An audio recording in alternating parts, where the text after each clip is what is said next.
With only 9 months old, he was already training and had a gigantic amount of mana. When he turned 6, he was sent to school. Everyone wanted to be his little friend, but he didn't care about that. The cold boy only wanted to farm aura alone. But there was a girl who was interested in him. Initially, he didn't care, but when they started making her life difficult, he had to intervene, sending the other boy spinning through the air and leaving him fallen on his butt on the ground. I broke my back. Spinal. The crying girl thanked him, but upon examining carefully, he realized that she is a well of mana, a prodigy among prodigies. Only then did he start becoming interested in her. Sometime later, the boy got involved in an accident with his family. Monsters were attacking. Even though he was still only 6 years old, he had absurd control over mana. He could split the Truck-kun in two without difficulties. Have we finally found an opponent for Truck-kun? The boy looked like Killua. He was fighting against one national catastrophe-level monster called Kraken, and he was handling the situation well. The rank East hero, who was in charge of the monster, was stuck in traffic, when suddenly he felt a gigantic amount of mana coming from the bridge towards the Kraken. According to the information, there wasn't supposed to be another hero nearby, and upon learning that the monster was rank 3, he got excited, got out of the car and started stretching. Taking his sword out of the car, he began emanating an absurd aura. Then he ran at full speed, looking towards the incident. He saw a huge amount of mana. It made no sense for someone like that to be in that place. When he got there, the boy was dealing with the Kraken alone. He realized that the mana came from the girl who had spent everything she had and fainted. The girl was the protagonist's sister, while the boy protected her alone from the rank 3 monster. Victor, one of the most feared S-rank hunter, understood that those two children were far too strong. But do you want to know why this boy has this mentality? Why he already went from a cold guy to a frozen guy, who doesn't even care about romances, and has been focused on training since childhood? That's because in his past life he was known as Undead, the berserker who lived only to kill monsters. Now he was inside one of the 8 black dungeons, where no human had reached the bottom. The abyssal dungeon called aka the Abyss. The monsters were all elite level, but he sliced them as if he were cutting bread. He was unstoppable. More elite monsters appeared. This time his sword didn't go through, because the big tooth broke it easily. Even so, he drew another sword and eliminated it. There was no one left to tell the story, not even his companions. Even so, he couldn't escape his destiny. So he went to challenge the boss. It wasn't possible to see almost anything, but he knew that thing was there. When the master of the abyss opened its eye, his belly was instantly obliterated. He's going to spend a long time without drinking water. Suddenly he started laughing. It is completely impossible for a human to defeat the master of the abyss. And when he was about to close his eyes, a crying girl screams that he cannot die.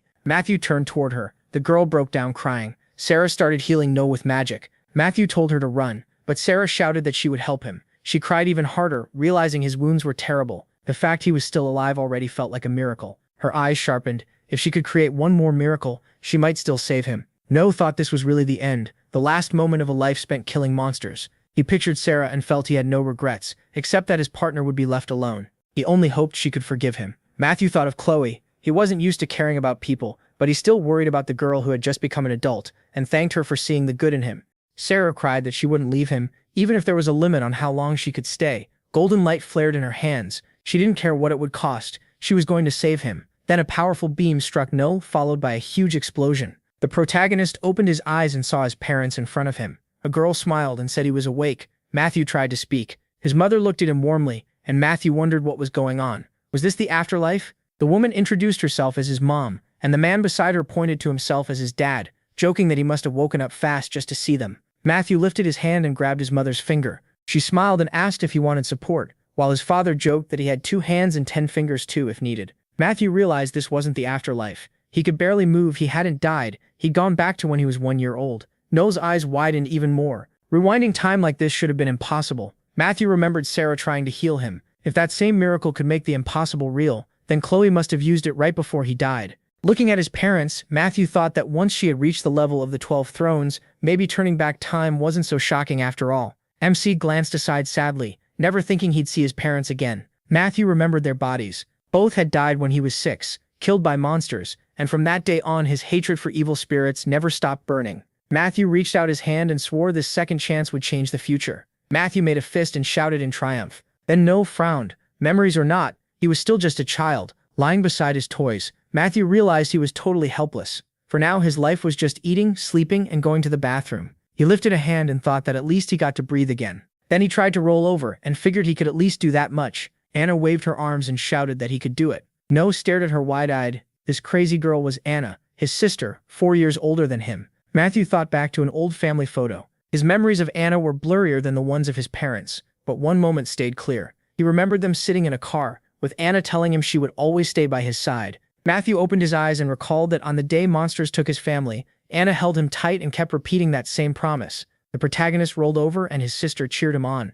Anna hugged him tight and called him a handsome little man. At 9 months old, Noel sat surrounded by magic and thought his sister was obsessed with him. Mana was everywhere, thin but floating through the air. He remembered fighting monsters and how he had always lacked mana. Now he needed to use this chance and gather as much as his young body could hold. Anna pulled her hand back and asked what MC was doing. He looked away, thinking he had noticed something while doing this. Matthew looked at her, wrapped in magic, and realized his sister was like a sponge, packed with an absurd amount of mana. As she picked him up, he realized too much energy could lead to pygnosis, which was deadly. Before that happened, he had to help her learn control. His sister held his hands and said she'd help him learn to walk. No thought that even though he looked like a little kid, he could already walk and talk just fine. There was still plenty to do, so he started spending more time outside too. Anna waved excitedly and shouted that she brought Matthew. The kids on the street waved back and greeted him. Matthew frowned. His sister got along with everyone in the neighborhood, nothing like him. No suddenly turned to a girl. She looked back annoyed. Then she asked why he was here and what he was doing. Matthew answered that he got dragged here,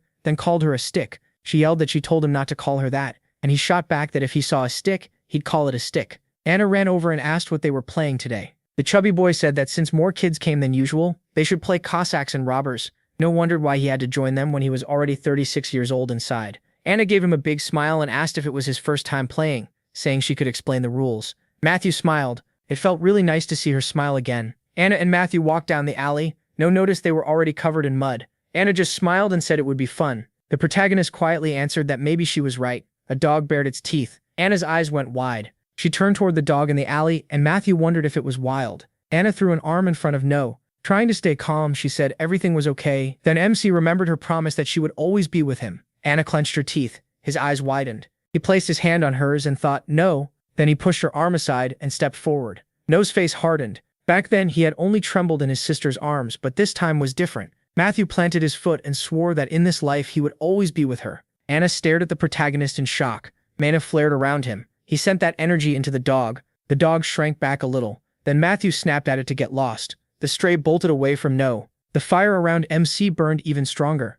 Then he smiled and said he was okay. Anna grabbed his shoulders, asking how he did that and saying she wanted mana too. No watched her spin around him and figured this reaction was pretty much expected. He pulled his hand back and said he'd teach her. Matthew scratched his head and said he was going to anyway. Anna burst out laughing. Then she suddenly grabbed him and yelled that they had to hurry home before Mom worried. No remembered his family's dead bodies and thought about the smile he always wanted to protect. Before his body regressed, they were slaughtered when he was 6. He had to stop that. As he ran after his sister, the protagonist swore he'd do anything to change the future. Red lightning filled his eyes. It spun fast across the floor. Anna spun on top of it with mana. Matthew said that was wrong. She had to push with the right force and keep her balance. He rubbed his neck thinking Anna was born able to hold huge amounts of mana, but she had no control over it. Anna rolled up her sleeves and shouted for him to watch. Then she released a massive burst of mana. The top spun like crazy. A second later, it shot past her. The toy started flying around the room, and No thought she still had a long way to go. Anna cried, saying someone as hopeless as her didn't deserve such an amazing gift.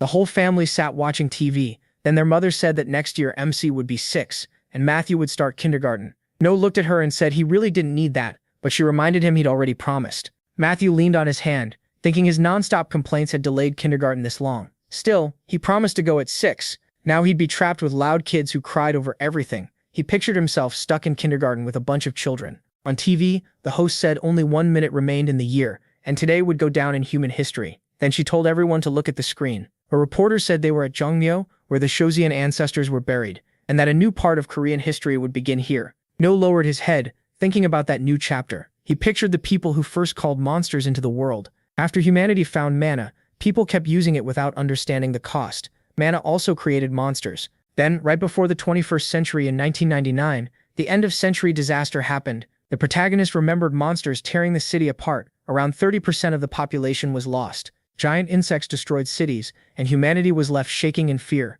Monsters could appear anytime. Governments and laws lost all power, and mana became the only real strength, creating a whole new order. Matthew imagined armed fighters and powerful elites, thinking the rich and the strongest mana users toppled what was left of the old governments and formed a new power. But by the time things settled down, humanity had already been badly broken. Matthew remembered people hiding from monsters, cities were cut off from each other, and huge regions were left isolated, waiting to fall. Then No thought that in hopeless Korea, one small flame had appeared. A woman crossed the square. She lifted her gaze and looked ahead. Anna said she was so pretty. Matthew explained that Molly had once been a famous actress, but later became the first goddess to protect Korea. As Molly held out her hand, No explained that she could calm mana and scatter it. Her gift was called White Grace. Matthew remembered the Night Squad and said the players who guarded the altar became Korea's swords, the 12 thrones. Resting his head on one hand, MC thought the Mana Control Bureau oversaw players, but the strongest ones built clans of their own. As Molly stepped toward the sphere, Matthew said that because she had the rarest gift and huge influence in Korea, she was chosen as one of the 12 thrones. He added that any player who became a throne and belonged to a clan could draw on both the Bureau's power and their clan's strength. Their role was to watch over player activity. The warriors knelt in a row with their heads lowered. Molly said the 12 thrones hoped their work would help the future. Anna reached toward the glowing sphere, and then Molly called on the gods in heaven to give her the strength to protect the country. A moment later, the sphere shone brightly. Blue light spread everywhere, and mana flowed over the city. The host pointed at it and said a cocoon was opening before them, a half-dome barrier that would keep mana from raging across Seoul's sky. Anna smiled and said she was going to watch from the balcony. No followed behind her. His sister turned and looked surprised. Mana particles started falling from the sky, and everyone watched in silence. Anna said the night sky looked beautiful. Their father said they could finally live in peace. Their mother thanked the goddess. Other families on nearby balconies prayed too. Soon more people joined them. Noel's parents folded their hands and prayed. Anna copied them and shouted that she wanted to pray too. He turned when they told him to pray with them. Matthew lowered his head, thinking there were no gods in this world. He remembered dragons destroying cities, and thought that when the end came, even the gods had died. The sky glowed a bright blue. Then the light slowly closed in. Matthew looked up and thought the sky was turning dark again. Anna smiled and prayed for the gods to let her family live happily. Matthew looked over at her. Then he smiled, thinking that in this life his family would be happy. No folded his hands. Far off in the dark, a huge monster waited, and the story moved closer to the year the protagonist turned 6, the same year the tragedy that took his family was coming. When he turned 6, just as promised, Matthew was sent to kindergarten. The teacher smiled and said they had a new friend joining them today. She asked No if he wanted to introduce himself. He said his name was Matthew, and he was 6. The kids started whispering and he added that it was nice to meet them. The teacher laughed and said that was pretty short. Maybe he wanted to say more since everyone wanted to be friends. MC though didn't think he needed child friends at all. Then a voice caught his attention. Catherine shouted, asking why he was in this group. No crossed his arms and wondered what the hell was going on here. The girl yelled that she already told him not to call her that. The teacher quickly calmed them down and said they had free time before lunch, so they should try being nicer to Matthew. A moment later, the kids rushed over to him. They surrounded him with questions. Where he lived, whether he could add and subtract, while the teacher said everything would be fine. With his hands in his pockets, Matthew thought he'd barely escaped that endless wave of questions. He hated kids. He looked up and saw the children's book corner. No pulled a book from the shelf and thought it was at least quiet here. The books were for little kids, but reading was still the best way to pass the time. Matthew set a chair beside him. Then the ribbon on a girl's head twitched. She turned to look at him. For a moment she just stared. Then her eyes widened and she blushed. A boy suddenly showed up behind him. Grinning, he asked what they were reading again, and what anyone even liked about those books. Then he sneered at the girl, saying she had no friends and always sat alone. Her mouth fell open. Then the boy ripped off her ribbon and mocked how ugly it was. She reached for it and begged him to give it back because her dad gave it to her, but the bully just mocked her and refused. He ran off with it, yelling for her to come take it back. The girl started crying and begged again. The bully stuck out his tongue, then heard No call him childish. He turned toward him. His face hardened as he asked what he said. The protagonist slowly stood up, walked over and said he was acting like a baby, which was honestly kind of funny. The bully swung at him, shouting that he was dead. No dodged at once, then he swept the bully's legs. As the boy fell, Matthew caught the ribbon. He walked back over and handed it to the girl. Then Matthew told her not to let anyone take it from her next time. The bully yelled that this wasn't over. Hearing that from a 6-year-old was honestly creepy. No turned around fast. The bully backed off, then ran, shouting that they'd get him next time. The girl grabbed MC's sweater. She tried to speak, but tears came first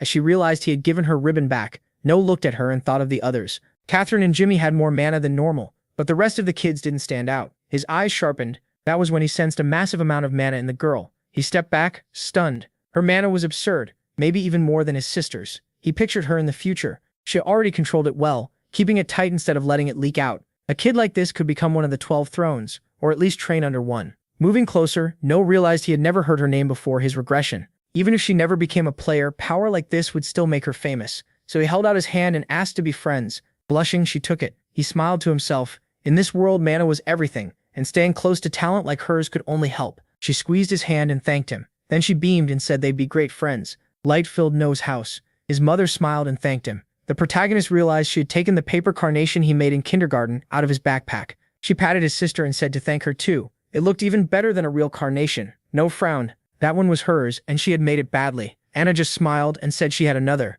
Their mom laughed and said he made 3, so one must be for his sister. MC blinked, then he quietly said it was for Grandma. He remembered making it. Before the regression, when Parents' Day came, everyone had to make carnations at school. Even though his parents were already gone, he still had to do it, and the flowers stayed crushed at the bottom of his bag. Later, his grandmother found them while getting him ready for school, and placed them in a mug on the hallway table. He never handed them to her himself. Back then he thought if he did, all the pain of missing his family and all his hate for monsters would disappear. He didn't show his thanks until she died. In this life he would change that. On March 4th, the announcer said the government had reopened the forbidden roads, so families in different cities could reunite for Family Month. No added that many players were hired to guard the roads against monsters, but then a kraken appeared out of nowhere. Because of that monster, many people died on the way, including the family heading to his grandmother's. The kraken killed them. His father smiled and said the holiday started tomorrow, so maybe they could visit Grandma. Anna froze and asked again. No clenched his teeth. He had to stop them no matter what. His sister looked at their parents and repeated the question. He glared, thinking they only had one grandmother.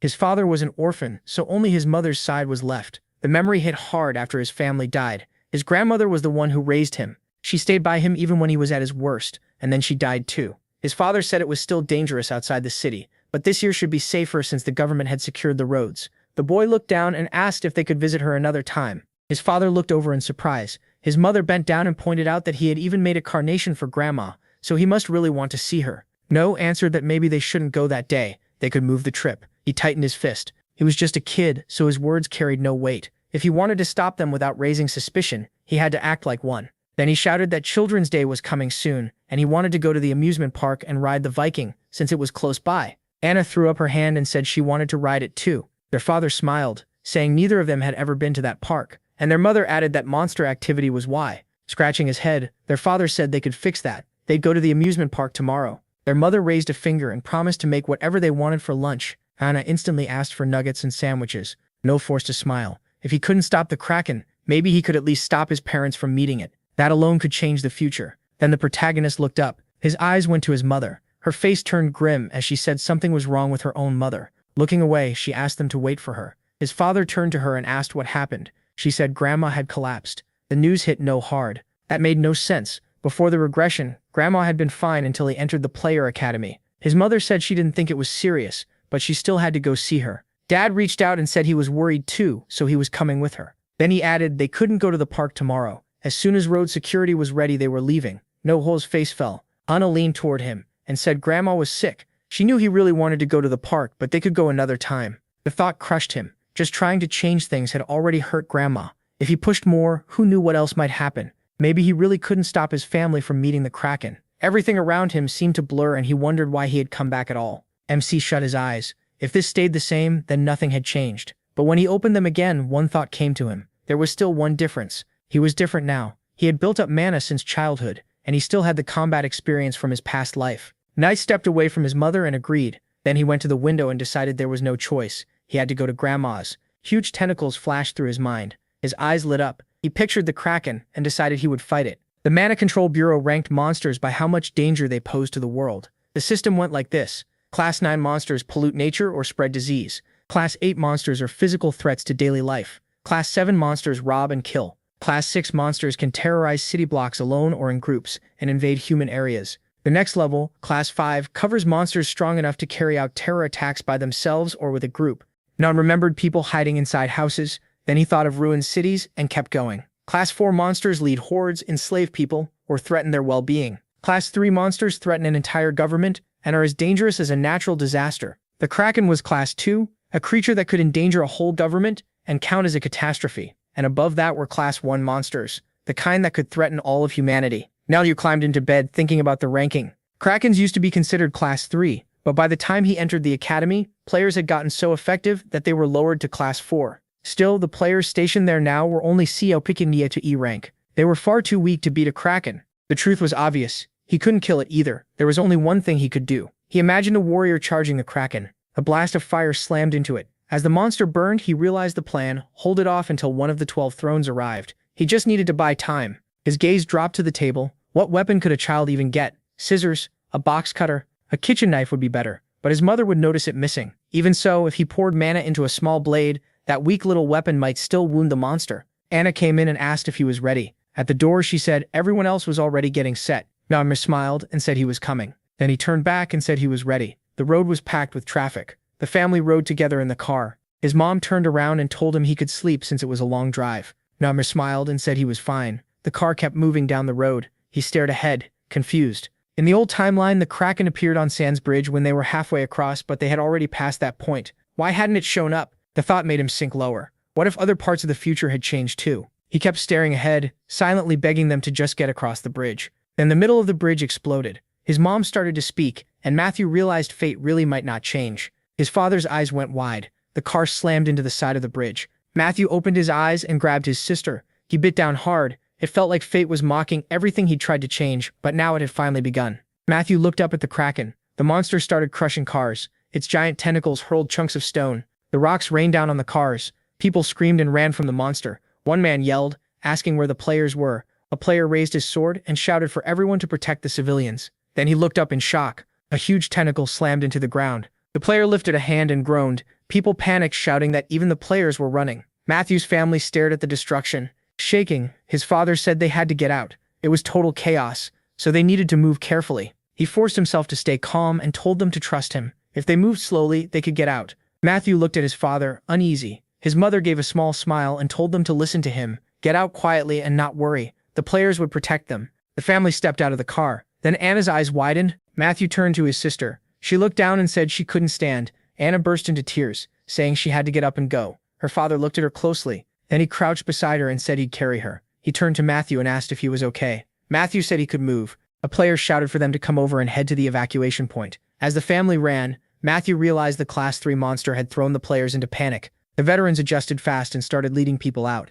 But he knew the Kraken wasn't the only danger. They still had to get across the bridge. Then a spear suddenly flew at the player. He dropped to the ground. The family froze in shock. Then monsters climbed onto the bridge. Matthew gritted his teeth. They were already here. A diver rushed a player and pulled out a spear. It snarled in rage. Then it leaped at another player. The players started fighting back. One of them turned and shouted for anyone with healing magic. Janishna answered that she was coming. Then a spear shot toward her. A player could only stare as the monsters jumped him. The family pushed through the wreckage in horror. Their father shouted that they had to trust him. No matter what happened, he would protect them. Then he yelled even louder, "Whatever happened, don't look back. Just run." The family sprinted forward. A massive tentacle grabbed a vehicle. It whipped it through the air. Then it hurled it toward the bridge. Matthew looked up. He shouted that it was too dangerous. Cars crashed down beside the fleeing people. One of them struck a fuel tank. A huge explosion followed. The family stared at the blast. Their father's eyes widened. A player shouted to his teammate, asking where the reinforcements were. The roads were blocked by fire. They'd only been holding on for a few minutes,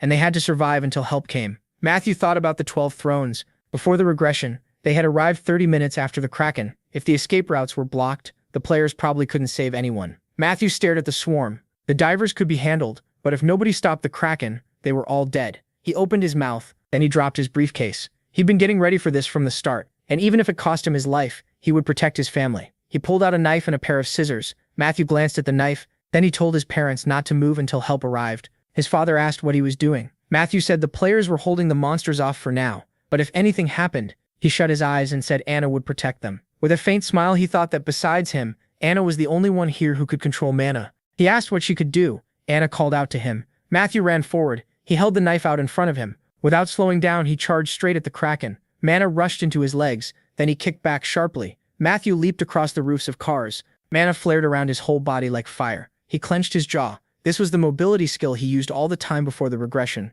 but using it in a child's body for the first time was brutal. Still, he fixed his eyes ahead. This would get him to the Kraken fast. Matthew closed in on the monster. He landed beside the players. They turned and shouted that it was dangerous, demanding to know what he was doing. The divers stared at him in shock. Then they moved to block him. Matthew slashed with the knife and used mana wrap. The blade burst into flames. He struck hard, then chopped off the monster's head. Matthew stood on a car roof. He dodged another diver, then drove the knife into its neck. He turned to the second one. A quick slash took its head off too. Matthew snapped his gaze upward. He blocked the next hit. The impact threw him onto a car, but he caught himself. He raised the blade again. More divers rushed him. Matthew swung wide with the knife. His body remembered the way he fought in his past life. In the next second, another monster fell. He spun around. That old movement came back to him. Matthew sliced off a monster's arm. Gripping the knife with both hands, he felt his old skill returning. That same feeling of tearing through monsters. He clenched his teeth. It felt like he was becoming immortal again. A memory of his old battle cry flashed through his mind. Then he tore through the group. Matthew hit the ground. He sprang away from another monster, then drove his blade through its head. He dodged a spear and jumped off the car. Matthew split the monster in half. Then the knife snapped. He gritted his teeth. It hadn't lasted long at all. Throwing the broken knife aside, he knew it was time to finish this. He snapped the scissors apart and took a blade in each hand. Then he rushed forward again. He stopped all at once. Matthew looked straight into the Kraken's face. Taking his stance, he knew this was all he had left to fight with. The Kraken swung a tentacle. Matthew watched it closely. Then he jumped back and dodged. He landed on the tentacle. Matthew ran along it at full speed. Then he launched himself again, straight toward the monster's face. He drove the scissor blades into its head, then twisted and carved deeper. Matthew yanked the blade back out and struck with all his strength. The monster whipped another tentacle at him. Matthew dodged. He landed back on the bridge. One look at the blade told him it was useless. He threw it away. Mana flared from him as he thought, is there really nothing else? Matthew dodged another strike from the Kraken. He ran along a tentacle. Another one came down over him. Matthew hung above the monster's body. He gripped the blade with both hands. The tentacle closed in. He glanced aside. Then the hit sent him flying. Matthew landed hard and caught himself with one hand. He cursed through gritted teeth when he realized his mana was almost gone. Tentacles churned below the bridge. They slammed into a support pillar. The ground under Matthew started breaking apart. Grinding his teeth, he muttered that this thing was seriously annoying. Matthew moved ahead over the shattered rubble. Purple tentacles rose from the water. He stopped on a chunk of rock. Ahead of him, the tentacles grabbed a truck. The metal began to crack. Then the monster hurled the truck at him. Matthew raised the blade in front of himself. A blue aura wrapped around him as he said he was going to hit it. A bright flash burst out, and the truck was sliced in half. The pieces crashed behind him. Flames roared up at Matthew's back. The glowing blade vanished from his hands. The Kraken was suddenly right in front of him. Matthew twisted to the side. His head nearly hit the ground. Smoke billowed behind him. The boy trembled. He could barely move, and he guessed he had no mana left. Lying in the rubble, Matthew realized that if he passed out now, everything he'd tried to do would mean nothing. He saw the Kraken's red eye as his own eyes started to close. Then a fist slammed into the ground. Matthew clenched his teeth. Not now. He looked ahead and decided he had to keep going to the very end. Thinking of his family, he understood something clearly. He wanted to live, and he wanted to live this life with them. A tentacle rose high above him. It hung over the child. Shaking, he shouted that he wouldn't die here. Human hands reached toward him. A girl appeared beside him and told the monster not to touch her brother. Lightning blazed around the two children. The tentacle started to break apart. The monsters opened their mouths. The moment they touched the light, they evaporated. A pillar of light rose up. Matthew looked at his sister in disbelief. This really was her miracle. A notification appeared. A miracle was a gift that could change the world and its laws. Matthew remembered 3 girls and a man in a black helmet. Before the regression, he had only known 4 people with a gift like this, and one of them was his partner, Sarah. Then he remembered seeing Anna's huge amount of mana before and thinking she might really have the gift of a miracle. Noda's sister hugged him, and he told her he was okay. The protagonist looked at his hand and saw his wounds closing up. A giant monster loomed in front of them, and MC realized the light was shielding them from the Kraken too. Thus he remembered a girl with no limbs and thought about the cost of a miracle. People with that gift always pay a huge price to change the world. No looked at his sister and asked if she was okay and if it hurt. Anna smiled and said she was fine. Then she shut her eyes and said she was really tired. He held her hand. A glow appeared near her chest, and the protagonist smiled. She barely had any mana left, just enough to stay alive. That made him think her miracle might use mana as its price. No gently laid Anna on the ground. She fell asleep peacefully, and he told her to rest. Looking away, MC said he would handle the rest alone. Blue energy wrapped around him. The Kraken rose from the water. Its red eyes gleamed. No grinned. The monster had finally opened its eyes. Was it scared of his sister? A tentacle shot at him and slammed down. Another tentacle hung over the boy. He raised a hand and warned the Kraken not to touch her. Then he spread his arms wide. He struck at the tentacles. More of them rose above him, and No realized his mana had come back. Thinking of his parents and Anna, he knew he couldn't beat the Kraken, but the future had already changed. Because his family was alive, he smiled. There was nothing left to fear now.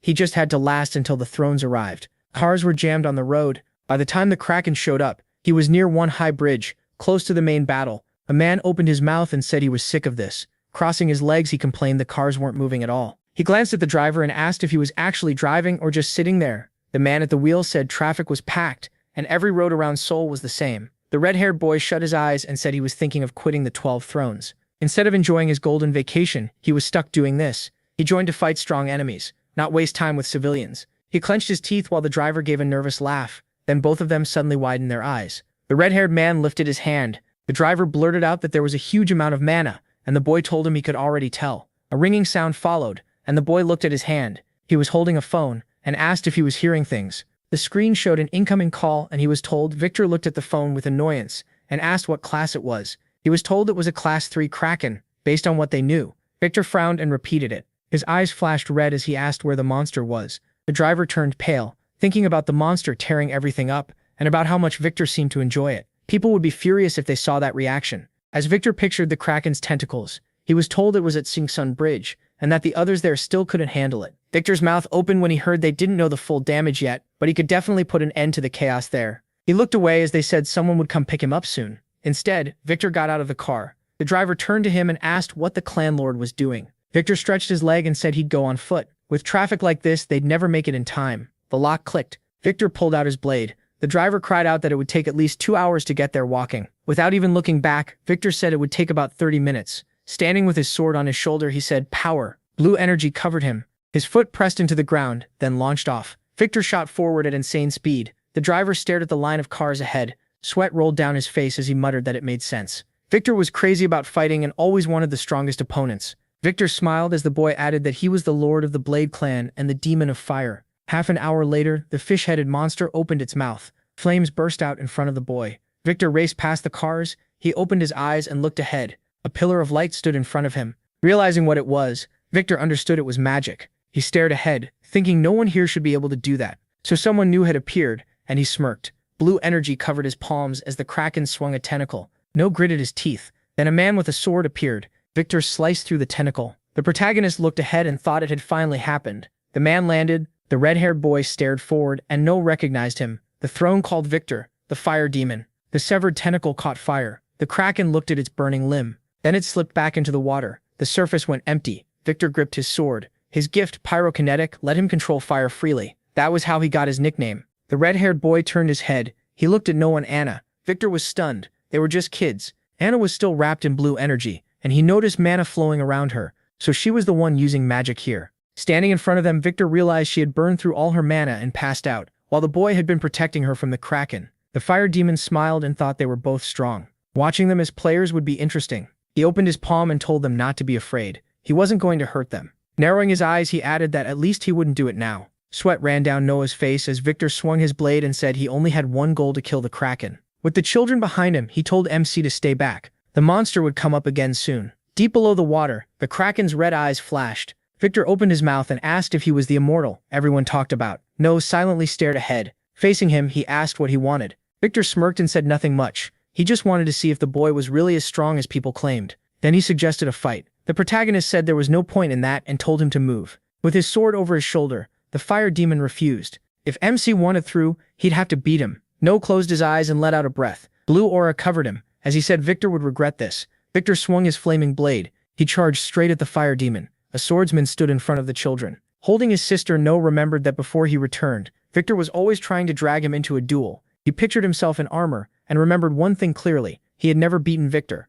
With every fight, the fire demon only got stronger. The red-haired guy really was a monster made for battle. Victor frowned at the Kraken and asked why it was hiding there. Was it really scared of a little fire? A tentacle smashed into the bridge columns. The ground under them shook. Grinding his teeth, the fire demon shouted that the thing had broken a support. The asphalt started to crack. Noah picked Anna up, while Victor realized the fight would be tough as long as the children stayed here. Something struck the blue barrier. Columns rose beneath the bridge. The fire demon grinned and said the Holy Mother had shown up right on time. A helicopter appeared overhead. A girl holding a staff shouted that he should stop calling her that. She wasn't that old. She was Grace, one of the 12 thrones. Sweating, she said they could have just flown him here by helicopter, then asked why he had to run all the way to the bridge. Victor bent a finger and answered that he needed to reach Seoul fast. As her staff began to glow, Grace said backup would arrive soon. Then they could save civilians, but for now he needed to focus on the Kraken. Blue energy wrapped around the fire demon. Grace looked down at him as he said he didn't need her buffs. She snapped at him to shut up and stop refusing them.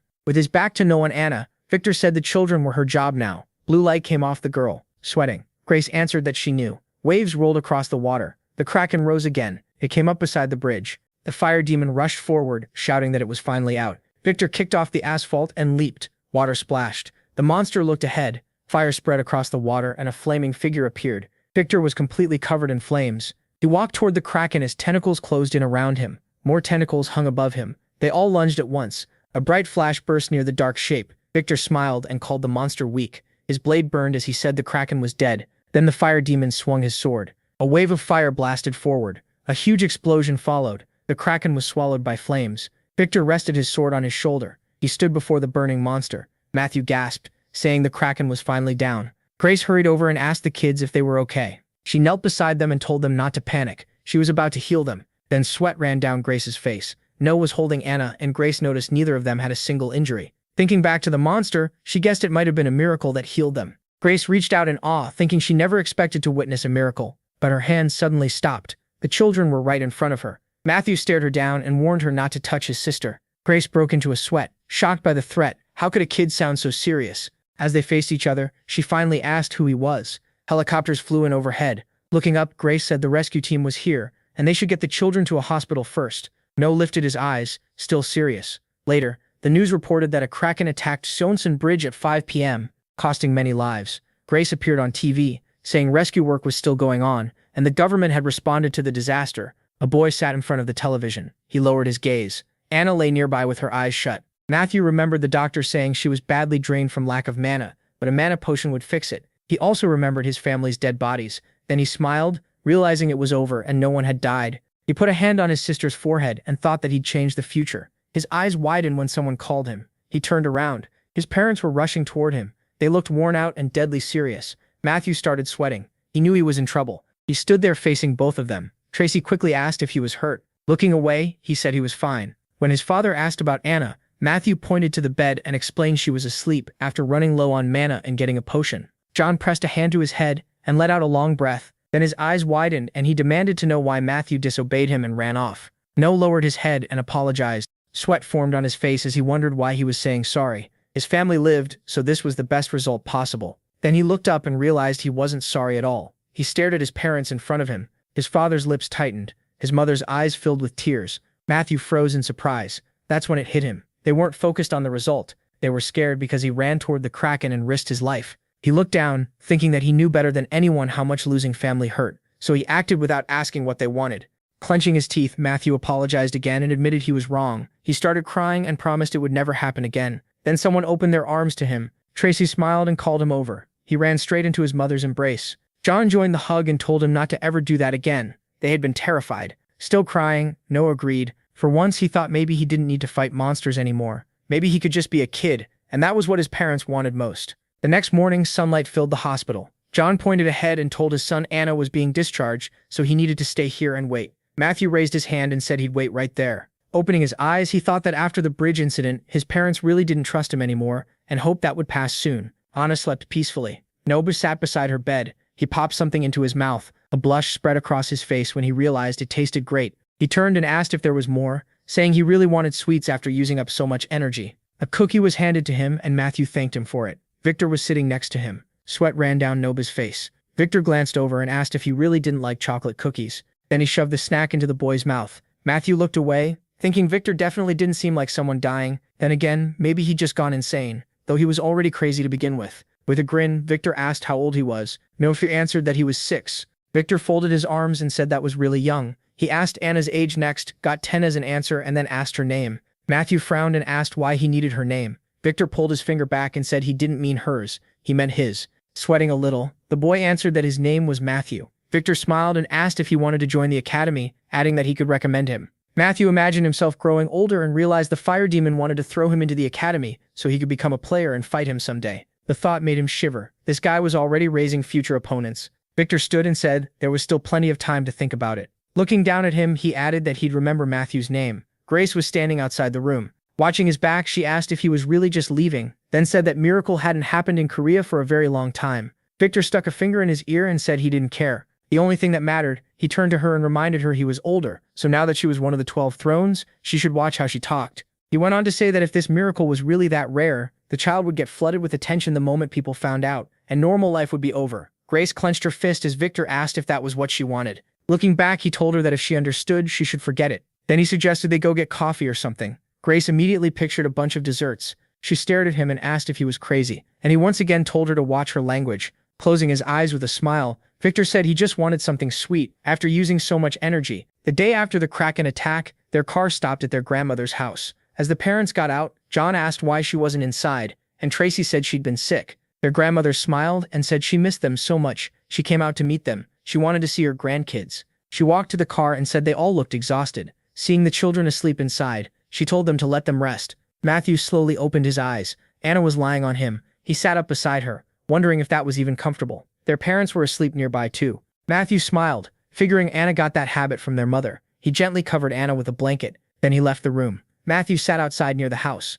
Blue energy wrapped around his hand as he realized his mana had grown. He looked down and guessed it might be because of his gift. Remembering the swordsman, No thought back to his old gift before returning. Berserker. Back then, the more mana he burned, the stronger he became. He pictured himself in battle again. Then he remembered his red eyes and figured the name fit. The more mana he spent, the crazier he became. Matthew touched his face. He remembered slicing up a truck and thought his mind had seemed fine then. If there really was no price for that power, it might be the best gift possible. Still, he clenched his fist and figured there was probably something about berserkers he didn't know yet. His grandmother walked up and asked why he was still awake, and Matthew wondered how long she'd been there. He hadn't sensed her at all. He rubbed the back of his head and said he'd already slept in the car. His grandmother draped her sweater over him and said that if he wanted to grow, he needed lots of sleep. He laughed. Matthew remembered all the times she brought him tea and realized she was always there whenever he got lost in thought. Looking at the gray-haired woman, he felt she was simply waiting for him to speak about his worries, his feelings, or anything at all. He finally asked why she wasn't asleep. Smiling, she said it was because her grandson wasn't sleeping. Matthew started sweating.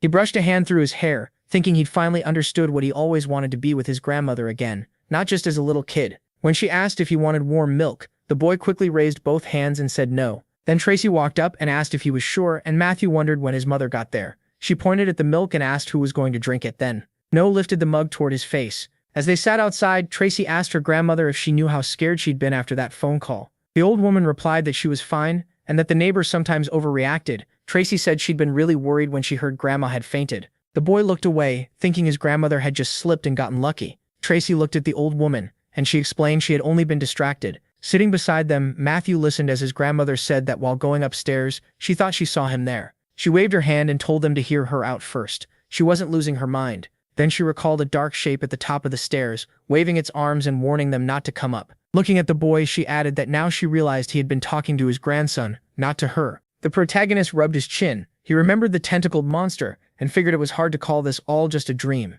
Then Matthew pictured his scared family and thought that if anything went wrong, they could all die like Grandpa. Sweat ran down his face when he realized that if it really was him, she should have said something sooner. A voice called it amazing, especially since it had happened only recently. His grandmother patted his head and said Grandpa once mentioned a cute little deer outside all alone, and when she went to check, it was Matthew. Tracy looked at her and asked again. Then she turned aside and said she'd had a similar dream where her father left behind a little deer. A boy sat between the two women. He looked at his mother when she asked what he wanted to be when he grew up. The protagonist lowered his mug and started to answer, but a black aura crept up behind him. Creatures with red eyes appeared behind the boy, crying for help. Sweat formed on the child's face. His mother touched his shoulder and asked if he was okay. Matthew quietly turned around. Then he forced a smile and said he was fine. He just didn't know yet. She told him that was okay. The main character looked away. His grandmother smiled and reminded him that he was still young, so there was no need to hurry. She told him to live fully, be happy, face hard times, make friends and fight with them, study, play, and one day he'd find what he was meant to do. The boy glanced away, unsure. Closing her eyes, the old woman told him to just keep living until he discovered what he loved. Matthew gave an awkward smile, realizing her advice was simply to live a happy life. The women hugged him, and his mother said his grandmother was right. Matthew still had time and he could get through anything. The main character blushed when Tracy added that his name meant a universe with endless power, though he already knew that. His mother smiled and told him she'd always be proud of him, no matter what he chose. Then the boy looked at his grandmother, who promised she would always support him too. Anna came out and said she wanted milk too. She sat down with them and Tracy asked if she was up already, while Grandma called her over to take her glass. Matthew smiled. Then he blushed, and his lips parted a little. Flowers appeared in his hands, and he offered them to his grandmother. Everyone smiled. The old woman thanked him and said she'd put them on the hall nightstand so everyone could see them. The main character realized that meant she wanted to show them off. His grandmother looked down at the flowers while the boy thought she probably didn't know the full meaning, but that was fine. Anna sat beside the woman. Matthew smiled, thinking he wanted to give her even more happy memories in this life. Above the three women, the sky was clear. His grandmother folded her hands as the main character thanked her for raising him. Voices came from inside the house. His parents came in smiling and announced they were expecting another child. Matthew and Anna stared at them in shock. His sister ran to Dad and excitedly asked if that meant she was getting another brother. Mom looked at her son, confused. Tracy wrapped her arms around the hero's shoulders. With tears in his eyes, the son thanked his mother for this.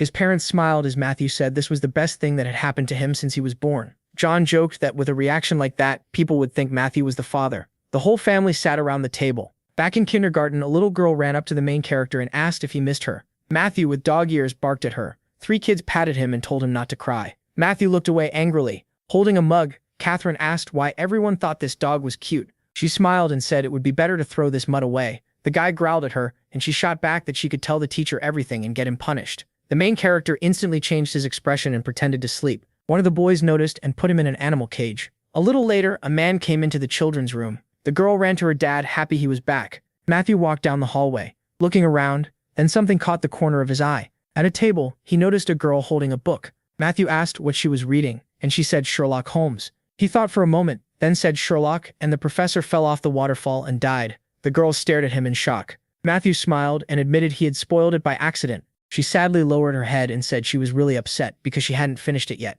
Matthew apologized and added that Sherlock comes back alive in the end. That only made her look even sadder. The guy hurried off, shouting that he was really sorry. He kept walking through the kindergarten. Matthew started noticing groups of children crowded around one spot. The kids were holding all kinds of little fights. One of them looked toward Matthew. The hero smiled and asked who the strongest one in their group was. Matthew listened as the others started whispering. 2 boys faced each other. One of them quickly pulled out a sword, pointing it at Matthew. He declared that this town was too small for both of them, and that Matthew's fate ended here. Matthew calmly looked at the sword. The children shouted for the boy to prove who was strongest. The main character just smiled ahead. Matthew glanced at Catherine, who was yelling at him. With an annoyed look, she told him to die, and he could only think that sounded about right coming from her. The hero lowered his eyes and said he didn't need anyone's support. Matthew turned with a small smile toward Olivia. Tears in her eyes, she shouted that she hated him. The boy picked up the sword and said he had always been alone in life. Matthew gave an uneasy smile and said this would be the end for everyone. The 2 boys stood across from each other. Jimmy yelled for the match to start.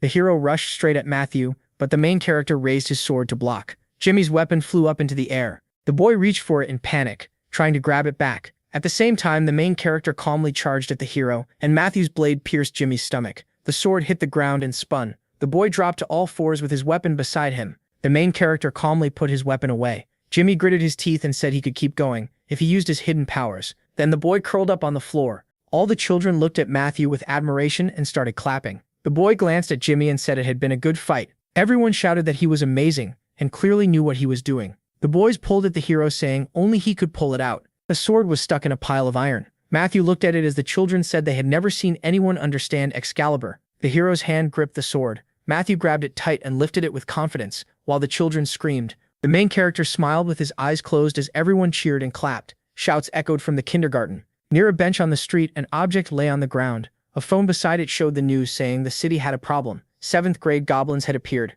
The report added that the night guardian, Orlin Mariner, was keeping order, but 2 goblins had escaped. The anchor warned that the goblins were trying to hide in crowded places, and anyone who spotted one should report it right away. Children played in the street. Catherine ran after the girl. Matthew looked over at the kids playing. Sitting by the gate, he wondered if children ever got tired. Matthew made a sign with his hands. After changing the future, the hero knew he had to save up and use every second well. Someday mana would be treated like a huge resource, a real power. So the hero decided to store up even more. After this incident, Matthew would be able to gather more mana. The children happily asked him to come play, and the boy was surprised by how much energy they still had. Suddenly a nanny called out to the children, telling them to attack the ice cream. The kids rushed over smiling, each picking a different flavor. Matthew watched from the side and said they were still just children. The nanny called the others over to come get some too. 2 hands reached for the same ice cream. Matthew and Catherine grabbed the same package. The main character angrily told her to let go because it was his, but she refused. The nanny watched their argument with concern.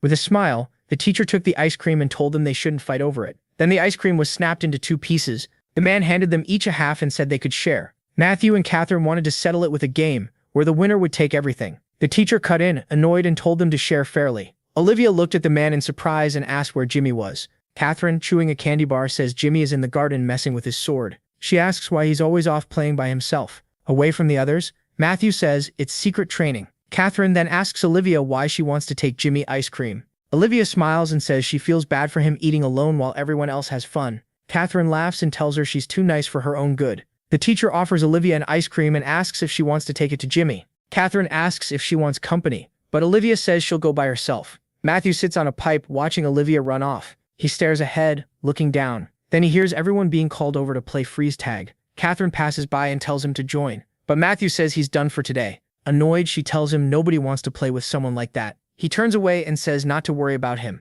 Still upset, Catherine says Anna told her to play with Matthew. That makes him smile as he remembers his sister. The kids start with rock, paper, scissors. Matthew watches them scatter and clearly isn't thrilled. He glances to the side, then suddenly sprints after Catherine. His hand reaches for her, but she frowns and yells for him to freeze. Matthew switches targets and chases another kid. He tags him, turning him into water. Right after that, Matthew rushes toward Catherine. She looks confused, and before she can react, he darts in with a grin. Matthew taps her on the back. Catherine glares at him. Then one of the water players runs up and tags her too. The kids all shout that Catherine is it now. She looks furious. Catherine snaps at Matthew, saying he's dead. Smiling, he asks if she really thinks she can catch him. Then his eyes widen in fear. Matthew stops cold. Catherine grabs his hand with a smile and says, he's it now. But then she notices his face and asks why he froze. Matthew is suddenly hit with killing intent. A huge hand lifts a weapon nearby. He grits his teeth as he sees the monster. The children stare at the massive shadow, confused. A 7th grade goblin is standing right beside the kindergarten.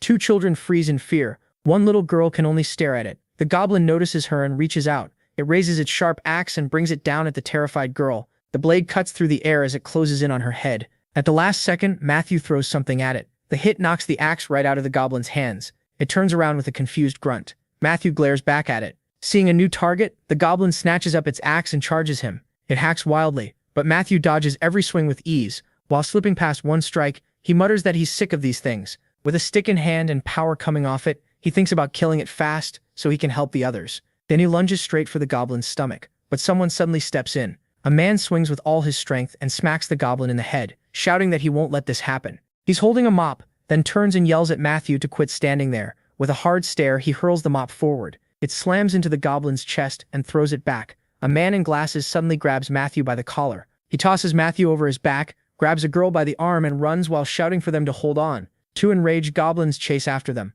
The man narrows his eyes and shouts that they're almost safe. Then one goblin leaps forward with its axe raised. Matthew thrusts out his hands, blue light gathering around them. He stares ahead, thinking those shadows are moving way too fast. Then he fires off a strong spell. A second later, it hits the goblin in the chest and blasts it back. The other goblin keeps charging, not even noticing its ally. The man finally stops, still carrying 2 children. A heavy crash sounds behind them. Soon after, they make it inside. The teacher drops to the floor and the children crowd around him. Catching his breath, he asks about the others. And the headmistress says everyone else was already evacuated. Matthew looks around as the children whisper that they really are goblins, and that some had shown up days ago. The headmistress grabs the teacher from behind and says she already reported it. Now they need to wait for the players, while she helps the other teachers block the doors. Suddenly, Catherine pushes through the crowd, yelling that her friends are missing. The teacher goes pale, and someone blurts out that they were just in the garden getting ice cream. He starts to get up, shouting that he'll go bring them back. But the headmistress grabs his shoulder and yells that he can't. The children and teachers shake in fear when someone says the teacher has to stay here.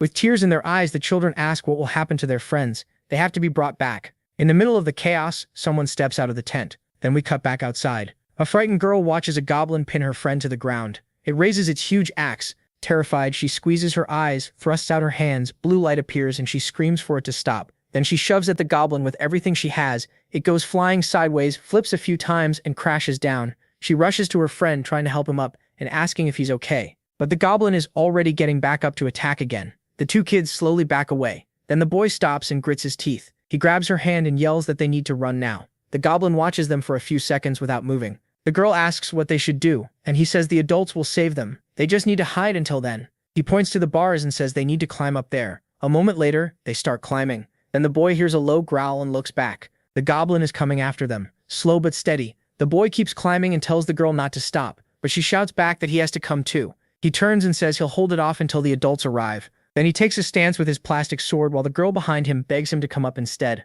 The goblin walks up, looking at the boy with interest. Shaking and terrified, he still faces it down. Then a man appears in his mind, a hero standing over a fallen enemy with a huge sword. The boy beams, pumps his fist, and shouts that he won. Blushing, he keeps going, saying the hero is amazing and that he'll be one too. Clutching his plastic sword, he thinks he'll become a hero like the demon of fire. Smiling, he says they should let him fight because goblins are weak. The goblin lowers its head, annoyed. Then it opens its mouth wide and attacks. Axe swinging, it rushes him. The boy thinks it'll be fine if he just remembers his training. He dashes in and swings his sword, but the goblin smacks him away in an instant. The plastic sword flies far behind the monster. The goblin raises its axe again. Then someone behind it grabs the plastic sword. The monster moves in to kill the child. Crying, the boy throws his hands in front of his face. A moment later, he slowly opens his eyes. The girl is above him, looking down, and Matthew is there, sword in hand, standing in front of the boy. The other child beside him is trembling when Matthew says he's a good kid. Matthew turns, smiles, and adds that he's a real man. They just look at each other for a second. Then the goblin snaps out of it and charges with its axe. The boy screams for Matthew to turn around. Matthew swings his sword and bursts forward. With one clean strike, he cuts off the monster's hand. The hand and axe go flying. The goblin stares at the bloody stump in horror. Matthew doesn't pause. He fixes it with a cold look and swings again. A second later, the monster is split in two. A big blue crystal drops to the ground as yellow flames consume the body. The crystal rolls across the floor. Matthew flicks the blood off his sword. Then he turns back with a smile and says they can breathe now. The boy instantly jumps onto him, yelling that he's a real hero. He knocks Matthew over, and Matthew glares at him, asking what his problem is. The girl joins them, hugging both of them and screaming. Clutching Matthew's shirt, red-faced, she cries that she was really scared. Matthew goes pale as he tries to pry them off. Then we jump back a little earlier. Matthew leaves the room while hearing the children cry about what's going to happen now. He turns and walks down the hall, then takes a deep breath. His eyes glow blue. His energy spreads through the whole building. He senses a boy and a girl outside, screaming as they run from a goblin, and realizes they're the ones he's looking for. At least for now, they're still alive and escaping. Then, in the distance, he feels the dark aura of a goblin. He stops and decides he has to take out the one heading for the gym first. The goblin turns with a nasty growl. Then it snaps around when No yells, asking what it wants. The protagonist stands his ground, glaring at it with a box cutter in his right hand. He raises the blade and power starts pouring off it. The goblin charges at once and swings its axe, but Mimsy dodges just in time. He kicks off the floor, then uses the wall too, and in a flash he's behind the monster. He aims and drives the blade straight through it. The goblin snarls and swings back with its axe, but No flips over it, then pushes off the ceiling and dives right at it. He holds the box cutter out front, its aura flaring hard, and the next second, he slices the goblin clean in half. The monster starts breaking apart like sand, and then a big blue crystal drops out of it. Stepping back, No looks at the box cutter and says he can't use it anymore. He tosses it aside and mutters that anyone attacking a kindergarten is trash, and if he finds them, he'll kill them. Then he runs off, thinking about his friends and hoping they can hold on a little longer. Grinding his teeth, he scans the area around him. We cut back. The children's screams still haven't stopped. The boy and girl keep clinging to No, crying. Their teacher rushes in with a broom raised and asks if Leonid is okay. He stays quiet for a moment and looks ahead. Then he smiles and says everything's fine. Outside the kindergarten, soldiers are waiting. One walks up to No, offers a hand, and asks if he really killed it. The protagonist smiles, looks away, and says the goblin was already badly hurt. He just hit it a few more times, and it vanished. The soldier holds up a blue crystal and says goblins may be around 7th or 8th rank, but they're still not weak enough for a 7-year-old to beat alone. He pictures MC destroying the core and thinks the only way to kill a monster is by breaking its crystal with mana or a strong enough blow. Then he asks about the goblins in the hallway. No looks away nervously and says maybe the goblin he fought had already killed the other one, and after that battle it was too weak to beat him. Both of them were a mess. The soldier spreads his hands and, still surprised, says that must be it. A man from the office steps up and apologizes to the kindergarten for what happened. With the teacher and kids listening, he promises they'll work harder to keep the kindergarten safe from now on. Then he gestures to him and calls him the hero of the day. He gives him a certificate and thanks him for what he did. Everyone cheers and claps, calling out his name. Then we cut to No's parents. They glare at him and scold him for acting without thinking again. First he has to write an apology. Then they'll talk. The protagonist lowers his head, goes pale, and thinks he's done for. Then someone tells him to smile wider, and he lets out a laugh. Now we're back at the kindergarten festival. Olivia sits with a big bouquet while someone narrates the story of Snow White, the beautiful princess. Around her are boys dressed as dwarfs, and the story goes on about her kind heart and the 7 dwarfs who love her. The kids grin at each other while the teacher keeps reading into the microphone. Behind the stage, 2 boys look around nervously. One grabs his head and panics. He forgot his lines. No folds his arms and reminds him he only has one line. You better not eat that. The boy stares at his hands and yells that a real captain remembers everything. MC looks on, disappointed, and thinks the goblin attack really changed him. He remembers getting annoyed at his friends, then thinks they agreed to call him captain, not warrior. He winks at his friend and says he'll show everyone what a great actor he is, though he still finds it weird. Then Catherine steps forward and speaks to the princess. She pulls out a red apple, gives a wink and says it looks delicious. Olivia walks closer and smiles, saying it really is pretty. The dwarfs start waving in panic, warning her not to take food from a stranger because it could be poisoned. One of them blushes and begs her not to eat it. Another boy goes pale, then suddenly shouts, yes. He keeps yelling that she must not eat it. The teacher stiffens at the microphone and the whole hall goes silent. Then the parents and the audience start leaving. Watching this, No thinks the kid is acting like a robot. Catherine throws the apple and yells at her to eat it and leave her alone. Instead, it smacks the boy right in the mouth and he freezes in fear. He drops to the floor and the boys around him burst into tears, crying that he's dead. Everyone turns as the teacher quickly explains that the dwarf ate the poisoned apple instead of the princess. He raises a hand and keeps the play going, saying the queen still hasn't given up. Pointing off to the side, he adds that she forced the princess to eat the rest. Hearing that, Catherine goes pale. Then she grabs the apple and stuffs it into Olivia's mouth, telling her to eat it and leave her alone. Olivia turns pale and reaches out. Her mother calls to her, while Catherine runs off yelling that she's the stepmother and shouldn't be called that. Olivia blushes and stares at the bitten apple, then drops to the floor. The dwarfs start dragging the fallen boy away, and the teacher puts a hand on Noe's shoulder. Wiping his tears, he tells him it looks like they can only count on him now. Leaning closer, he clenches his fists and says they even made a bet over which group would do better. So the protagonist slowly starts walking toward Olivia. She lies still on the flowers, eyes shut. He suddenly stops when someone in the crowd asks what he's doing. Noe looks down as whispers spread among the parents. They say he's scary, that he's the same boy who killed the monster and got an award from City Hall. He goes pale and thinks about the monster that didn't care how many people died. In his mind, he sees himself older, holding a sphere while countless eyes watch him, and realizes that monster was like a player, something beyond normal people. Then Anna suddenly shouts his name. Noe looks up confused and sees Anna beaming in the crowd with her hand raised, calling out that she's here. Behind her, his father proudly yells that he's the most handsome, and his mother waves to him too. MC stares for a second in silence. His cheeks turn red and he sighs that they're embarrassing him. Then he steps forward and goes to Olivia. He takes a deep breath, leans over, puts a hand on her head and says he can't believe someone so pretty could exist. Then he kisses her on the forehead. Olivia slowly opens her eyes, gets up, and looks at him in confusion. The whole room breaks into applause. Noe takes Olivia's hand, and together they walk to the front of the stage and bow. A second later, all the other kids rush over, cheering that they did great. They grab him and start tossing him into the air. He looks terrified and thinks this is dangerous. He's going to fall. Then someone catches him. When Noe opens his eyes, his father is there telling him he did great. Sitting on his shoulders, the protagonist grabs his dad's hair and starts calling him his. Then he turns to his mother. Smiling, she asks if he's finally decided what he wants to be. MC looks at her in surprise and realizes she asked him the same thing last year. He remembers her smiling as she asked what he wanted to do when he grew up. Back then, he looked down and said he didn't know, and honestly, he still doesn't. Then he turns and sees his friends, all smiling. Olivia and Catherine hold hands and dance, and Noe thinks he just wants to be happy and not let anyone ruin that. Smiling, he lowers his head and says maybe, with his eyes closed, warrior. His mother smiles wide. Then he asks his father to put him down, and his dad agrees, calling him his warrior. His mother watches him a little longer, cheeks red. Noe runs back to his friends, and she thinks he should follow the path he believes in. Watching him laugh and play, she decides she'll always support him. Then we move to the school building. At the entrance ceremony, the speaker congratulates the children on starting elementary school. The protagonist yawns as the narration tells us it's the third year of the goddess calendar, and he's now 8 years old. Catherine walks over and asks why he's acting like that during the principal's speech, and he says the speech itself is weird enough.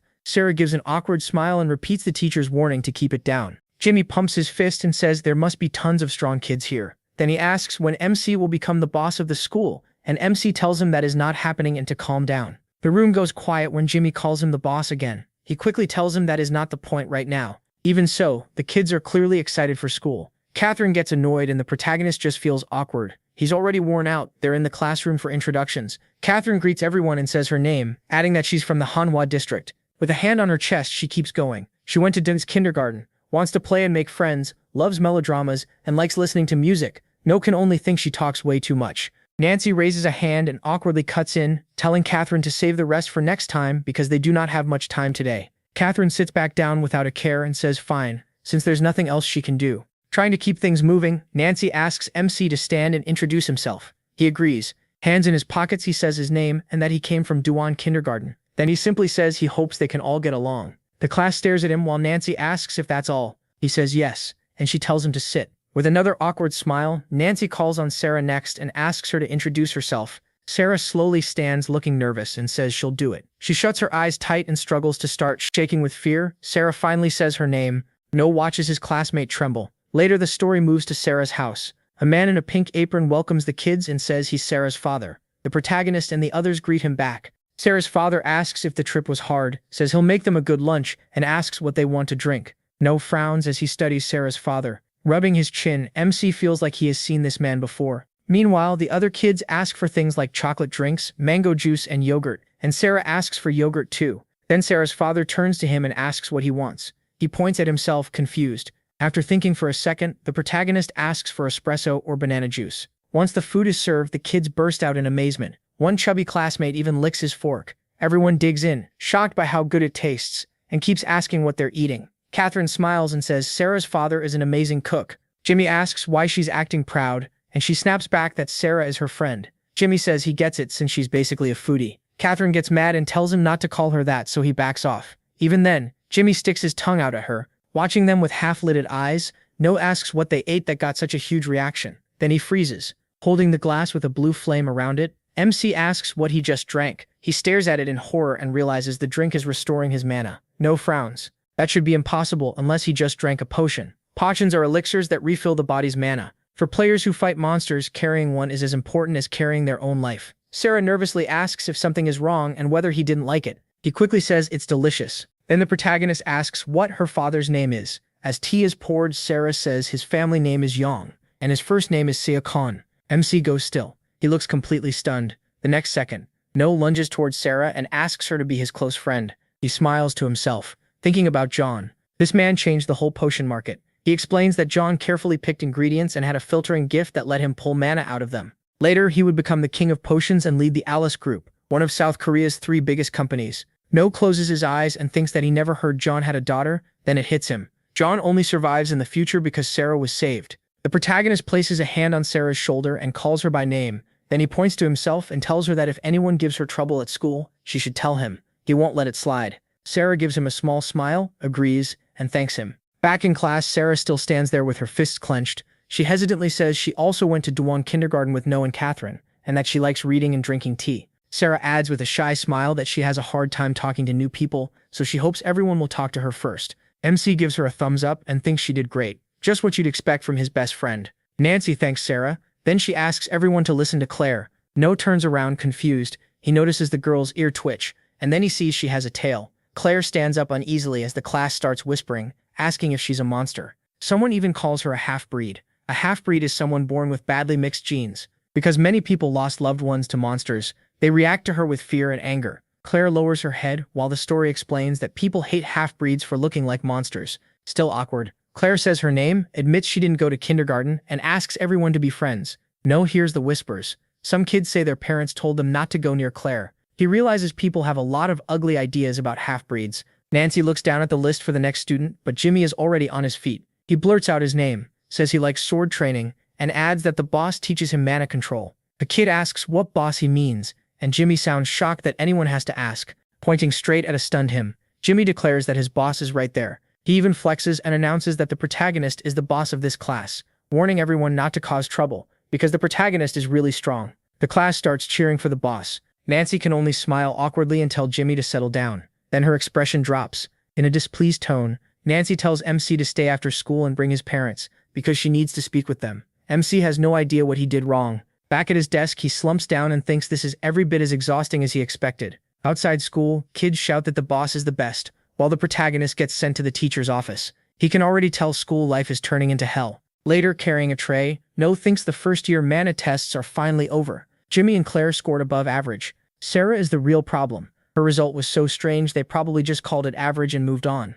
Jimmy waves MC over to join them. Since the day passed without any big disaster, MC decides he can at least sit and eat in peace. They're in the cafeteria during lunch. Jimmy thumps his chest and says he'll go get more food. He shuts his eyes and points out this is Jimmy's 3rd trip, so the cook will probably remember him soon. Jimmy asks how he knew the cook already knows his name. Catherine stands up, annoyed, and asks if he's done eating yet because she wants more too. The protagonist gives a sly smile. Then he says, sure, why not? She's a glutton anyway. Catherine explodes, yelling that she is not a glutton, she just took less food at first. She asks Sarah to back her up, and Sarah says MC is wrong. No and Catherine start clashing with their spoons, but a voice nearby cuts through the noise and asks if that's really her. Someone stares at Claire from behind and says she really does have a tail. More kids gossip, wondering why someone like her even comes to school. Claire looks away while another says no one should even make eye contact with her. Claire walks through the cafeteria with her tray and spots an empty seat. 3 students are sitting there. Claire timidly asks if she can join them.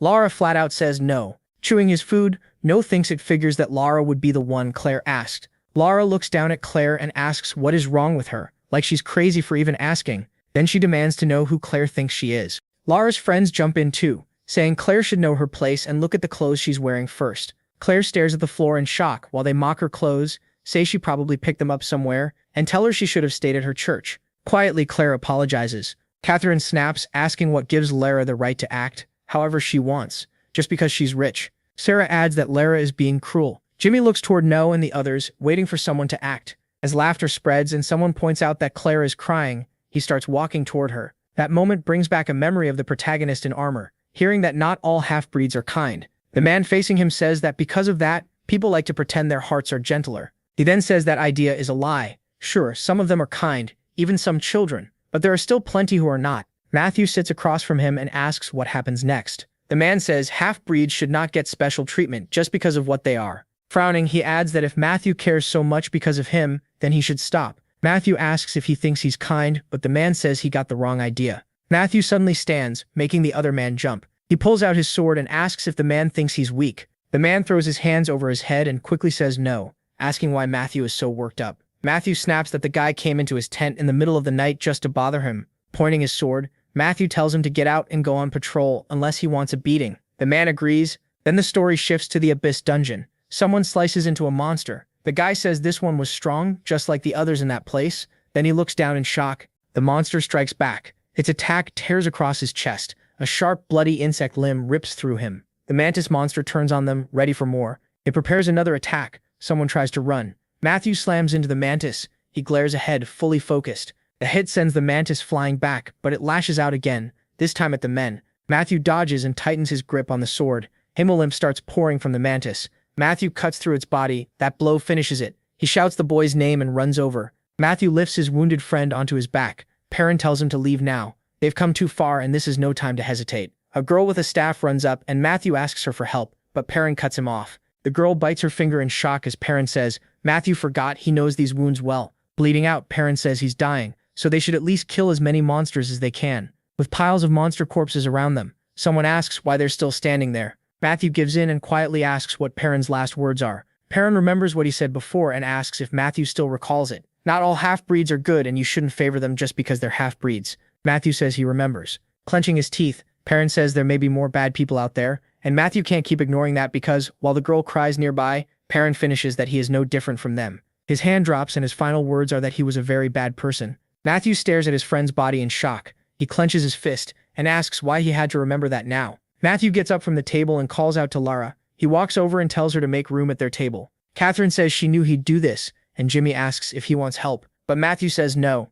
Someone grabs Claire's tray, and the insults start again. What is she doing? What's wrong with her? How can she be this stupid? Matthew takes her tray and says there's a seat for her. Claire stares at him in shock. She grabs his sleeve and he says that's a little much. Claire quickly lets go and apologizes. Matthew says it's fine and tells her to come with him. When Jimmy calls out, Matthew says his friends saved a place for her. Claire looks surprised and says helping her will only make things worse for them. Matthew answers with a serious face that he doesn't care. The girls mock his friends, asking what kindergarten they came from. One says maybe they should find out who those people are. Lara fixes her hair and says there's no need. Lowering her eyes, she says it's obvious they're nothing special. Catherine points at Claire and says Matthew can be stubborn, so she'll have to get used to it. Matthew immediately tells her off. Jimmy points to himself and says lunch is really good today. Sarah hands Claire a cup and offers barley tea. She also offers her friendship, and Claire thanks her. The four warn her the tea is hot, so she should drink slowly, but it tastes great. Claire lifts the mug, then she gulps it down in one go, leaving Sarah stunned. Next, Claire shoves a spoonful into her mouth. Matthew frowns and tells her to slow down. They're not going to take the food away. Claire suddenly starts crying. Catherine asks what happened. Sarah gives her a handkerchief, and Matthew tries to think of what to do. He thinks through the game. Once he starts, the others need to hide their presence by suppressing Mona. Matthew points upward and says they can also use Mona to boost their bodies if they want to beat him and get away. Claire says she doesn't know how to control Mona. Matthew reminds her she can at least hide, then asks if she's in good shape. Catherine cheers her on and says she'll beat him with her power. Matthew realizes Claire still can't use her special telepathy, so he'll try teaching her later. Matthew says they can't hide inside the buildings, and tells everyone to stay in the area. Turning away, he says he'll start in 100 seconds. He leans on a pole and counts down from 100. Then Matthew opens his eyes. Stretching, he says he's going to start looking. He finds his friends one after another. Soon only Claire and Sarah are left, and he can't sense Sarah at all. Thinking it over, he admits Sarah is amazing at controlling Mona. That means Claire is next. He folds his arms and thinks. Then Matthew rushes towards some bushes. He parts them and shouts that he found her. Then he spots a tail off to the side. Matthew takes off after Claire, yelling for her to stop. He reaches for her. Claire jumps away at the last second. Matthew falls and she lands on the roof. Claire yells that she won't lose until Matthew catches her. Watching this, Jimmy asks if that really counts. He pulls up his sleeve and argues they were only found, not caught. Catherine slaps her palm and says they got tricked, then tells everyone to run. Matthew's sister says she was about to play again anyway, and with Mona she can run even faster. Matthew just stares as his friends scatter in every direction. Grabbing his head, he asks what is going on. Using Mona, Claire cries out that he'll catch everyone. She looks confused while Matthew keeps shouting. Then the story jumps back a little earlier. Sarah goes up the stairs, wondering where she can hide, while Matthew calls out that he's starting. She focuses, knowing she has to suppress her Mona. After hiding her Mona, Sarah decides she can't stay inside, so she'll head outside. Then she notices stacks of books. Sarah walks closer. She stops by the shelves. A moment later, she's already walking along with a book in her hands. Looking thrilled, Sarah says this place is paradise. Then she turns around, realizes she has no idea where she is, and says she should leave. But another look at the books makes her call it wonderful. She spots Alice in Wonderland and asks what it is. A man with glasses appears behind her. He looks strict. Sarah turns back. Startled, she asks her grandfather to keep going, and he continues the story, saying this is where Alice goes after the rabbit. Matthew grits his teeth when he realizes Sarah has been found. Sarah sits on her grandfather's lap. Matthew angrily says she vanished during their game, and he's been searching everywhere. Her grandfather says she should have told him she was with friends. Sarah says she forgot, and then Matthew's sister praises him, leaving him totally confused. Matthew gets mad that she forgot about all of them, and Sarah apologizes. He flicks her forehead. Holding the sore spot, she listens as Matthew tells her to warn them next time she goes somewhere. She apologizes again, and Matthew thinks he should stop before she starts crying. Matthew apologizes to her grandfather, but the old man says it's fine. He was bored until she showed up. Then he asks Sarah to visit again because it's nice having a friend who loves books.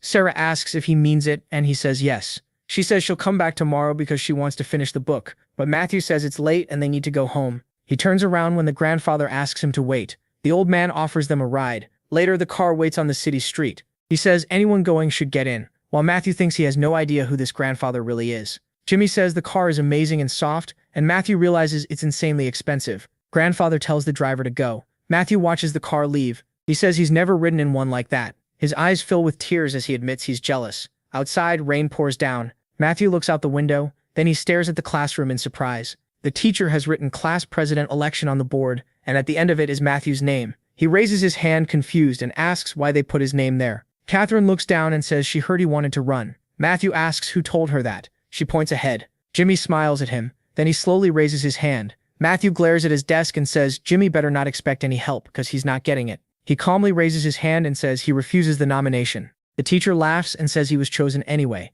But Matthew shouts that he's not fit to be president. Catherine looks at him in surprise and says every child has endless potential. Matthew yells at Catherine asking why she didn't tell him sooner. The teacher asks if anyone else wants to run, since Matthew is the only candidate so far. Laura raises her hand with a smile. The whole class turned to Laura. She glanced at Matthew and told the teacher she wanted to run for class president too. Matthew stared at her, confused. Then a box packed with burgers appeared. Laura smiled and said her dad bought them so everyone could eat. The class exploded with cheers. Right away, the kids started saying they should vote for Laura if she'd bring burgers every month. Matthew's group watched the others with clear disgust. Someone handed Matthew a burger, and Laura stood beside him. Grinning, she thanked him for his valuable vote. Matthew shot her a look and said he had no intention of voting for her. As he said it, he slowly stepped away. He let out a sigh, already seeing how she was trying to control people like a grown-up. Then something off to the side caught his eye. Jimmy stood there drooling, clutching a wrapped burger with his mouth hanging open. Meanwhile, Matthew's friends all turned Laura's food down in their own way. Seeing that made him smile. Then he looked ahead with confidence. Soon it was time for the elementary school spring trip. The teacher smiled at the class and said they'd do roll call, so everyone should raise a hand and say their name. She added with a laugh that the president and vice president should help. Laura twirled her hair and happily agreed. Matthew answered too, but he clearly wasn't happy about it. Laura stood by the teacher with a stick in her hand. She tapped at things and handed out flowers. The teacher kept guiding the children around. The kids laughed and clapped along. When Matthew opened his lunch, he found a note saying he was loved. The girls nearby smiled and told him to check out Jimmy's lunch too. Sitting beside him, Catherine was touched that his sister had written something like that for him. She was holding sushi. Then everyone stared at Jimmy's lunch in shock. Inside was food shaped like a bear. Matthew thought about his father, a cook, and said he was really enjoying his meal now. He looked at Jimmy in surprise while Catherine asked what the bear's little paws were made of. Jimmy just smiled, holding his drink and snack, and said his mom told him it was really tasty. Matthew and Catherine gave him an odd smile. Then Catherine calmly pointed out that his mom hadn't even packed his lunch herself. A boy suddenly ran through the forest. Matthew looked around, asking what was going on. His legs snagged under a frame, and he shouted, asking what kind of monster this was. He crashed to the ground. Pinned there, he couldn't do anything. Then he saw a monster's paw and froze in fear. Seventh-grade hounds stared at him like hungry beasts. The boy screamed for help. A hellhound glared at him. He looked away, terrified. Blood sprayed nearby. The monsters shoved into each other, and one screamed for them to stop. Two of the beasts had started fighting each other. Two wolves turned to look at their leader. The whole pack lowered themselves. Then the hell wolf roared for them to move. The monsters charged toward Matthew's group. In the forest, the children shouted as they opened their hands again and again, but the slips of paper in their palms were blank. Jimmy and one of the girls sadly said they got nothing, but Matthew yelled for them to forget it. Jimmy, still grinning like crazy, said he had to find the treasure. Catherine looked annoyed and suggested they draw again. Everyone agreed except Matthew, who started walking away. Catherine grabbed his shoulder and asked where he was going. He followed the others anyway, irritated and wondering why they had wandered so far. That made Matthew remember the dragons in the Ijinbu area. The kids suddenly turned at a strange noise. Claire and Olivia asked what it was. Matthew pressed a finger to his lips, telling them to stay quiet. A huge monster rushed past at high speed. Its paws cleared bushes and trees in a single bound. Catherine pointed at it and asked what it was. She was pointing at a crazed wolf. The beast growled at the children. Matthew got angry, not understanding why this had to happen now. Seoul had been protected by a cocoon, but the monsters filling Ujeongbu somehow broke through and moved south, causing a tragedy with many victims. The wolf kept snarling wildly. Catherine stared at it in fear. Then it kicked off the ground and opened its jaws wide. A foot struck a stone. Catherine tripped, and the beast leaped straight at her. She dropped to the ground, covered her face, and screamed. Matthew rushed in and kicked the wolf away. It slammed onto the ground. He swung his fork at it, channeling magic through the utensil. Matthew kept stabbing the wolf again and again. The other kids watched in shock as flames burned the monster. With his back still to Catherine, he asked if she was okay. From the ground, she said she was fine. Gina stepped up behind him, wanting to ask something. She looked at Matthew in fear and said this wasn't the captain she knew. Wiping his face, he said he was fine, just a little tense. Whenever Matthew kills monsters, he turns into an immortal player who hates them and loses himself in battle. Looking at his hands, he realized he couldn't let them see that side of him. Matthew clenched his fist and stared into the distance. The children nervously whispered that they should run. Matthew remembered that wolves hunt in packs, and with this many coming down the mountain, he knew he probably couldn't save everyone. So there was only one choice. All the children looked at him. Carefully, Matthew told them to listen. Soon the kids split up and moved through different parts of the forest. One girl put her scarf on a stone and decided to rest there. Lara sat on the rock and told the others to keep searching for treasure. A few smiling kids asked if they could rest too. Lara's eyes turned cold with anger. The children instantly ran off and told her to enjoy her break. She stayed there, focused on her phone. Then Lara looked toward a sudden noise. A group of children came running down the mountain in panic. Confused, she asked what happened. A pack of monsters was rushing down after them. Lara looked at the fleeing girl, and a wolf jumped right at her on the stone. She screamed in terror, then covered her eyes. Something shot toward the monster, and the wolf dropped dead on the spot. Lara held her ears and looked down, then raised her head in shock. Matthew stood there with a gun and told her to get down the mountain. Tears filled her eyes as she looked at him. The rest of the pack turned toward the children. Lara grabbed Matthew's sleeve and begged him to protect her. She was shaking with fear. Matthew, annoyed, told her not to get in his way. Then he turned to the others and told them to listen carefully. Jimmy looked at him as Matthew ordered everyone to run to the foot of the mountain. Looking away, Matthew said he was going to find the others, and Jimmy tried to go with him. Matthew fixed him with a hard stare and told him to stop messing around and focus on staying alive. Jimmy sadly apologized. Matthew looked over the group and said that from now on they were a team. He warned them that the hounds had strong cores, so they needed to hide their mana as much as possible. Then Matthew scattered food around, noticing it still had some mana left in it. He explained that the monsters had a sharp sense of smell and could track that energy. The hounds would follow the scent, and that would buy them a distraction. Closing his eyes, Matthew knew he had to figure out where they were. A large force shield formed around him. He looked ahead, glad he bought the others time to escape. Matthew leaped across rocks and trees. Ahead, he saw a dark layer of power surrounding the monsters. Glancing at his backpack, he realized he had only half his mana left, and he needed to save it. Then he looked forward again after hearing voices. People were begging for help with their last bit of strength. One man screamed for help through tears. The beasts drooled heavily, calmly licking their lips. The hounds had surrounded the people. One of them suddenly paused, hearing something. Matthew rushed in and sliced it in half. The rest of the pack watched him kill one of their own. Matthew stayed calm. Then he noticed a weapon in a dead man's pocket. His hand closed around the handle. After checking the sword, Matthew realized it held enough mana to kill the whole pack. He pointed the blade at the pack leader, as it kept roaring, then smiled and called the monsters toward him. They answered with angry growls. One wolf sprang first. It leaped high and exposed its chest, and Matthew aimed for that opening. He drove the sword straight into the wolf. The rest of the pack kept charging. Matthew glanced to the side, then started cutting them down one after another. Another hound lunged from a blind spot, but he dodged just in time. His sword pierced one more wolf through the chest. He pulled the blade free while the others kept coming. Then Matthew poured power into the ground. With a quick burst, he launched himself upward. The monsters looked up at him as he gripped the sword and sent his power down at them. Small magic needles rained onto the pack. They sliced through the wolves' bodies fast, leaving the monsters badly wounded. Matthew landed calmly back on the ground. The magic blast threw the monsters upward. The wolves howled, unable to fight back. More streams of power kept crashing down on them. Without a word, Matthew ran. He wanted to get away from that surge of power as fast as possible before it triggered an explosion. Then came a quiet morning in the forest, with someone's legs standing nearby. Lara froze in fear. Matthew calmly told her to run if she wanted to stay alive. Staring at him in shock, Lara asked again. The wolves kept snarling, wild and angry. Grabbing his sweater, Lara nervously asked where he was going. She kept staring at him. Matthew told her not to get in his way. Lara slowly let go of his sweater. Then he remembered the boy who came with her and said he was badly hurt and needed help. Lara watched the boy rush off. She kept looking after him, stunned. Then her eyes turned back to Matthew, like she wanted something from him. Without hesitation, he ran forward. Fueled by power, Matthew shot into the forest. He rose into the air. With a grin, Matthew said he found exactly what he was looking for. Inside the black smoke was a pack of 6th-grade hounds. Their leader roared at Matthew in rage. From above, he stared right back without fear. Then he sent his power into the black mage. Smiling, Matthew told the monsters they were already dead. Shards kept falling. The monsters glared at him in anger. Those pieces of power shot straight at them. Matthew landed lightly and watched the whole fight like a game. Above the others, the pack leader watched it all. The wolf howled, ordering the rest to charge. Matthew calmly glanced at the two monsters behind him. They quickly realized they couldn't move in. His hands tightened around the sword. Matthew looked off with total confidence. One wolf dropped to the ground, dead silent. The rest of the pack kept charging. Matthew held the magic sword steady. Then he marched straight at the monsters. They tried to tear him apart. He covered his head and ran past a dead beast. The sword was still glowing with mana. Matthew faced the wolves, with their leader above them. Annoyed, he muttered that they were all insanely stubborn.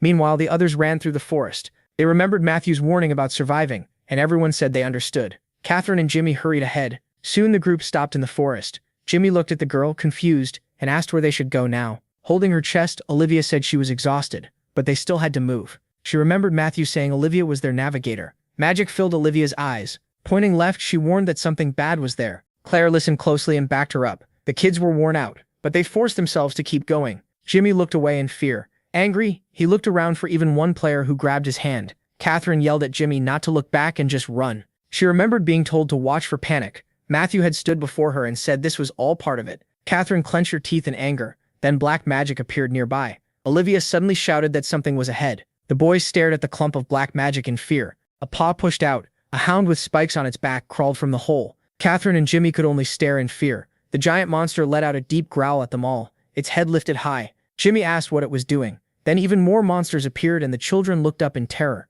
They were surrounded. Jimmy looked around. He remembered Matthew saying Jimmy was the only one there who could really fight, the strongest one. Realizing that, he steeled himself to face whatever came. The boys bumped fists. Jimmy stood still, eyes closed, sword in hand. He remembered practicing sword swings as a little kid and asking if he was doing it right. The wolves charged at Jimmy. Without fear, he swung the magic sword. One hound was cut. The others hesitated at the sight of their fallen packmate. Grinning, Jimmy shouted that he could do this. The monsters kept growling. Jimmy held a wand and handed it to Jimmy. He clenched his teeth. Then he glared at the ground in anger. The monsters kept rushing in. Jimmy leaped onto one of them, trying to dodge its attack, but he got hurt. The others watched him in fear. Claire looked on, confused. She watched Jimmy run and shout that he wouldn't give up. The pack kept chasing him. Jimmy pulled magic into his fist. A wolf sprang at him. His fist slammed down and struck the monster's mouth. Jimmy stared at his hand, confused by what he had just done. Another wolf closed in. He shoved it back before it could get past him. Snarling, the monster turned and came for Jimmy instead.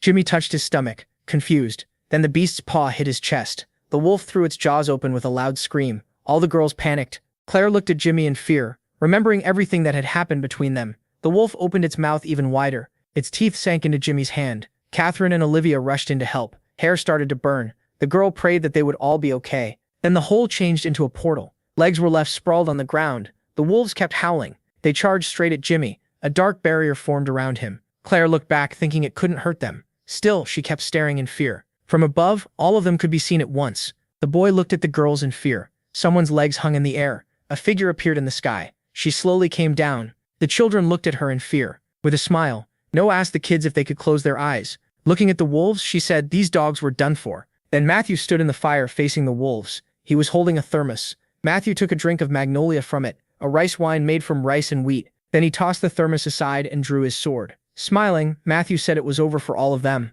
The bottle hit the ground. Matthew shot toward one wolf, activating Heavenly Step. Magic blasted the monsters apart in every direction. More packs were closing in. His fist slammed into one hound's muzzle, shutting it up. He tore through the monsters one after another. Then Matthew aimed his weapon at another wolf. A few seconds later, it was dead, while the rest kept running. Matthew glared at all of them. The sword flashed and cut in every direction. He rushed forward with the blade, moving like a wild dance. Gritting his teeth, he stared down the wolves. Soon only the leader was left with him. Confidence filled Matthew's eyes. He charged again, opening a heavenly gate. Magic spread through his whole body. Through clenched teeth, Matthew admitted he was getting tired. He pushed his legs faster. The monster kept charging too. Both of them lunged at the same time. Matthew's punch smashed the beast in the face and sent it flying. Then he opened fire, his face completely serious. Bullets tore through the air. The monster kept coming, and Matthew looked shocked. Flames burst from its mouth and rushed at him. Matthew was still in mid-air. Fire spread across the whole area. His gun kept firing non-stop. The monster's body was riddled with holes. Matthew watched it calmly as it lowered itself. Then the leader stepped out of the flames. Out of ammo, Matthew gripped his weapon and prepared for close combat. The monster kept studying him. With a sly grin, Matthew raised the magic sword and asked if it still had enough strength for another round. Gritting his teeth, he said those had only been the warm-up. The leader lunged at him, roaring that it would kill him. Matthew rushed in too. He charged the wolf head-on, even as it promised to tear him to pieces. Sword magic burst in all directions. Then Matthew plunged into the black hole. Covering his nose, he realized it wasn't poison. The sword kept filling with magic. Matthew and the leader clashed in a storm of flames. He snapped that this was insane. Then Matthew forced his way through the leader's power. His magic started to break apart. He shouted angrily about his mana. Flames kept swallowing everything. Matthew was blasted back by the fire. He hit the ground. Breathing hard, he said that even after spending a huge amount of mana on defense, he was still badly hurt. Matthew lowered his head, still holding the sword. Then armor appeared on him at once. A huge number of monsters screamed for the others to leave him alone. Matthew struggled to look at his reflection. A crazed smile spread across his face. One of his gifts only came out in critical moments. A massive surge of energy lifted him into the air. The leader growled at him in confusion. That power shot straight at the monster. The wolf looked away, baffled. Matthew screamed that now it would die. The monster looked lost, not knowing what to do. He swung fast and sliced through its paws. The wolf crashed down. Matthew jumped in with his sword aimed at it. Sparks of power burst all through the hole. The wolf growled as black magic flooded it. Matthew stared it down without fear. A huge black sphere kept growing. As the dark magic swelled bigger and bigger, Matthew walked closer and asked why it was hiding like that. He tested his sword against it and said this thing was strong enough. Then Matthew pointed his weapon at the sphere. The sword went through. His power struck the flames. The angry wolf bared its teeth at him. Matthew looked out from the sphere. Calmly, he reminded it that he said it was going to die. Then Matthew walked toward the monster with full confidence. His sword swept over the beast's head. The wolf was sliced apart, its body flying everywhere. Exhausted, he dropped to the ground. Matthew looked up.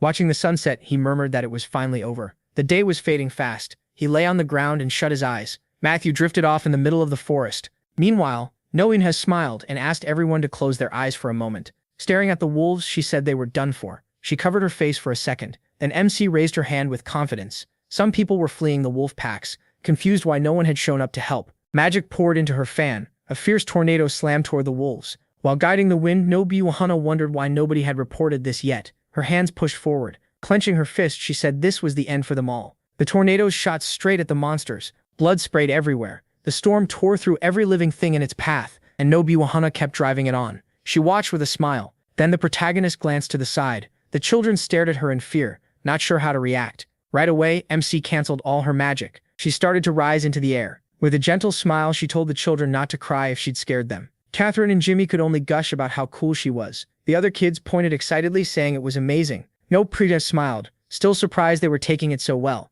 The children huddled together and kept looking at her. But Jimmy and Catherine suddenly looked ahead in fear. He focused her magic forward and decided to check her internal injuries. Magic began to show inside the children's bodies. Olivia watched her with interest. No? Yusha pulled Olivia into a hug. Then she asked if Olivia wanted to become a player. Jimmy immediately yelled that he should be one instead. The boy shook his fists in protest. No, Yusha placed a hand on Jimmy. Laughing, she hugged the kids and called them adorable. The protagonist Yusha thanked Claire for sending the message that helped them find her. Claire looked down in tears and said she hadn't done anything. Still crying, Claire hugged MC Yusha tight. He told the children to head down the mountain, since rescuers would arrive soon, but they all asked if she was staying with them. Looking at Jimmy and Claire, she said they still had to help others, though she couldn't just leave them alone. She smiled and glanced away. A monster was hiding in the shadows. Huge hands gripped a tree. The Letty stared into the darkness in fear as Ken stepped out from the trees and told Nolo it had been hard getting there. The protagonist told the kids to follow her, but Jimmy objected, saying the captain still hadn't come back.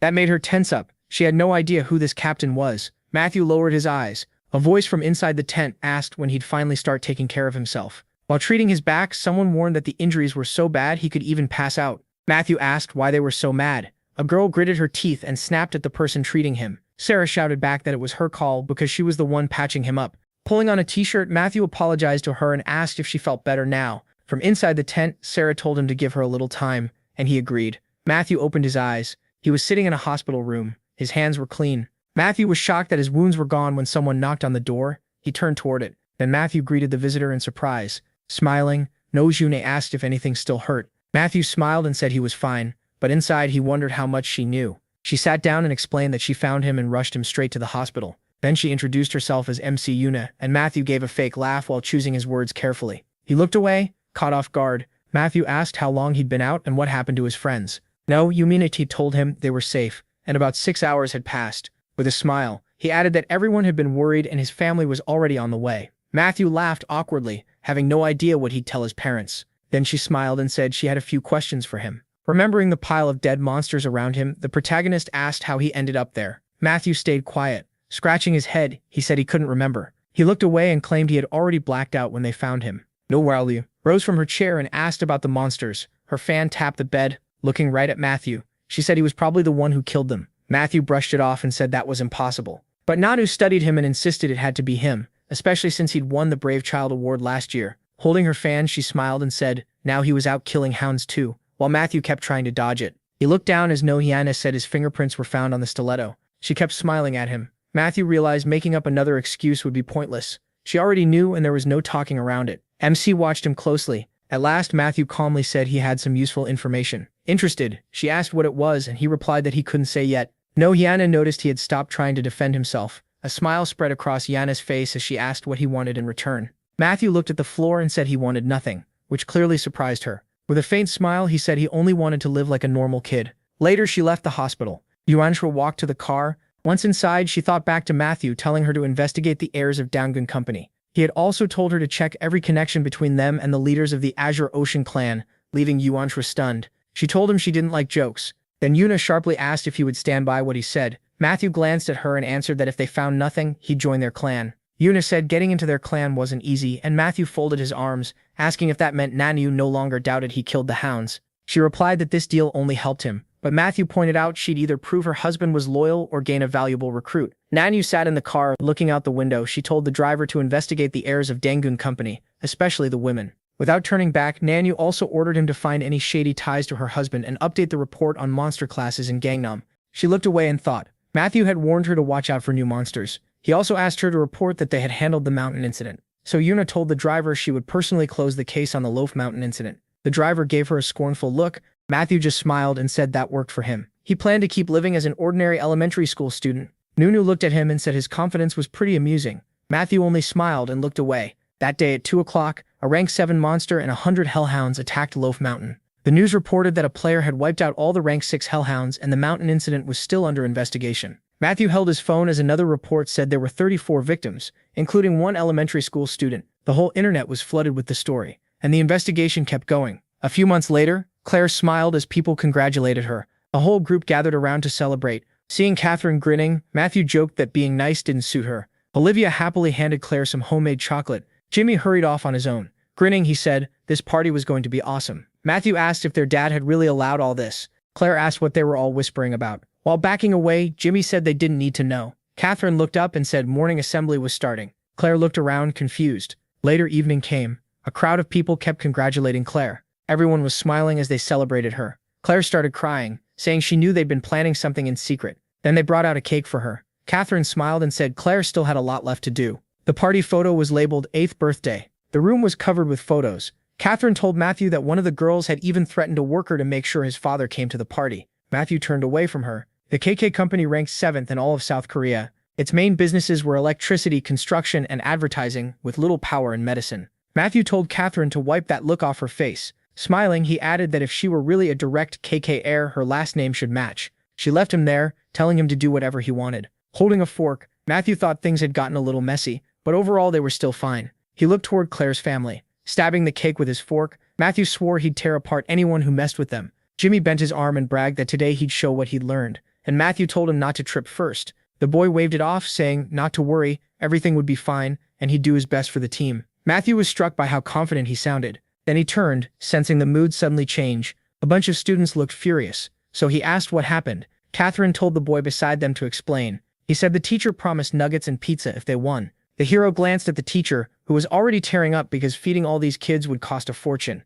The boy lifted his starter gun and yelled for attention. Jimmy got into position, already imagining how shocked everyone would be. The gun fired. He sprinted ahead with everything he had. His team backed him up. They shouted Jimmy's name, and Matthew let out a sigh. Jimmy was sure he had this. While the captain watched him closely, he locked onto the finish line ahead. Reaching toward it, he suddenly felt his whole body grow heavy. He only needed one more step but collapsed. The team panicked. Their teacher hoisted him onto her back and he muttered that the sky was spinning. Matthew sighed, not even surprised. Jimmy had pushed way too hard, and he figured the boy still needed to learn self-control. Out of nowhere, a girl jumped onto him from behind. He turned and saw his sister Anna. Excited, she said she came in first in the 100-meter race. He praised her, saying she was the best among the 5th graders. Anna told him to take care of himself before heading off to her next event. He waved back and told her not to overdo it either. Watching them, Catherine thought he really felt more like Anna's little brother than his mother's son. Claire came over, looking down. Anna had just been too fast, and the hero proudly said that was his sister. Catherine agreed she was amazing. The girls gave him annoyed looks.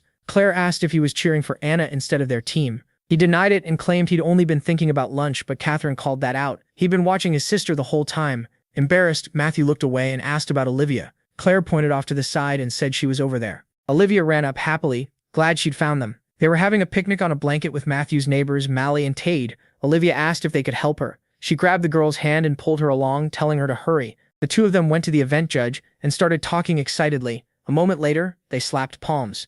Olivia dropped down beside the hero and sighed that she could finally rest. He handed her some water and asked how she got Mally to come. While opening the bottle, she answered with one word, American. That threw him off since he thought she was from Italy. Mally had admitted to his mother that she spoke English, and Sarah explained that was why Olivia was the only one interested. He realized she'd fooled all of them. He stared at her, caught off guard. When they first met, she was just a crybaby. Now she was clever and way more grown up. Olivia noticed Matthew looking and tilted her head with interest, so he quickly looked elsewhere. He leaned forward, then glanced toward Jimmy, who was finally recovering after the potion wore off. The speakers called everyone to gather after lunch. The hero quietly hoped Jimmy could become even half as capable as Olivia. Matthew walked up to Olivia and Claire, who were talking with some women he didn't know, and greeted them. He handed the girls fruit and snacks his mother had sent, then quietly asked Olivia who they were. The women laughed, and Olivia explained that her aunt had recently become one of their regular customers. Matthew touched his chin, sure he'd seen that aunt somewhere before. He passed a tent with an English flag, still trying to place her, when a girl greeted him.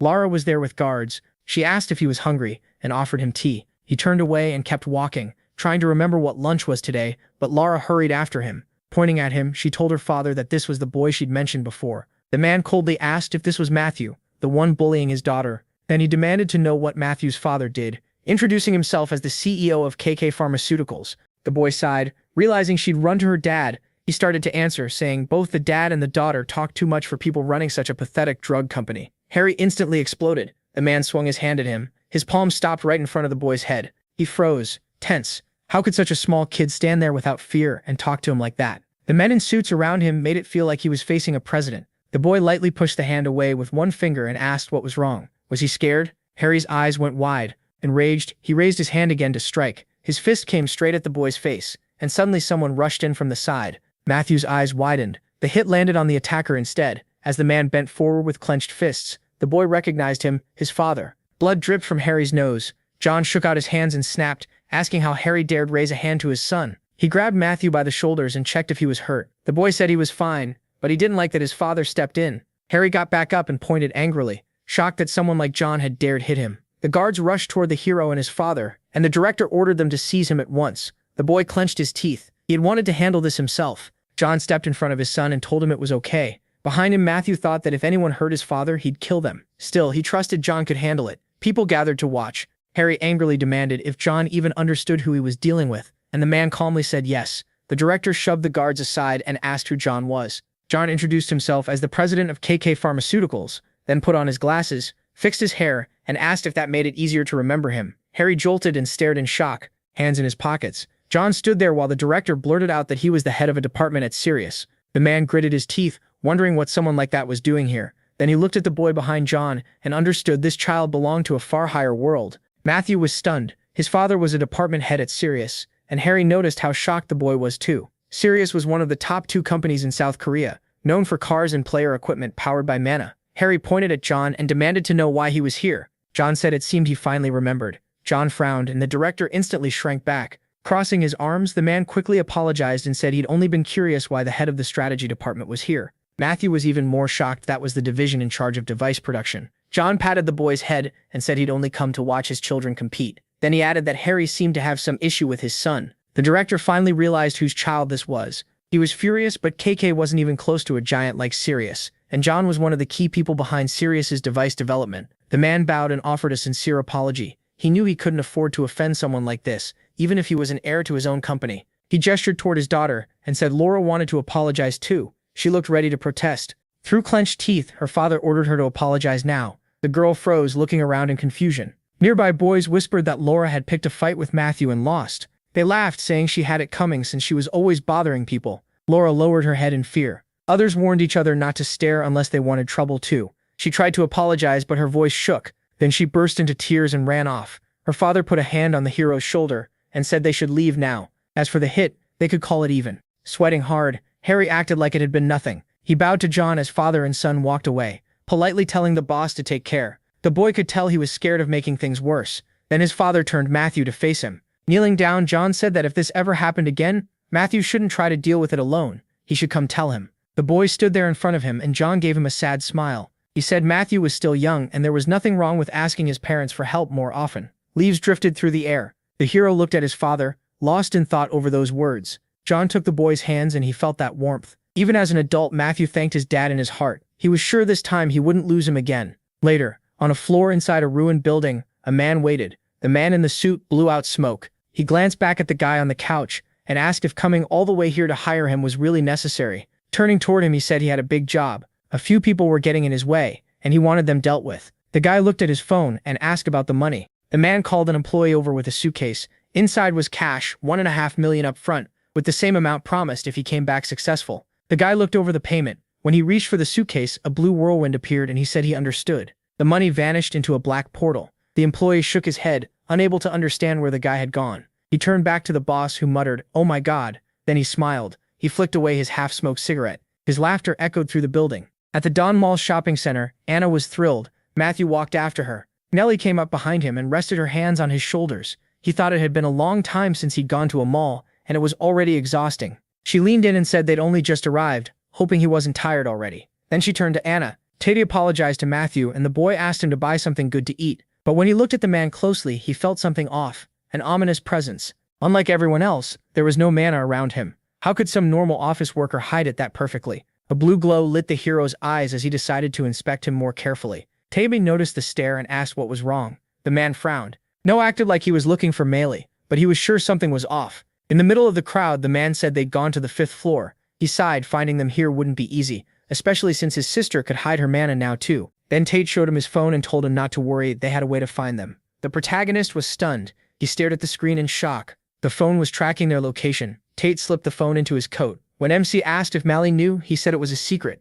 That only made MC more uneasy, but he covered it with a cough and offered to get moving. A hooded guy started walking toward them. He passed right by them. Then he showed his teeth and muttered, "Let's begin." After that, they split up. He glanced back. Blue flames flared around the stranger. Seeing the tattoo on his arm, No recognized him. A ruined city flashed through his mind. He was facing that same hooded man with a sword in hand. The guy crossed his arms and stuck out his tongue. The protagonist remembered that grin. It was nameless. Tate asked what was wrong, but MC was still trying to figure out why this guy was here. Looking ahead, confused, he told his uncle something weird was happening. Tate scanned the area and said there were 3 of them. No gave him a questioning look. Tate pointed out a guy in a cap and tracksuit and said all 3 of them felt wrong. There was also a bald man dressed in black, and another guy crouching in a Panama hat. No raised his hand and 3 glowing orbs formed above it. With one motion, he sent them forward. The light struck all 3 at once. Tate quickly pulled him back and he said they had to leave. He looked over his shoulder, sure now that they were players. The men were checking the area too. They clearly knew what they were doing. From behind a corner, the 2 watched them, and no asked about the last one. Tate said the guy in the Panama hat was observing the crowd without giving away where he was.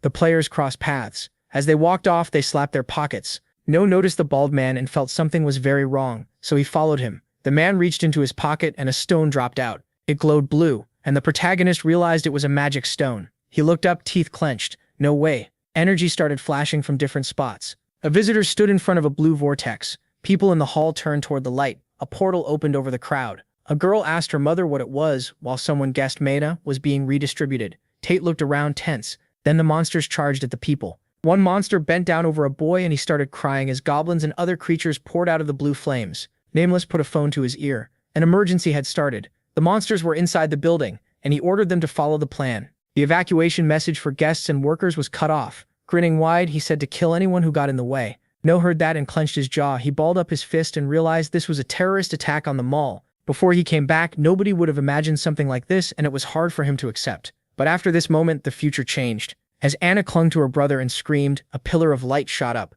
The monster opened its mouth and showed its fangs. MC felt something leap at him from behind. He turned just as Tate smashed the monster with a punch.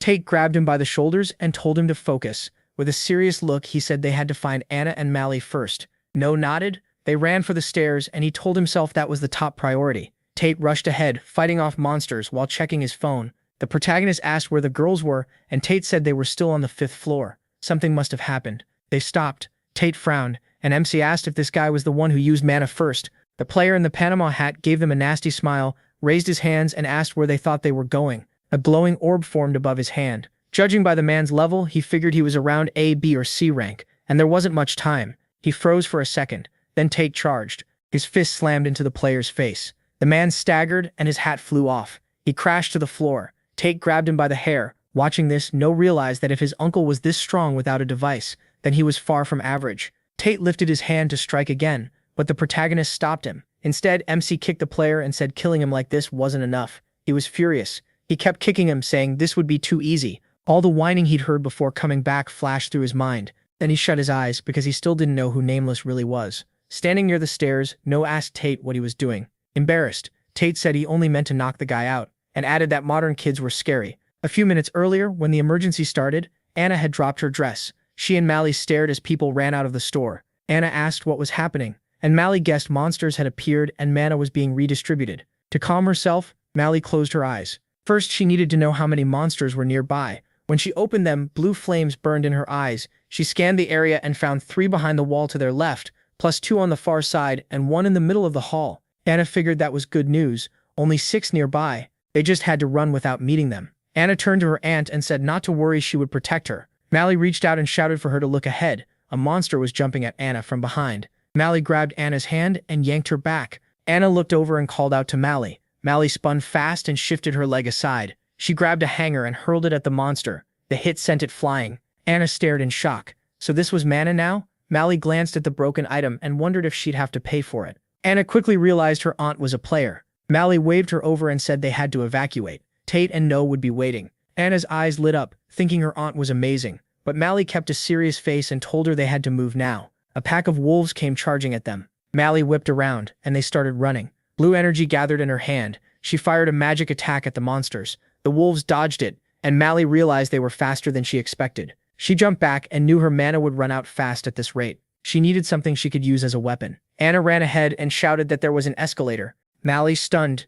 told her not to go there. Anna looked up and a wolf lunged at her. She froze in fear. Staring at the monster, Anna remembered the huge one from before. This time, the memory didn't scare her. It made the fear disappear. She sprang away from the wolf, blue aura wrapping around her. Then she struck and slammed the monster down. Even she was stunned. Anna stared at it, then landed back on the ground. Mally caught her, smiling as she asked if Anna was okay. Anna said she was. The wolves glared at them and closed in from all sides. The 2 looked at them. Mally asked if Anna could jump to the escalator ahead, and Anna said yes. Anna stepped onto the railing, and together they leaped for the escalator. They cleared the gap in one jump. The wolves watched them, stunned. Then the monsters turned to follow. Mally ran on, serious now. Without a device, beating them would be hard, and she needed something solid to swing. a wolf jumped at her, but she grabbed a pipe. She swung it hard and smashed the monster. Mally threw the wolf away and charged the next one. Her weapon shattered, but she still killed them all. Anna cheered that Mally was the best, and Mally proudly agreed. Nearby, cosmetics were scattered across the floor. No grabbed a bottle and threw it. The guy blocked it. As the man took a fighting stance and lifted his leg, the protagonist slid in low. The man swung, but No kicked him in the face instead. Blood covered the guy's face. MC looked at Tate and said he was done here, then asked what he'd found. Smiling, he added, "Wait a second," while Tate thought it over. Pointing ahead, Tate said they should be able to see them from there. He suddenly paused. He saw a wolf falling down, then more monsters dropping after it. No looked up and spotted Mally with Anna. Looking at a corpse, the protagonist said they needed a weapon before climbing up. Tate asked if he needed backup. Picking up a dagger, MC said this would be enough. He gripped the blade tightly. Tate studied him with a serious look. Then he turned and saw a man on the floor above. Blue aura was pouring off the stranger. Watching him, Tate asked if that was the one in charge. He told him to watch the girls, and he answered that he would. Then the protagonist looked at him and said he'd handle that idiot himself. Holding a cigarette, the guy asked who they were and whether luck was on their side. Mally stepped in front of Anna and told her to come closer. The men walked toward them, saying they needed to leave before those fools from Sinra arrived.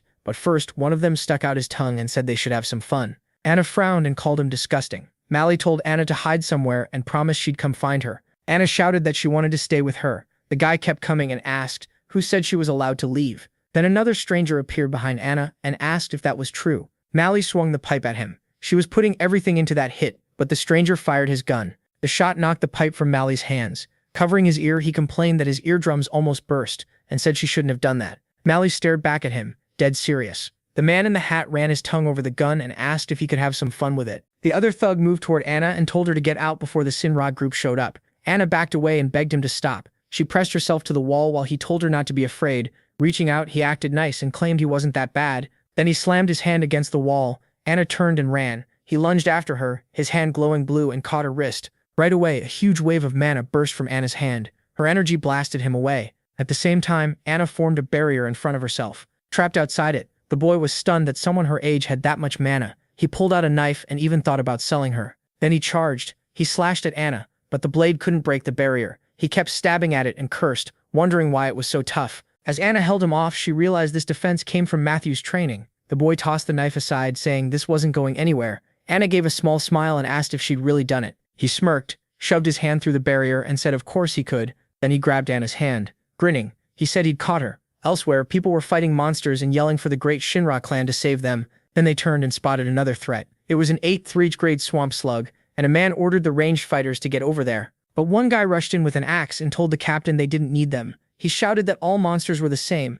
you just had to chop them down. So he attacked the slime. A second later, he froze in shock. The slime started absorbing him. From the upper floor, another man watched as people yelled that physical attacks wouldn't work and told someone to report the mall situation. He just smirked, saying their arrival had bought them more time. Melly tried to stay out of sight, and the stranger told them to hurry up and finish. Then she saw Anna being grabbed. Shocked, Anna asked how he did that. He laughed it off, saying a real player wouldn't be stopped by something so small. Then he noticed a stream of fiery mana rushing at him. He barely got his barrier up in time. Melly was firing energy from her hand. While aiming the mana blasts, she yelled at Anna to run. Anna took off. The man clapped his hands, looked at Melly, and asked if she could do that too. Melly leaped back as he reached toward her. Anna kept running, while he mocked Melly and asked why she wouldn't spend time with a guy like him. Melly bit her lip. Then she kicked off her shoes and tore her dress. Getting ready to fight, she said she wasn't his doll. He smirked and said tricks like that wouldn't work on them, though her powers were kind of cute. Then his face changed. A heavy strike smashed through his barrier. Blood dripped onto his shoes. Staring at Melly, he realized her power had jumped way too much. Seeing the many magic circles around her, he asked if this was some kind of boost. Light poured out from the room. Trying to catch his breath, he asked if she was already getting tired. Then he looked at Anna and asked why she kept running when it was pointless. Grabbing the back of her head, he told her to be a good girl and play with her uncle. Blue energy started building in Anna's legs. She jumped onto a shelf and grabbed a toy box. She got ready to throw it, and the stranger raised a barrier. Instead, he kicked the shelf, cursed that she was driving him crazy, and Anna started to fall. Grinning, he thought he'd burn her leg off. But then he flinched. Her barrier crashed into his. With his hands up, he said he'd planned to go easy on her, but she was getting way too bold. Frowning, Anna started counting in her head. She gathered mana in her hands and reached 2. A loud "oo" dart rang out and Anna sprang away from the barrier. Blue energy poured off her. The guy was stunned. He reached out again thinking it wouldn't work this time either. But Anna remembered Melly and decided to copy her. She pulled her energy together into a magic sphere thinking, Melly did it like this. Then Anna fired the mana bomb at him. The stranger could only stare at it in shock. A blinding flash followed, and the blast wrecked the room. The man turned back to look at the ruins. Anna ran out of the store with a bat in her hands. Seeing her, he wondered if the girl had actually beaten that idiot. He was out of bullets, and they were already behind schedule. Blood covered his hand. Fighting both of them now was too much, but running away still stung, though heaven would have to judge that. Melly screamed for Anna to stay back. Anna froze, thinking that even with all her strength, Melly's legs were chained. The man stood behind her and said they could play dirty instead. He grabbed Melly by the throat while holding a knife. Anna, horrified, tried to call out, but he warned her not to move. Pressing the knife to Melly's face, he said one more step and she'd get hurt. The second guy reached out and knocked Anna to the floor. Pinning her down, he sneered that she really thought he was dead. Trash like her couldn't beat a player. With a sad look, Anna thought about what would happen if this kept going. Her vision started to fade, and a huge wave of power spilled out of her. Shielding himself, the stranger wondered if her mana had multiplied several times over. The energy storm around Anna kept growing, and he realized that if this continued, she'd explode. Meg struggled to break free, but the man stabbed her. Anna saw it happen. Throwing Melly over his shoulder, he asked if Anna wanted to kill everyone. He moved to grab her, saying he'd help. While the other man struck the back of her head, Anna collapsed. As she slipped out of consciousness, one of them said it was a shame to leave her. She was pretty and had tons of mana. In her thoughts, Anna wished she were stronger. Suddenly, she stood in a bright space, looked around and asked who was there. A voice asked if she wanted power. Runes appeared in front of her. Touching her chest, Anna asked if they would really give her power. Then Noah shouted for her not to listen. Anna jerked in surprise. She remembered the sunlit house and Matthew's frightened warning. Things ended safely this time, but next time could be different. He had told her he could teach her whatever she wanted, as long as she lived a normal life. Holding out his pinky, he made her promise never to listen to that inner voice again. Anna looked at his hand, smiled through tears, and promised. Now her hands shook as she silently begged Matthew to forgive her. The man watched with a smirk while Anna thought she wanted the power to protect people. She pictured her friends at the party struggling to stand, and said she needed strength to protect her aunt. The man swung at her and told her to go to sleep. Anna's eyes turned yellow as she asked for strength. Then she punched him in the face. He went flying. Terrified, the other guy shouted that it was that fool again. Anna looked up and asked if it was Tade. He dropped his coat over her head and told her she was a good girl. Anna smiled, then she lowered her gaze as Tade said it was his turn. The stranger frowned, annoyed to see that bear-like idiot again. Tade rushed him at incredible speed, grabbed him by the head, and slammed him into the ground. Then Tade started lifting Mally. The other guy reached for the knife, grabbed it, and looked terrified. Tade took Mally by the hand. The boy charged like he had a death wish, but Tade punched him in the face and threw him back. Blue energy flared around Tade as he said that for what they did to Mally and Anna, this was their payment. He beat the man down, saying he'd pay with his life. Then the story jumps a few days before the terror attack on the mall. A man yelled that he'd done everything he was told and asked what else they wanted. Clutching his chest, he pulled a weapon from behind his back. He rushed the stranger, shouting that he'd kill him and that fool who set him up and thrust with a spear. Then he froze. A blade pierced his body, and he realized this gift twisted the enemy's senses. The attacker was already behind him. With a rope in hand, the stranger said the man talked too much. Then he started strangling him. As he tied the rope to a ceiling beam, he mentioned a message from his clan lord. He hanged the man and coldly said he'd take care of the family, so there was no need to worry about his wife. The man's body shook. Then it went still. After checking the news, the stranger thanked him for his hard work and said goodbye. The story then moves to a distribution warehouse, where a man on the phone said the Shunwa clan had left. Pulling his hood up, he thought they were faster than expected. Then someone asked who the child behind him was. He turned and asked, "What child?" Then he froze at what he saw. Smiling, No said he had noticed him just in time. The man stared at Matthew, wondering who he was and how long he'd been standing there. Looking at MC, he figured they would just kill him and be done with it, while the stranger asked why this mysterious kid looked so scared. Pulling his sword, he warned him not to follow strangers so easily. Matthew swung his blade. The man smirked and warned that something bad could happen if he did. Then the protagonist cut his head off.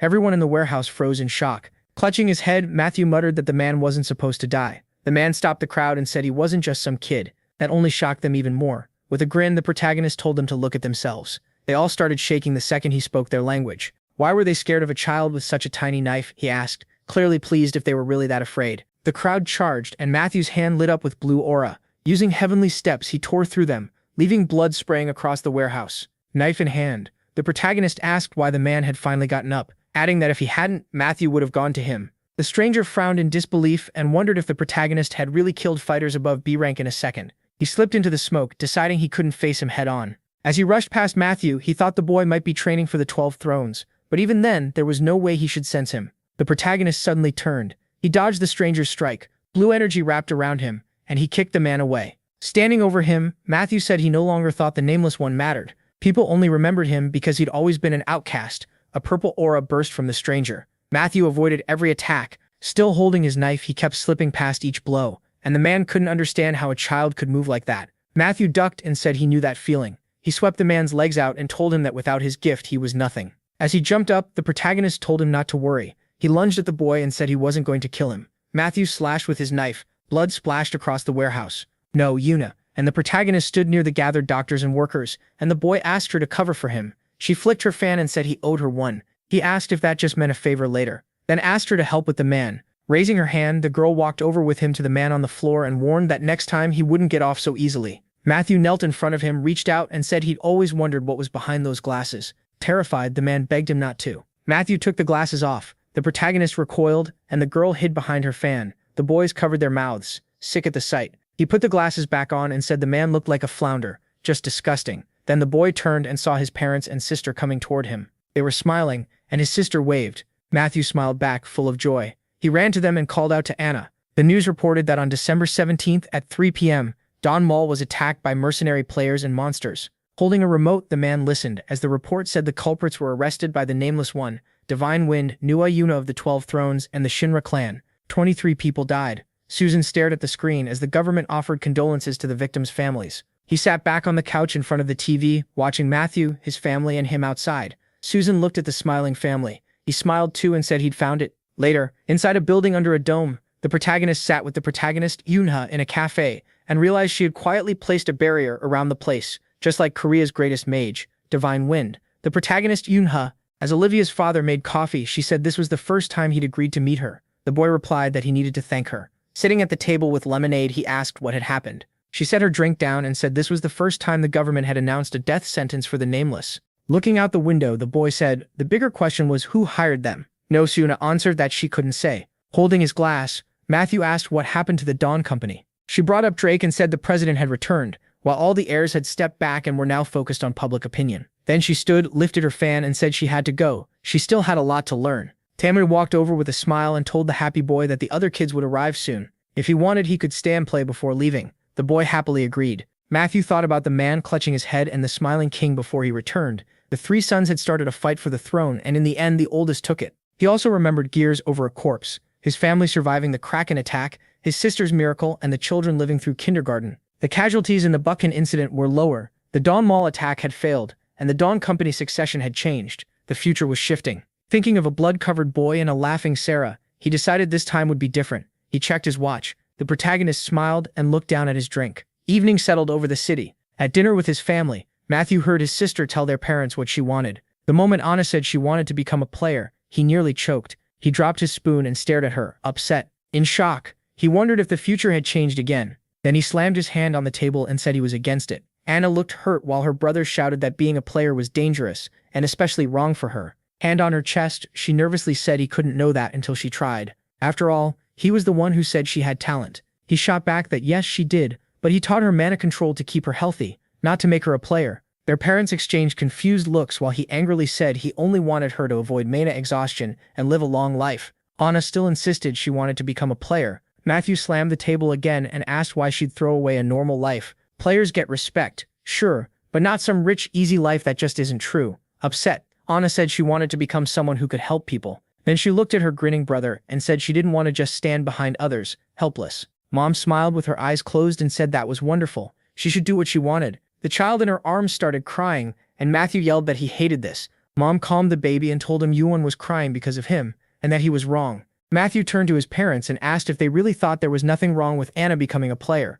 Tracy looked at him with concern and asked what he meant. Of course she knew it was dangerous. Still, she and her husband smiled and said that if Anna wanted it that badly, they wanted to support her. Anna happily hugged her mother, thanking her, and her father leaned in to hug her too. The main character lowered his eyes sadly. Later in an office, the girl at the table rubbed her head and told Clark to give the summary. He turned on the screen and explained that the Dawn Mall attack wasn't random. It had been set up from inside the company. Showing a chart, he said the Dawn Company was split between President Drake and his three sons. The oldest and middle sons were the main suspects, since the youngest had too little power. Pointing out smiling Alex and gloomy Archie, he explained that the oldest son was known for being cruel. Many thought he'd inherit the company, just because he was the eldest. The middle son, unlike his brother, had a better personality and was also a capable manager. With his arms folded, a man asked the girl leading the meeting if this meant a terrorist attack. She answered that Alex had started an attack on a mall under Archie's control. The old man asked if the president knew, and she said that's exactly why he came back from house arrest. Clark pointed at the screen and said that wasn't their only problem.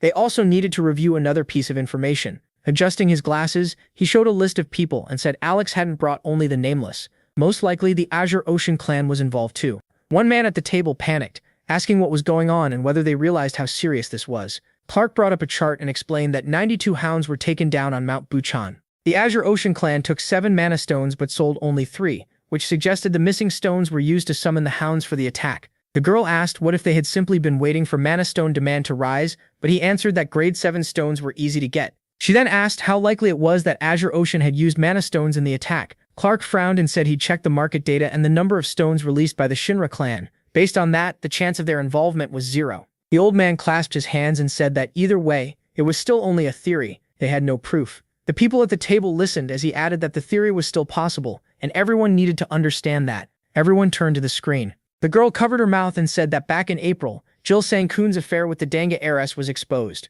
When No heard, she was furious. She brought up a chart with the clan symbols and said Jill Sang-kun was clearly waiting for attention to move away so they could target Danga next. That, she said, was why she had called everyone here today. The old man looked at her, smile, and asked if this meant war. One of the men spread his hands and reminded everyone that the Azure Ocean clan had divine wind, and not just them, but the Lightning King under the 12 thrones too. Frowning, he thought that even a genius like the Lightning King was still young, so facing No wouldn't be easy. The girl struck the table and said, sadly, that they were not going to war. She spread her arms while Clark argued they couldn't just ignore the Azure Ocean clan. Shredding the papers on the table with her energy, she said they would back Alex as Dawn Company's heir. With a cold smile, she burned the papers and said they would begin planning how to keep the Azure Ocean clan in check. The story shifts to Matthew's class, where a boy blurts out, asking how this happened. The protagonist could only smile awkwardly, thinking that somehow they had all ended up together again. At their desks, Catherine pointed out that they were all in the same class, and Claire admitted she'd been scared they would get split up.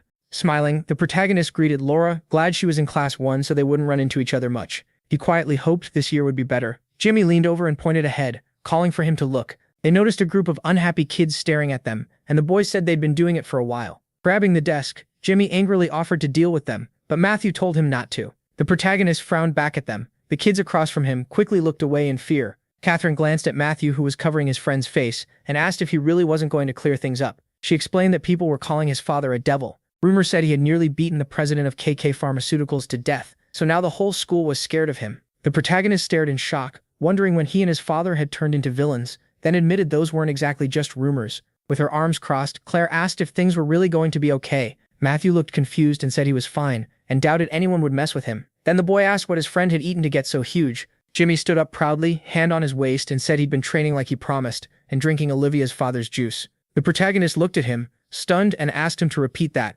Shocked, the boy remembered telling Catherine and Claire that drink was for restoring mana. Imagining everyone laughing at his height, he realized it didn't just restore mana, it also made you grow. From now on, he needed to start drinking it too. Matthew looked down gloomily when a boy rushed in and announced that the teacher was coming. Then the man walked in. Jimmy, standing behind the protagonist, muttered that he should get back to his seat. At the podium, Bill introduced himself as their homeroom teacher for the year. The boys stared at him, then frowned, thinking that mana flow wasn't normal at all. Just who was this guy? The old man shut the book. Sitting among the books, he asked the man beside him for a report. Holding the papers, the man said Laura's expulsion request had been handled just as ordered. The old man listened as he explained that even the students tied to KK Pharmaceuticals had been moved into a separate class, while the others, including Olivia, were placed together. Seeing Olivia's happy face outside, he asked if KK Pharmaceuticals was run by Kim Gun's family. The man confirmed it. Looking out the window, the old man asked how they dared mess with her. She was like a granddaughter to him, and now things were being set right. Reaching for the papers, he asked what had been decided for Olivia's class.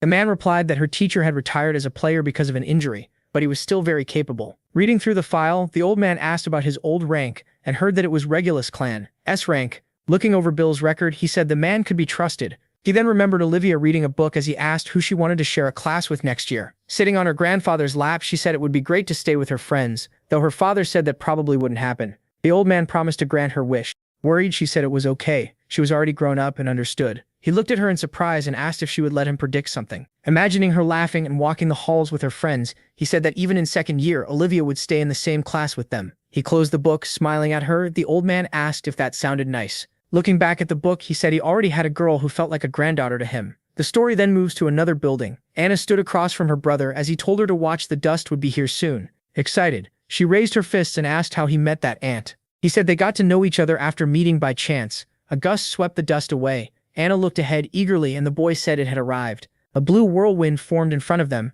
and someone complained there was dust everywhere. The dust swirled through the building. The girl looked up in surprise. Then a woman stepped forward, hiding behind a fan. No, smiled, apologized for being late, and asked if they had waited long. Thrilled, Anna stood with her brother and quickly said not at all. Though MC really was late. The girl stared at her with shining eyes and clasped her hands. Then she bowed and said hello. She gave a shy smile and asked her not to use the title Divine Wind of the 12 Thrones. Just call her Aunt. Looking at the shy girl wrapped in energy, she thought the child had an incredible amount of mana. And even better, she knew how to control it. If the world ever found out, everyone would try to claim her as a seed and chaos would follow. For now, though, she was theirs. The protagonist cut in, annoyed, asking if the greetings were done and whether she brought what he wanted. Smiling sweetly, the protagonist handed over a ball of energy. The boy took it and said it was a device and a magic stone. Matthew picked it up and examined it with one eye closed.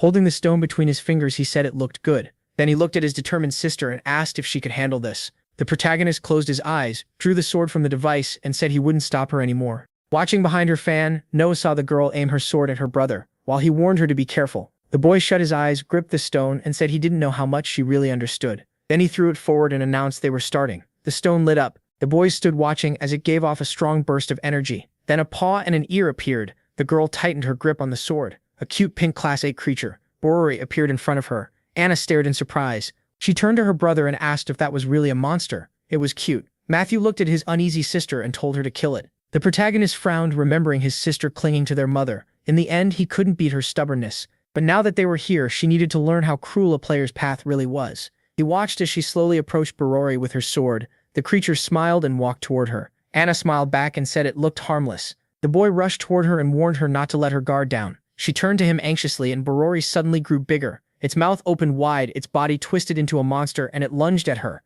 Anna watched in shock as her brother jumped in and kicked the monster away. The creature flew back and rolled across the ground. Borori lay there badly hurt. Standing in front of his sister, Matthew told her never to judge monsters by looks, and never to hesitate or she would die. Holding the sword, the girl lowered her eyes sadly, and her brother asked if he should keep going. She remembered him charging through cars toward a monster. Then she pictured Melly fighting without fear. Gripping the sword tightly, she decided she didn't want to stay the one being protected. She wanted to protect the people she loved too. Anna drew her sword with confidence, thinking she wouldn't leave this burden to her brother alone. She had to get past this. Soon her sword was covered in blood, and the stone lay in a puddle nearby. She stared at the bloody blade in fear. Then the girl threw it to the ground. Anna dropped to the floor and weakly waved toward the stone. The boy ran to her while No thought about how much the girl had done after 15 tries. Matthew watched his sister stare at her blood-covered hands and cry. He sat beside her, hugged her, and told her she did well. She really did. Matthew watched him calm Anna down and thought about how much she had suffered to become who she was now.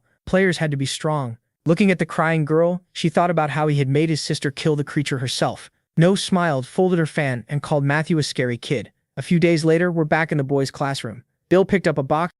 He set it on the table and told the class leaders to bring milk for each group. After everyone was done, the empty packs had to go back in the box. From the doorway, another boy told them to line up and take one each. Matthew grinned, handed a milk pack to his friend, and told him to drink up. The boy smiled at the milk, remembering how he once gave one to Chloe, even though she didn't like it. Jimmy stopped him and told him to grab this one instead. Matthew looked down, confused. In his hand was a cocoa packet, a magic item that could turn plain milk into chocolate milk. He turned to Jimmy in shock. Jimmy just smiled and told him to keep it. He'd secretly bought it at a stationery shop that day. Matthew frowned and asked what would happen if the teacher found out. Jimmy brushed it off, since when were they scared of stuff like that? Matthew shut his eyes and wondered if he'd spoiled him too much. He poured the cocoa into the milk and Jimmy shook it up before offering him some. Jimmy lifted the milk with interest and asked what was written on the package. Matthew looked at the box. Reading the label, he saw it was about praying for their countrymen in Italy who were having a hard time. That made him realize what year it was. Later that year, Matthew walked up the stairs with the Urki in his pockets, remembering Anna said she was in 6th grade, group 4. He kept thinking about her crying. Even if it was for her own good, he still felt bad. As he moved through the hall, he just hoped she wouldn't stay upset for long. Then a boy in the hallway bumped into someone while laughing. He turned, saw Matthew, and shouted. Matthew stared back as the boy suddenly looked nervous. The guy bent down with his hands on his hips and said Matthew didn't even look like a 6th grader. So who let him come up here? More boys closed in, saying that if he bumped into someone, he should apologize. Then they asked what grade he was in. Matthew raised a brow, staring at the leader. He looked familiar. Then it clicked. This was Bruce, the guy from before with the mask. Matthew remembered that Bruce led the kids in the Sunbuck district. He wasn't strong himself, but he was slick, good at reading weakness, and even better with words. In the underworld, pretty much all the info from the Sunbuck slums passed through Bruce's group. Watching him get mad, Matthew figured Bruce had lived in Sunbuck since he was little. That was probably why he could run intelligence here. One of the boys behind him shoved Matthew and muttered that kids these days were too cocky. Bruce grabbed Matthew by the shirt. Lifting him up, he clenched his teeth and said he'd teach him some manners. A teacher shouted from nearby, asking what they were doing. Bruce warned everyone not to say anything, while Matthew calmly thought about how to deal with them. Behind his back, he formed an energy fist and decided to give Bruce a little scare. Bruce pulled back his arm and yelled that Matthew was dead. Matthew's hidden mana hand curled its fingers, ready to flick. Anna saw what was happening. Bruce froze when someone called his name, and Matthew was surprised by the voice too. Everyone turned toward the girl standing there. Bruce looked embarrassed for a second, then angry. Anna stood with her hands on her hips and yelled that she told him not to bully people. Bruce turned to her with an awkward smile and said it wasn't what she thought. Matthew, meanwhile, wondered if this idiot really had a crush on his sister. Bruce lifted his hands, flustered, and shut his eyes. Matthew was raging inside. How dare this guy like his little sister? While he stood there with a clenched fist, Bruce's friends tried to explain it away, saying Matthew bumped into him, apologized, and they only wanted to teach him manners. Anna shoved Bruce and asked if he was really saying he wanted to teach her brother a lesson. Bruce blinked and asked what she just said. He stood there completely stunned. Anna closed her eyes and fixed Matthew's sweater, while the boys around them muttered that the two didn't look alike at all. Then Anna and Matthew turned and glared at Bruce. Scratching his head, he awkwardly raised a hand and apologized, saying it wouldn't happen again. Still annoyed, Anna grabbed Matthew's hand and pulled him away. Behind them, Bruce called out, asking if he was Anna's little brother, and whether he was hurt. He even waved with a smile and said that if anyone bothered him, just let him know he'd handle it. Matthew glanced back with a grin, thinking this idiot had no idea he'd get destroyed next time they met. As they walked, Matthew looked toward the windows through the trees and asked if Anna liked that guy. She answered that Bruce was actually older than him. Following behind his embarrassed sister, Matthew asked what she thought of Bruce. Anna kept walking with her hands behind her back, then turned around and smiled. Leaning in with her eyes closed, she said Matthew was the one she liked most, so he didn't need to worry. He stared at her in surprise and she offered to walk him to his classroom. Matthew closed his eyes and coughed into his fist. Then Anna threw her arms around him and asked if he loved her that much too. A couple of days earlier, their grandmother was walking in the rain. She carried groceries and thought about how long it had been since they last came by.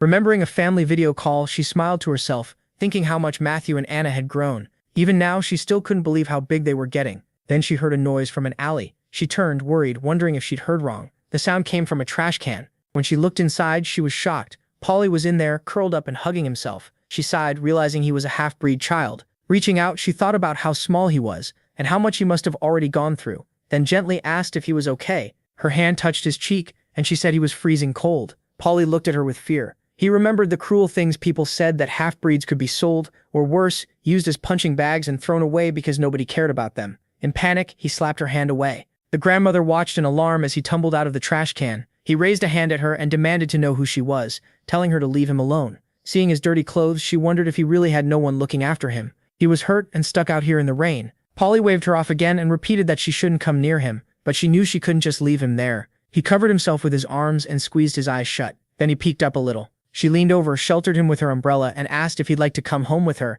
if he had nowhere else to go. Later, the family arrived at Grandma's house and happily got out of the car. She smiled, patted Anna and Matthew on the head, and said they'd grown so much. Tracy put her hands on her hips and pouted, saying the kids acted sweet with Grandma but not with her. Holding the children close, Grandma looked at her daughter and teased that she was still a child herself, even after having 3 kids. She then smiled at John and joked that life must be hard for him with her daughter around. Next, Grandma bent down toward the shy Yoon with a warm smile. Yoon clung to her mother's leg as Grandma said they met last year, though she probably didn't remember. Still hiding, Yoon listened as Grandma asked how old she was now. Then Yoon ran over to her. She held up 3 fingers. With a shy smile, she said she was already 3. Grandma laughed, hugged her, and called her adorable. Then she said they were all probably hungry and should start dinner soon. She'd order everyone's favorite chicken. The family happily went through the gate. Matthew stepped into the yard, suddenly thoughtful. Mana flared in his eye. Anna turned when she heard him stop her. He scanned the house and sensed Mana inside. It didn't feel like a monster. Too calm.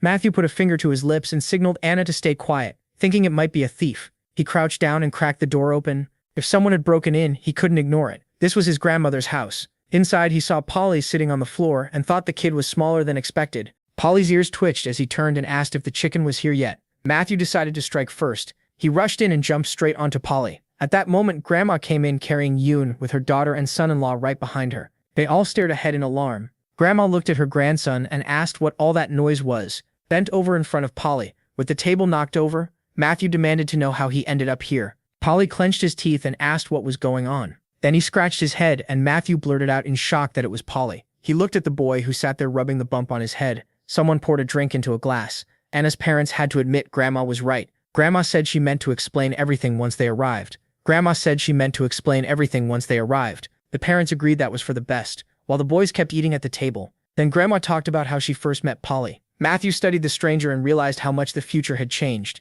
He complained about being watched every time he ate. Polly turned to Grandma and rudely said he wouldn't share his food with anyone. Matthew kept staring at him as he ate. When Grandma offered Polly more food, he told her to fuck off. That answer made Matthew furious. Polly grabbed a soda from the table and kept mouthing off about the guests. Matthew decided the kid needed manners fast. Before it got worse, he stood up and told Grandma that he and Polly were going for a walk. Polly kept yelling, trying to find any excuse not to go. Grandma liked the idea, thinking the boys were trying to get along, and Dad told them to be careful. Anna wanted to come too, but Matthew asked her to stay. He told Polly to come with him, and Polly snapped that he never agreed to go anywhere. Matthew grabbed the tramp by the collar and hauled him off the table. Then he warned Polly that he was coming with him no matter what. By sunset, Matthew had dragged him all the way to the gate. He threw Polly to the ground, still holding a Pepsi. Polly braced a hand on his back and started to rise. Then he looked down and got angry. His chicken had been on the dirt too long to eat. Polly shouted at Matthew for ruining his food. Matthew said there was nothing Polly could do about it, then snapped his fingers.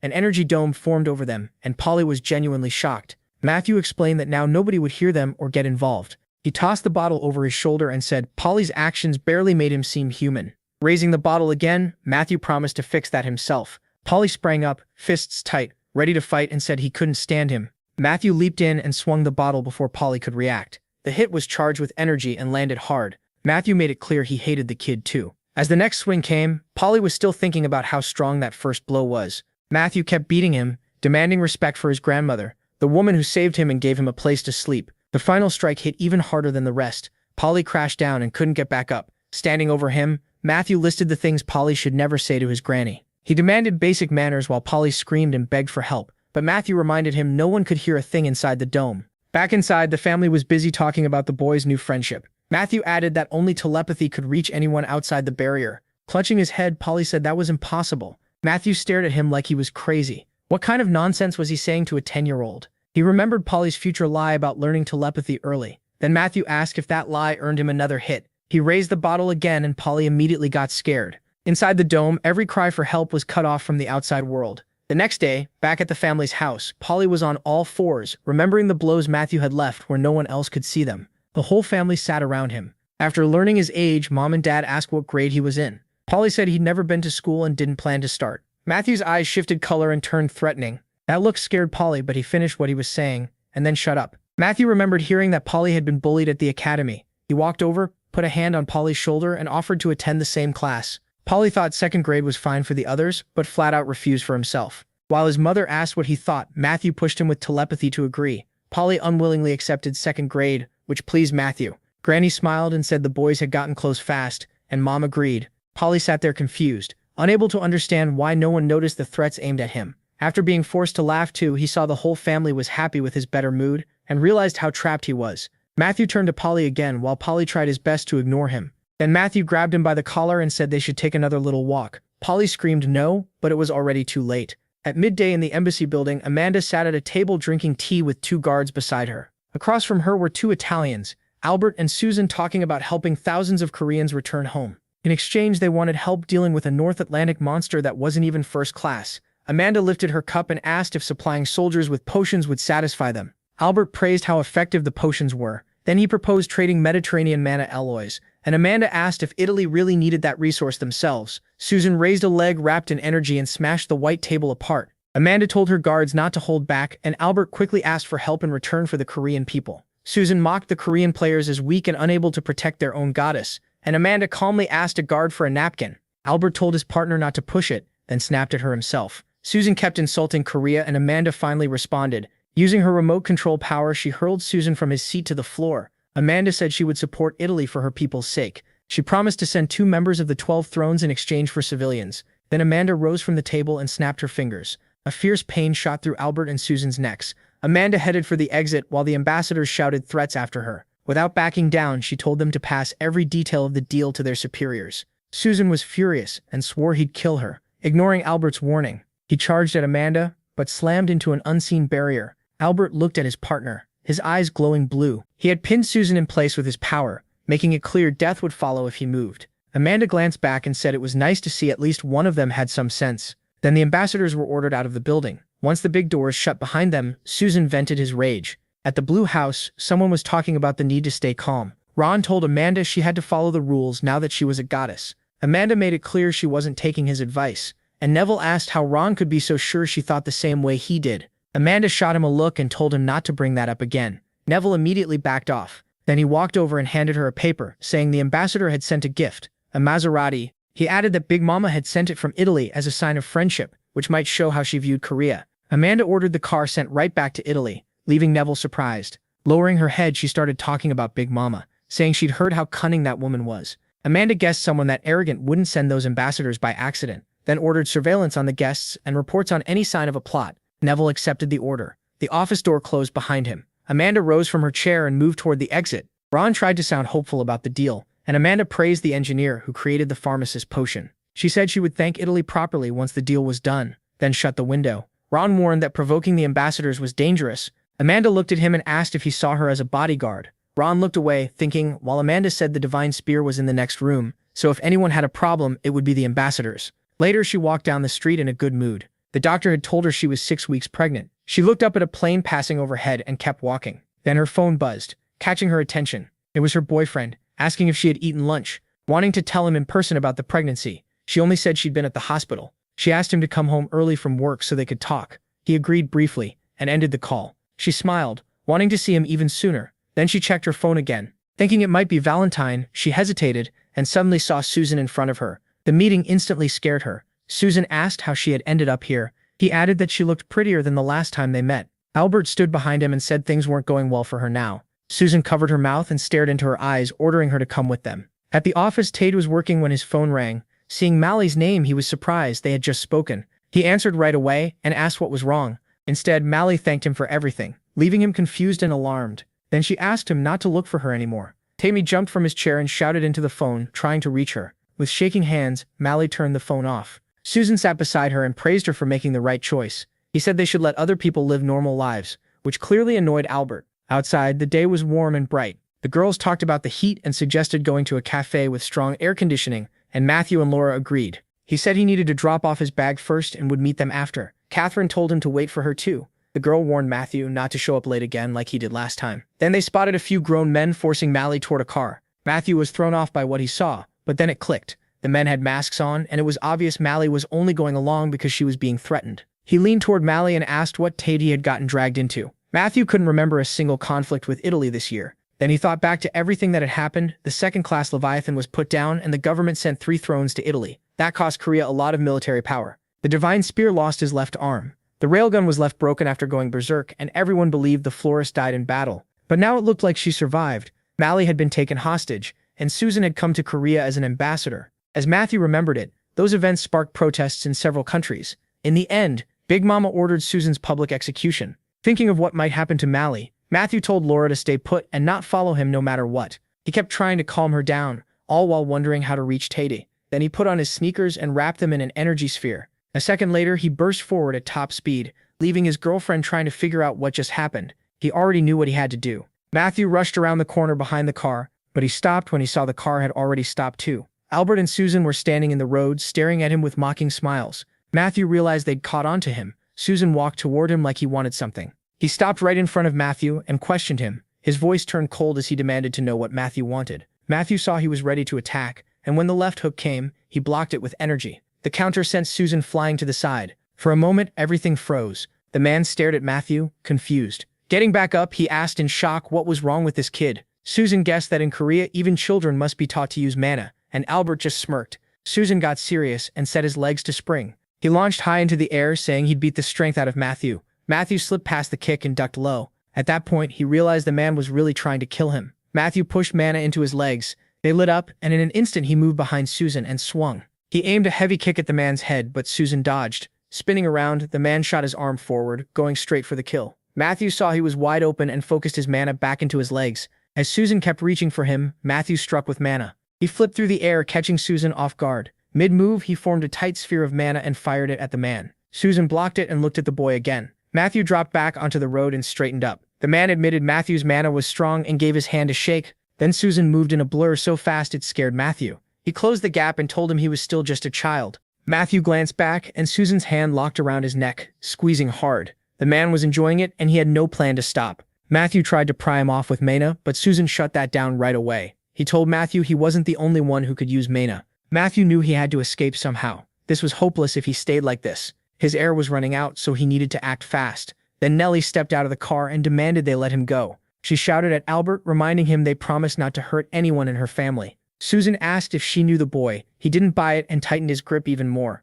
Manhwa kept begging them to release Matthew, but Susan insisted the boy was dangerous and should be killed now, while they still could. Albert called out to him. With no choice left, Susan let Matthew go. He dropped his hand and walked back toward the car. Matthew coughed for air while the man headed over to Mana. She ran to Matthew and asked if he was okay. Kneeling beside him, she thanked him for trying, which caught him off guard. After a few quiet seconds, she lowered her head. Then she took off her wedding ring and handed it to him. Mana asked him to give it to Tade. Matthew asked again what was really going on. Still pleading with him, she looked terrified as she tried to get the message across. Covering the ring with both hands, she asked him to tell Tade she was very happy. Matthew begged her not to go, but she just lowered her head and said nothing. He kept calling for Maylee as she walked past Susan. The man warned Matthew to leave while he was still being nice. Then he grabbed the boy by the head and threw him away. Matthew hit the asphalt hard and slammed his head. Susan told him to control himself. The door shut and the car drove off. Matthew stayed sitting beside the trash cans. He felt crushed by his own life. He thought about saving his family,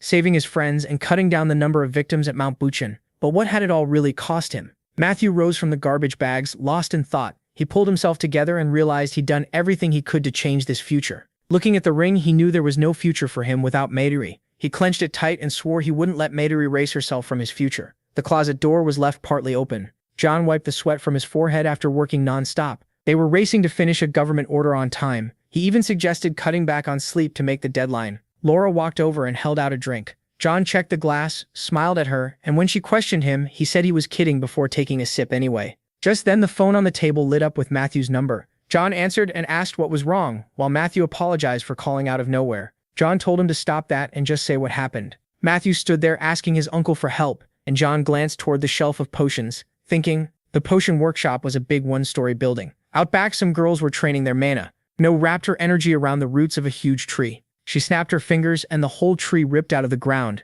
its roots lashed toward the other girl. Nancy tensed up and got ready to defend herself. She leaped into the air and used mana to stop the roots. No watched as Nancy dodged the fast strikes, then she started testing her power more. Mana grabbed Nancy's legs and dragged her toward him. Nancy tried to fight through the storm. She quickly realized she still wasn't good enough. Then she saw something cutting through the tornado. It burst through the dome from inside. Nancy shot out on a mana surfboard. She complained that the training was brutal, and No answered with a push to get better. Seeing Nancy hold up well, the protagonist swung her rod. A real whirlwind wrapped around her opponent and dragged her down. Nancy struggled to stay upright. In the end, she lost and dropped toward the ground. She quickly summoned mana jelly where she was about to land. Nancy hit the soft pad safely. The jelly soaked up the impact. She bounced off it and rushed toward No. MC gathered more mana. Impressed by how stubborn her opponent was, Nancy brought out jelly again, and this time it caught the flying pieces perfectly. No noted her cleverness, though she brushed it off as youthful imagination. She remembered both times Nancy blocked mana attacks and took note of her skill.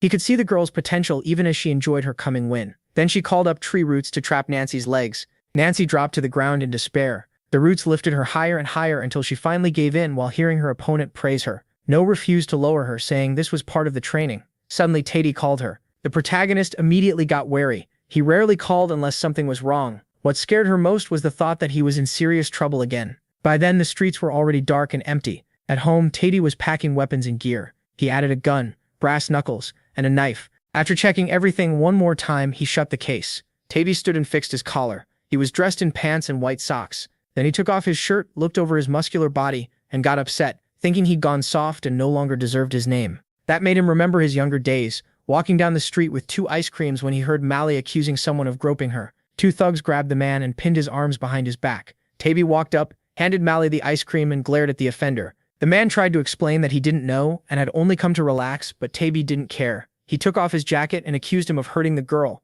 The man froze in fear. Still, he clenched his teeth and tried to stare back. For that, Tade sent him flying down the street with a single hit. Blood splashed onto the ice cream Mally was holding. The crowd instantly started praising Taby's strength. Melly thanked him, and that only made him embarrassed. Elsewhere, at a Sicilian mafia gathering, Big Mama's subordinates sat around a large table as her rise to power was announced. The rulers hated the setup and didn't want to live under someone else's command. Voices around the room rose in anger over how unfair it was. Then the chairman called for silence. He announced a plan to unite the children of the mafia bosses. The mafiosi objected right away, but he pushed back by listing the benefits of the marriage. He said it would only be a temporary union, one both sides could profit from. After a pause, the boss told Melly the news to her face. He ordered Melly to marry the son of another Don, and she instantly blew up in anger. She begged her father to change his mind, but he said nothing. Meanwhile, that other boss's son was off at a club, flirting with girls. Her father still insisted she marry him and have his child. Melly hated the idea, and made that clear right away. The Don said this marriage was needed to produce a child who would inherit both families' powers. Even the people there were shaken by how strong that child could be. Then the Don added that the strongest child would be claimed by their side. That only made Melly even more furious. Taby watched her in silence while the others tried to calm her down. They told Melly to think about the family's future and choose what was best. The others backed him up, talking about how powerful the heir could become. Her father went further, telling her to accept the man if she truly cared about the family. Melly shot up from her seat, outraged, and openly refused. The Don ordered her to do whatever it took for the family's good, and the room joined in, pressing her to bear a worthy heir. Desperate, Melly looked at her brother, but he stayed quiet, hiding how unhappy he was. That was enough to crush what little hope she had left. In the end, she lowered her head and gave a reluctant yes. People filed out of the room, leaving Melly at the table, while Taby stood behind her. Neither of them spoke, but both understood. Later that night, guards were posted outside her room. Taby asked her to tell him everything. By the window, he pleaded with her to say what she was really feeling. Melly just sat there with her head down. Then Taby knelt beside her and gently took her hand. At that, she finally broke into tears and said she didn't want this. Melly lost control, crying that she didn't want to be treated like an object or have her child used the same way. Taby held her hand and faced her. He kissed it and asked her to run away with him. Melly looked up through her tears. For the first time, real hope showed on her face. The window was left open. As the curtains moved in the wind, Taby's promise still echoed. There was hope. He had already traced her phone. After hiding the device, he swore he would save Melly. Then he opened the door and stepped inside. At the entrance, Matthew was waiting for him. Taby looked at the boy and immediately got cautious. He faced him, trying to read his intent. Matthew calmly said he wanted in. Their car sped down the highway through the night. While Taby drove, Matthew stared out the window. Taby knew the boy was stronger than most players, but they were going up against the Treadits, and he didn't want to drag him into something this dangerous. He glanced over and warned that it wasn't too late to turn back, because where they were headed was bad news. Matthew answered that he already knew. When Tade tried to explain again, Matthew cut him off. They'd already talked, and they were going together. Tade turned back to the road, upset, and gave up trying to change his mind. Looking at Melly's location on the phone, Matthew asked if Tade really knew where she was. Tade said yes, her phone led him right to her. Matthew pointed ahead and said it was Alice's hotel. Taby had asked if he wanted to put on armor, since going in without it was risky. Matthew checked his knife and the elixirs at his side, saying he'd like to wear it, but it was too small, none of it fit right, and all that gear would just slow him down. Taby watched him inspect the bottles, making sure the shadow spider venom was still there. To Taby, this felt like marching into war, but to Matthew, it seemed almost normal. Touching the ring hanging from a string around his neck, Matthew said he had brought the one Taby gave him. Taby asked if he knew how to use it. Mana flowed from the ring as Matthew answered that he did, thinking the mana-boosting wedding ring was brilliant and silently admiring Melly for making it. Matthew remembered the report from the Abyss mission. Southern Europe's alliance had somehow made it back alive, and the whole world praised the team that survived the Black Dungeon. Everyone was focused on one book. The players eagerly read the mission report inside, but the truth written on those blood-stained pages was horrifying. It revealed that the Italian frontline players now carried the Mahon name, and the woman used to reproduce that powerful bloodline was called their mother. As Matthew trained and waited for the coming fight, he remembered that before the regression, Taby failed to save Melly, and died. The car finally pulled over and Taby said they had arrived. Stepping out, he told Matthew not to regret coming. Two men in suits looked them over and mocked them like they were just punks. Matthew answered that regret was for men like them. The guards marched over yelling that this was a restricted area, and ordering them to leave. Taby asked if Matthew was ready, and he said yes. In one quick move, the rescuers launched forward and slammed into the guards, dropping them fast. Behind a closed door inside the building, Susan lounged on a couch with a drink, wondering why they had suddenly changed the whole hotel. A subordinate guessed there had to be a reason. Susan said it was strange they did it on the same day they learned about their meeting. Melly twirled her hair and mocked him, saying maybe the hotel just hated idiots like Susan. He snapped back with insults. One of Susan's men pointed out that nobody even knew Miss Melly would be there too. Susan grinned, remembering the news clip about Melly being rescued. He said he hadn't known either, and without the broadcast, they never would have come. Then he looked toward Albert and added that her own brother had confirmed she was here. Melly laughed with her arms crossed and said it was pathetic that several men chased one girl all the way to Korea. Then she asked if the men from Mayhern knew what shame felt like. Hearing that, Susan wedged his bottle between his legs and sneered, calling her Princess Valentine. Rage filled his eyes as he asked if she could just sit quietly, saying she seemed way too sure no one would touch her. He got up and walked toward her, saying they weren't leaving her alone out of kindness. Melly asked what he meant. Susan grabbed her shoulder and with a sick smile said that if he wanted, they could have dragged her into bed long ago. Melly slapped his hand away and called him insane. Then she spat in his face, leaving his subordinate stunned and nervous. Susan twisted with rage and hurled filthy insults at her. Shouting that she must want to die, he raised his hand, but a huge burst of lightning magic stopped him cold. He turned in fear toward Albert, who stared back with murder in his eyes. Susan pulled his hand away and tried to joke that this was some intense brotherly love. Wiping off the spit, he stormed out. When Albert asked where he was going, Susan muttered that this was all crap and he needed air. After that, a subordinate took Albert's tablet, while Albert kept staring at the floor. Then he looked up, when his sister called to him. Melly crossed her legs and casually asked if he could get her a bantu from the 24-hour shop and bread for dessert because she was hungry. Albert held his head and called for Tom. Tom awkwardly asked if they couldn't just call the maid. Albert looked up with a deadly glare and asked if he heard that his sister wanted food from the 24-hour store. Terrified, Tom said yes. As he started to leave, he turned back to Albert. He asked if Albert remembered that he was Major now, not Valentine. The man in glasses answered with a hard stare. Albert told Tom not to worry. Tom quickly laughed it off, said everything would be fine, and rushed away. Soon the door shut, leaving brother and sister alone, facing each other in silence. Melly stood up and Albert asked where she was going, reminding her she wasn't allowed to leave the room. With a tired look, she asked if he still hadn't learned any tact.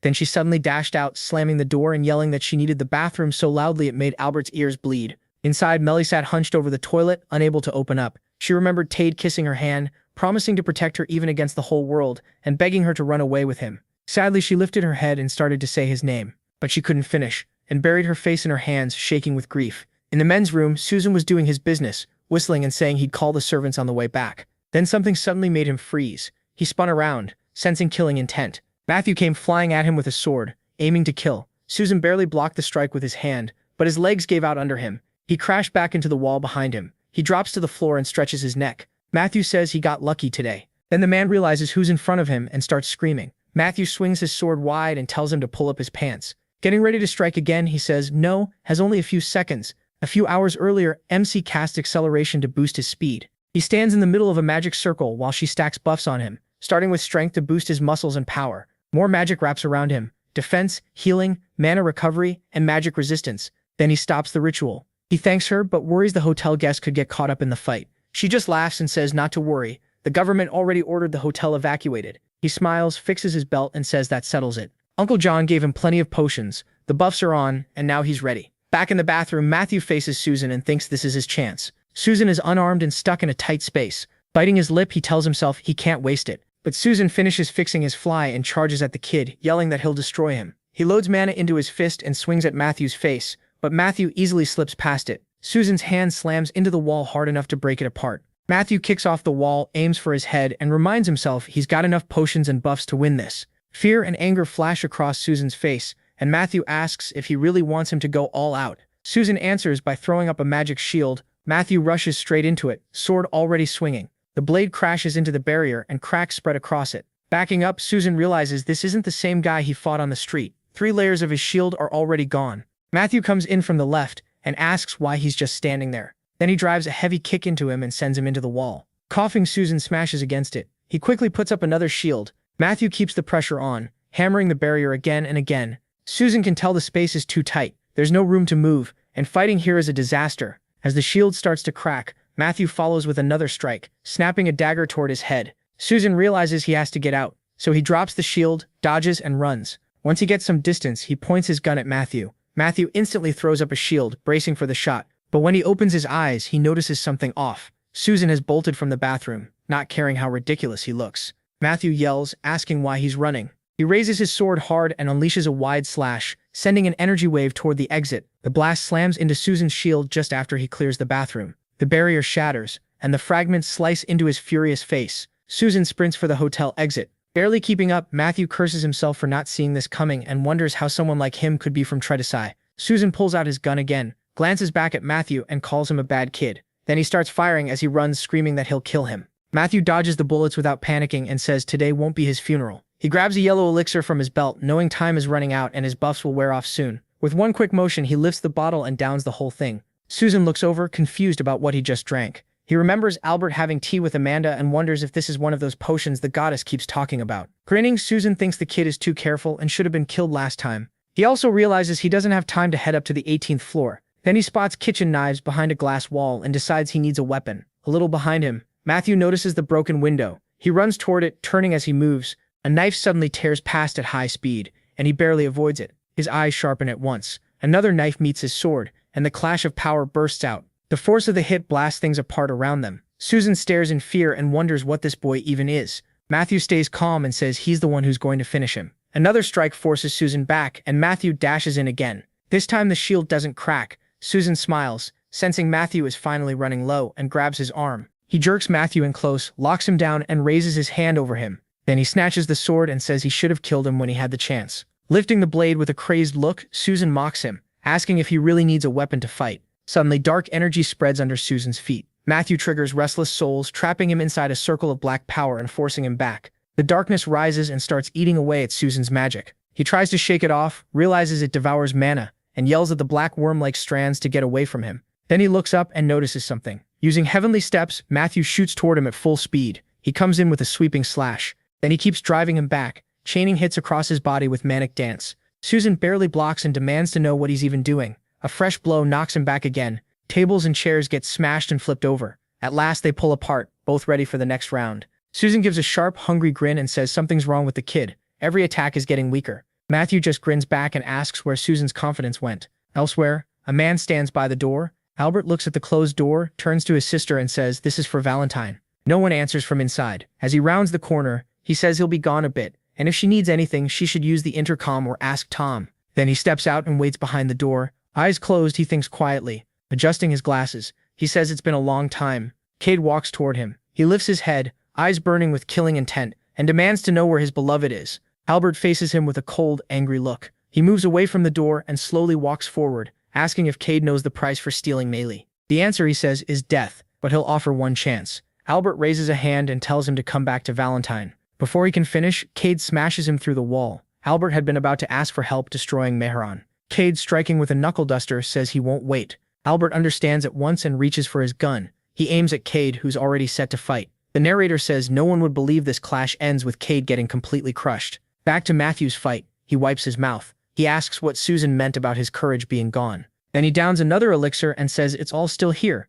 which only makes Susan madder, tossing the empty bottle behind him. Matthew asks where Susan's swagger went. Was it really gone already? Susan answers with an angry grin. He slashes hard, sending a wave of energy at Matthew, who blocks it with trouble. Then the power starts climbing up the blade of his sword, blasting Matthew backward and throwing him into the air. Even so, Matthew manages to land on his feet. He looks up in shock as wolf-like monsters appear near Susan. Susan taunts him, asking if those are his powers now, and wonders if all those drinks still left him weaker. The beasts rush Matthew while Susan tells him to go play with his dogs. Matthew leaps up and swings, firing a storm of needle-like attacks at them. When that doesn't work, he wraps his sword in another layer of energy. The mana twists together around the blade until it forms one long spear. Using point breakthrough, he rockets towards Susan. Then manic dance starts again as he spins around him and rains down, blow after blow. Susan gets hit as Matthew twists the mana around his sword and drives into him. Susan suddenly pulls out his gun. He fires twice. For a split second, the bullet seems to hang in the air. A shield appears around him,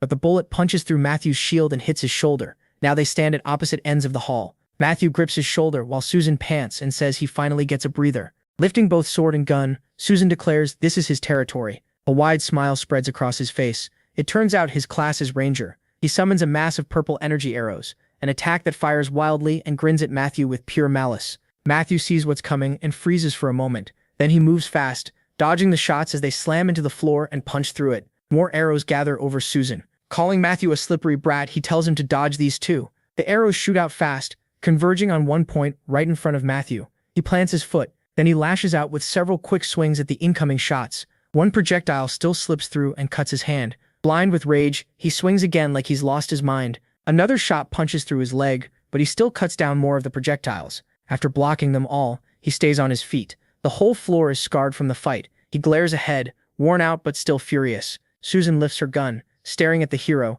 She says she's ending this now. The dogs close in and bite at his legs, and he wonders when Susan even set that up. Then he spots a chandelier above. There's no time to jump back, so he spins mana around his sword and prepares something. The chandelier crashes down behind him as he dashes aside with his sword and grabs a gun. The dogs let go of his legs. No rushes straight at Susan, knocking the dogs away as he charges. He slams into Susan's sword, and Susan barely blocks in time, staring at the protagonist. Susan demands to know who he thinks he is. Then one strike sends the hero flying aside. He lands on a purple seal. Looking around, he sees more seals spread all over the floor. His face turns to horror. A huge blast goes off, and No realizes too late it was a magic trap. Glass shatters everywhere. Smoke rises through the wreckage. The hero ends up sitting in his own blood. Breathing hard, he wipes his face with his sleeve and realizes he can't keep fighting like this. He pulls out another elixir and starts opening it, knowing he has to recover. But Susan comes up behind him with a hungry grin, snatches it away, and asks if he was planning to share. No hides his frustration, and realizes this has gone badly. Susan twirls the bottle, bragging that potions from their country restore mana and stamina fast. Meanwhile, the hero gets up, deciding to retreat with heavenly steps. But Susan is already on him and attacks before he can escape. MC tries to block with his sword, but the hit knocks it right out of his hands. The blade skids away, and Susan mocks him for trying to walk off like that. Then Susan drives a blow into Matthew's chest, saying he's not getting away. The force throws him aside, and Susan adds that a quick death isn't enough. He bounces across the ground like a flat stone over water, setting off trap after trap. A massive explosion follows, and Susan watches it. Standing among the rubble under the broken roof, Susan says a dog only wakes up after a good kick. With a smug smile, Susan asks how someone like him thought he could sneak up from behind. As the smoke settles, blood starts spreading across the floor. Susan looks away from the blast site. Then Susan narrows her eyes, gun ready in the shadows, and mutters that the kid couldn't have died that easily. A small movement catches Susan's eye. No tosses a broken bottle to the floor and says he should have done that sooner. Then he walks through the smoke towards Susan. His whole body is wrapped in aura. Susan points the gun at him, calls him insane, and asks how much he's already drunk. Wiping his face, No says it's just a fruit mix. What's the big deal? Susan stares in fear, reading his aura. Even though he was nearly dead, his mana and stamina are coming back. His boost never stopped, and his mana has shot up like crazy. Susan blurts out, asking if this is some kind of gift. In answer, he lifts the necklace and ring in his hand, saying it's more than just a gift. He has this too. Susan goes pale, realizing what it is. As the protagonist uses enhancement, the ring shines bright yellow. Susan throws up both arms, shocked, and wonders how much stronger the kid just got. But then Susan grins and glances behind, realizing there's still a chance. Seeing no swords, Susan thinks the kid's aim is awful. Susan wraps up an aura and readies both sword and gun, convinced the advantage is still theirs. MC reloads his gun, then he aims it at Susan. Susan steps aside, thinking this is the kid's mistake. He moved too soon. With the gun lined up, Susan believes this is the moment to take control again. But Matthew bursts forward at insane speed. As he flashes past Susan, he snatches up his sword. Susan turns in horror, barely understanding what just happened. Before Susan can even fully face him, No has already wrapped his sword in a huge wave of aura for the next strike. Calling Susan an idiot, he hurls the sword and slices off Susan's hand. Susan stares at the severed hand in horror and coughs from the pain. Then Susan starts screaming and clutching the wound. He points a mana-charged hand at Susan and says this is nothing. They've only just started. Lifting his sword with magic,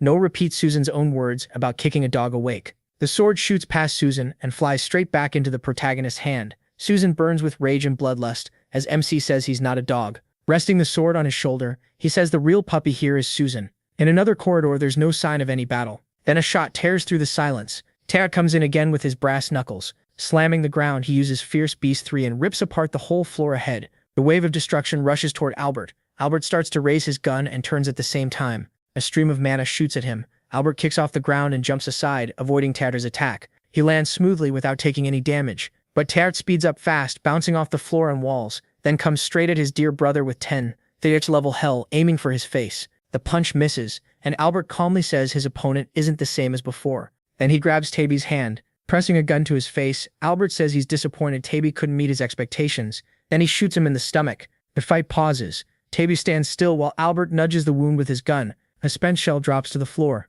Without moving, Albert asks if Taby's plan is to stand there like a statue. Blood runs from Taby's mouth, but he activates a second-level gladiator shield around his body. Then he grins like a madman. With fresh force, he swings at Albert again. Albert watches the punch come in and says Taby will lose for 2 reasons. He dodges fast and gives the first. His attacks are too predictable. Then Albert points 2 pistols at him and names the second. Taby's mana is almost gone, and the potion is wearing off. 3 shots hammer Taby's shield, which is barely holding now. Albert explains that while the potion works, Taby can't move right and has to rely on defense magic. Cracks spread through the shield as Albert says Taby trapped himself and inwardly complains about his own mana too. The shield starts breaking apart. Albert lines up the finishing shot, but Melly runs out of her room, screaming for him to stop. She shouts that this was never the deal. They promised not to touch the people close to her. Albert turns one gun on his sister and asks how she dares talk about promises. Aiming at her head, he says they're almost done and orders her to stay still. Instead, Melly walks right up and presses her forehead against the barrel.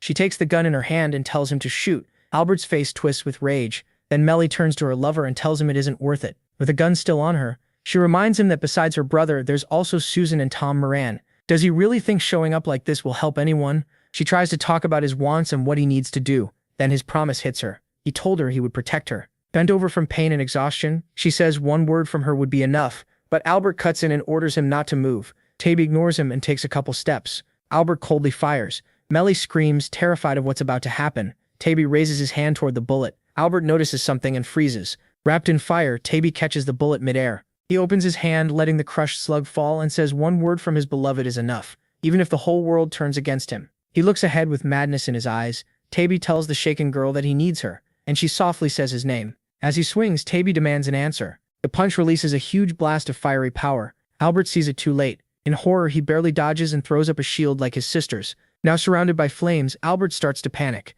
Taby, clutching his bloody hand, turns to his beloved. Covering her eyes, she begs him to protect her. She reaches out, golden energy wraps around her, and she uses enhancement as she repeats that plea. Back with no, he stands in front of the wounded Susan. Circling around, he tells Susan to stop acting like the pain is worse than it is. The severed hand lies in a pool of blood. Matthew walks up to the severed hand, lifts his foot over it, and asks if Susan can just heal it back.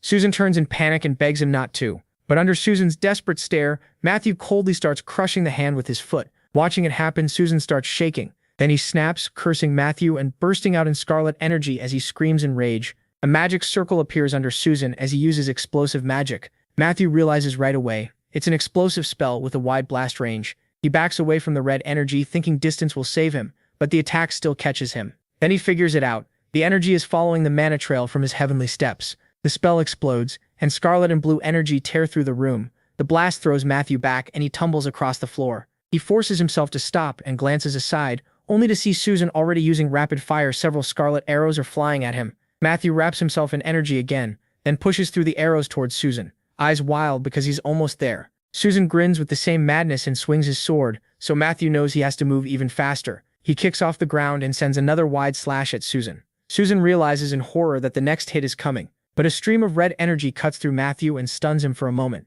His body starts trembling, and he prays this isn't the end. His small frame has hit its limit too fast. Seeing that, Susan smiles and attacks again, thinking he still doesn't know what's happening, but this is his chance. A cage suddenly appears. Matthew is trapped inside it. It's Susan's spell. Imprisonment. Matthew is locked behind the bars. He slams into them, thinking he has to finish this before his body gives out. The boy cuts into the metal bars, but the blade in his hand snaps. Matthew grits his teeth. Susan rushes him again. The boy's hand glows with purple energy. Matthew presses his palm to the floor and uses a skill called Grudge Soul. Susan clenches his teeth and demands to know what he's doing. Veins bulge across Matthew's hand. Wrapped in a red aura, the boy shouts that he'd already lost one hand anyway. The attack lands on the gun. Matthew and Susan are knocked away from each other. The bones in the boy's arm break, and Matthew looks down. Susan swings again, wishing death on him. Matthew dodges, then his leg locks up and he fires. The bullet strikes the red-haired boy. Susan's blade flares with a red aura as he thrusts his hand forward. Scarlet energy grabs the boy's leg and Matthew crashes to the floor. The gun slips from his hand. Susan follows with a hit to his stomach. Then he swings his fist and smashes the boy in the face. The red-haired boy opens his mouth wide and spits out another death wish at Matthew. The child's hand shakes, then drops to the ground. Susan stands over him. He steps right up to him. Red arrows form above the boy as Susan says it's over. The arrows slam into the ground in front of him. Susan stares into the smoke. Then he smiles and laughs, thinking he finally won. But the boy watches the smoke and suspects Matthew might still be alive. He reaches forward, deciding to choke him himself. Then Susan gets grabbed by the wrist. Matthew bares his teeth and bites into the boy's hand. Susan curses loudly and punches him, yelling for him to let go. Matthew flies into the wall. The red-haired boy stands over him, calling him an insect and saying everything he's done only proved how worthless he is. Then Susan says he's out of options. The boy spits up blood at his feet and wonders how bad the wound is if he's coughing up this much. As Susan's red aura rises again, Matthew notices his mana is going out of control, with red energy building in his hand. Susan drops to his knees, his whole body covered in energy, and realizes it's mana counterflow. Through gritted teeth, Susan demands to know what Matthew did. Matthew shows a vial filled with green liquid and says it's a 6th grade poison. Opening one eye, he explains it's shadow spider venom. It messes up mana flow, makes it explode, and it's lethal. Susan remembers the moment in front of the smoke. Then it hits him. Matthew had hidden the poison in his mouth. Lying on the ground, Susan asks if Matthew wants to die with him. Matthew answers by asking if he really thinks poison was all he brought. Matthew opens the vial, he lifts it to his face and says he obviously brought an antidote too. Susan lies there cursing him. Matthew bends down, picks up the gun and mocks the way Susan said it. Then he points the gun at Susan. Susan warns that Matthew sounds too sure of himself. He's a traditchy and if he dies, the whole world's balance will change. Matthew looks down as Susan says that killing him would make the whole world his enemy, then asks if the kid is ready for that. Matthew just tells him to shut up. He shoves the gun into Susan's mouth. Looking him in the eye, Matthew says the one who survives decides what a death is worth. His finger tightens on the trigger as he adds that he'll decide for himself whether the world becomes his enemy. Susan lost, so he should face death with some dignity. The boy's eyes go wide and he screams.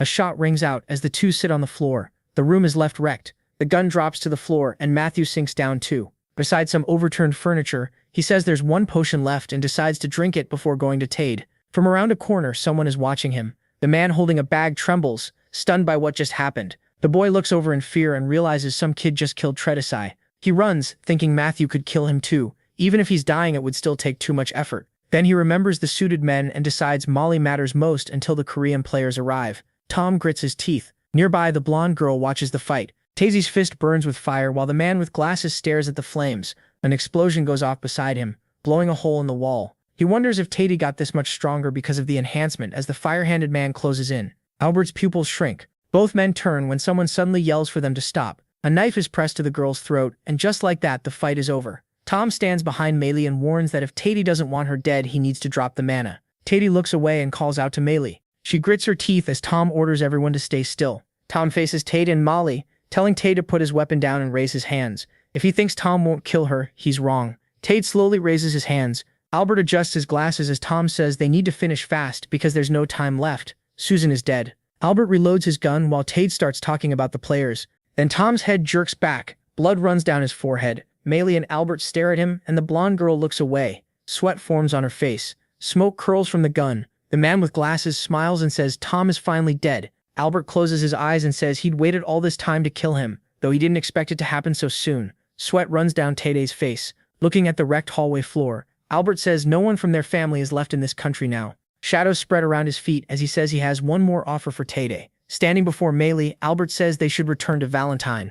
With Susan dead, they'll destroy Mayron, rebuild Valentine, and no one will stop them. Meili raises her hands and asks if her brother has gone insane, because Susan's death barely helps them. But as she listens, she realizes this isn't the man she knew anymore. The pressure of leading Valentine has twisted him. Albert says they can use Susan's death in Korea. Let Mayron fight here and lose. Still aiming at Tady, Albert tells them to come back with him. Valentine gave them everything, and they should live for their family together. Albert turns when someone asks why they should. A boy with a knife walks up and asks who Albert thinks he is, taking his people without permission. Then he slashes the man's leg. Albert towers over Matthew. He kicks Matthew away. Albert grits his teeth. Matthew stabs him in the leg with the knife, and Albert points his gun at him. Matthew clenches his teeth from the pain. Blood pours from his thigh. Albert stretches his hand out to the side, thinking this is all pointless and that Tade has to die first. His pupils narrow. Meili throws her arms around Tade. Behind Albert, Matthew says he's making the choice too. Looking ahead, the boy tells her not to leave, thinking he bought them a little time. She smiles and promises she won't leave like that again. No opens her eyes and uses enhancement. A blue dome appears in front of Albert. The man with glasses grits his teeth and curses. The girl smiled and told Tade he had to survive. He leaped up at once, agreeing as his fist burst into flames in front of Albert. Blood streamed down his leg. Albert clenched his teeth, remembering how the boy had wrecked his legs. He had already taken a lot of hits. Albert was knocked over Matthew, and Matthew could only hope Tavy hadn't forgotten him. Then Albert slammed into the wall. Blood burst from his mouth. The flame-covered man walked toward him. Blue energy wrapped around Albert's hands. He pulled out 2 pistols. Then the blonde man used a skill called continuous shooting. Tavy stopped it with his burning fist. His leg held firm as the dark-haired man swung at Albert. The punch smashed into Albert's face, and Tavy sent him straight to hell. Cracks spread across the wall as Albert blasted through it. Glass flew everywhere. As he fell, Albert thought he couldn't die here. He remembered Meili, the way he believed he'd saved her, how he put up with all that humiliation, and the promise he made to Valentine to destroy Mayron. Then came an older memory, holding his father's hand and swearing to bring Valentine back. Blood poured from his mouth. but Albert told himself this was only the start. He refused to die here. He crashed onto the cobblestones, one hand caught on a piece of rubble. Albert dragged himself out of the hole, thinking that if he was still breathing, he still had a chance. Smoke blurred his vision and he realized he had to run from Tade. Then the smoke shifted away, and Albert noticed something. A girl stepped in front of him and called him by name, the Italian ambassador. The red-haired girl smiled and said he was under arrest for planning the terrorist attack on the Alice Hotel. With her arms crossed, she said things had changed, and they couldn't let them become a threat in the region. Albert sat on the floor with his hands tied as someone asked why they were treating them so harshly, then stated that he was behind the hotel attack. Albert argued that it wasn't his doing, and said they were illegally questioning the Italian ambassador and limiting his freedom. Amanda raised a hand and asked what he planned to do about the videos, one showing him kill Tom, another showing Susan kidnapping an Italian woman. Albert gritted his teeth. Amanda smiled and asked if anyone would really believe a grade school kid killed Susan and planned the attack. Her eyes gleamed as she asked who would buy that story, and Albert stared ahead. Amanda brought up 3 snakes and said she'd studied both Italy's politics and the group's condition. According to her, they killed Susan to stop Mayron. Then she crushed one snake underfoot and said Albert had reached a dead end. She also mentioned other Italian players were in Korea, and that could turn ugly. Albert realized Tom wasn't the only one sent to watch him, introducing a smiling man in his thoughts. Looking down, he understood. Mayron had decided to move in secret. Sitting across from him, Amanda said they had already taken in all the Italians there, and now she wanted to make a deal. With his head bandaged, Albert asked what she wanted. The girl stepped forward. Smiling, she said that after sorting through so many lies, she wanted quite a lot. Clouds drifted over the hospital. A sign showed this was Matthew's room, as someone asked if he was ever going to listen to his mother. Tracy tugged his ear and reminded him that after the last injury he'd need 12 weeks to heal. Matthew admitted he was wrong. Sitting by his bed, she asked if he understood that she didn't want him pushing himself too hard. Matthew smiled and said yes. Tracy just stared ahead for a moment. Then she got up and said she'd come back soon, and until then, he should behave. Matthew watched the door after it closed. He remembered the girl chasing after him when he learned his parents were coming. Scratching the back of his head, Matthew apologized. He looked at the remote and figured he might as well watch the news while waiting. He pointed it at the TV, and the broadcast for tomorrow's news came on. A reporter said that loud noises were heard at the Alice Hotel the night before, keeping the town scared for hours. Then she moved on to the Italian players. The report claimed a red dungeon formed in the hotel because of bad mana distribution. Since no civilians were inside, the Italians staying there entered the dungeon themselves, and everyone died except the Italian ambassador, Albert. Watching the screen, Matthew thought anyone who didn't know the truth would believe it. So in the end, Korea and Italy had reached an agreement. Then the door opened and Tade and Mali came in, calling him captain, and asking how he felt. As Mali came to the bedside, Matthew asked them not to call him that, but she shot back that a captain is still a captain, and he should be proud of it. He remembered both of them blushing, then asked if they felt bad for forgetting about him at the hotel. Matthew looked at them confused. They bowed their heads. Mali thanked him for coming back for her, saying that without him she would have lived the rest of her life in despair. Tavi added that he owed Matthew his life. Embarrassed, Matthew told them to get up, but they stayed bowed. Then Mali launched into a dramatic vow about forging a holy bond in the dark of night, under the moon and stars. Tavi followed by declaring he'd give everything to the one who accepted him and protect his brother's honor. Both put their hands on their chests and said that if anyone asked where they came from, they'd answer that the sun was their father and the moon their mother. Mali and Tavi smiled. Matthew looked down and let out a breath, then nearly lost it when Mali excitedly said she'd keep calling him captain and suggested their baby could be his assistant. Tavi loved the idea, while Matthew thought he had very different feelings about all this. Honestly, he didn't want to be a player or part of the mafia. Then he froze on one word and asked what child they were talking about. Tavi hugged Mali, and she happily announced that they were expecting a baby. Matthew congratulated them and said he was just glad they were safe. Mali reached into a red bag and asked him to look at something. Matthew took the cards and asked what they were. As he checked the IDs, she told him to look closely at the names. 2 of the cards showed that Mali and Tage had taken Matthew's last name. Matthew stared and asked what this was supposed to mean. Mali explained that they wanted a new start, so they changed their last names. With a wink, she added that using the captain's last name felt right, so from now on, that's who they were. Matthew silently stared at the IDs in his hands. Then a loud scream echoed through the hospital. Books were piled up in the hallway. A man sat in a chair, as Tavi said he heard this man had stopped the news from spreading and kept them from being exposed. Tavi bowed to the gray-haired man and said they owed him a lot. Looking down, Tavi thought about everything the man had done for them, from giving them a house when they first came to Korea to helping in this mess. The older man smiled, said he only pulled a few strings, and told Tavi to lift his head. He brought up the dark-haired girl, saying the goddess had taken interest in who they were, and Taji had no idea how hard it was to explain things to her. Taji admitted he had no excuse, and thanked him anyway. Standing before the man with glasses, Taji listened as he explained it was the same with potions. Since Alice had fallen behind Dawn and Ung group, he quit the hotel business and put his money into medicine instead. The gray-haired man smiled and warned Teiji to stay careful. The goddess said she'd stop digging, but that didn't mean her word could be trusted. Teiji nodded. Then he closed his eyes when the man asked if he wanted to become his personal player, since he had no job right now. Turning away, the older man added that Teiji didn't have to accept,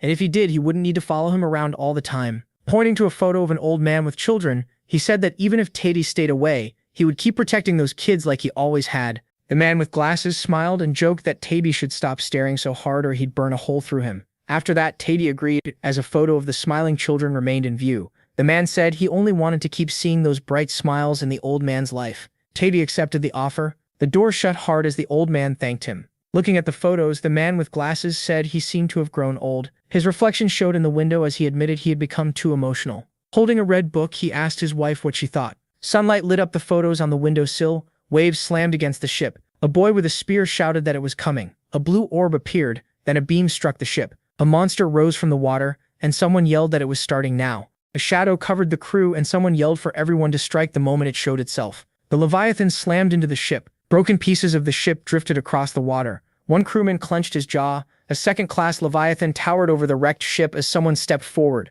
The beast opened its jaws just as ice spikes rose up in front of it. A man holding a divine spear faced the monster and ordered everyone to move in. The ice spikes shot at the Leviathan. Then the man leaped over the side, saying he'd open the way. He came down on the ice. A dark shape with red eyes waited in front of him. Grinding his teeth, he swore he'd do it even if it cost him an arm. A massive iceberg rose ahead of the ship, and the Leviathan threw its mouth open with a roar. The white-haired man lunged straight at it. Power wrapped around his spear as he used Plumbud, Frost Current, and Mountain Peak, then unleashed Northern Storm. He hurled the spear at the Leviathan. Elsewhere, someone checked the news on his phone and thought the future he knew hadn't changed much. No pictured the white-haired man and remembered that in a few years he would leave the 12 thrones. On the second day of the academy exam, a girl called out to her brother in the street. Yoon, sitting in Matthew's arms, asked him to play with her because she was bored. He looked toward the exam hall and wondered why his sister still wasn't out, figuring the huge number of applicants had made the test run long. Still, he started to sweat, worried something might have happened. A few hours earlier, the applicants were in training.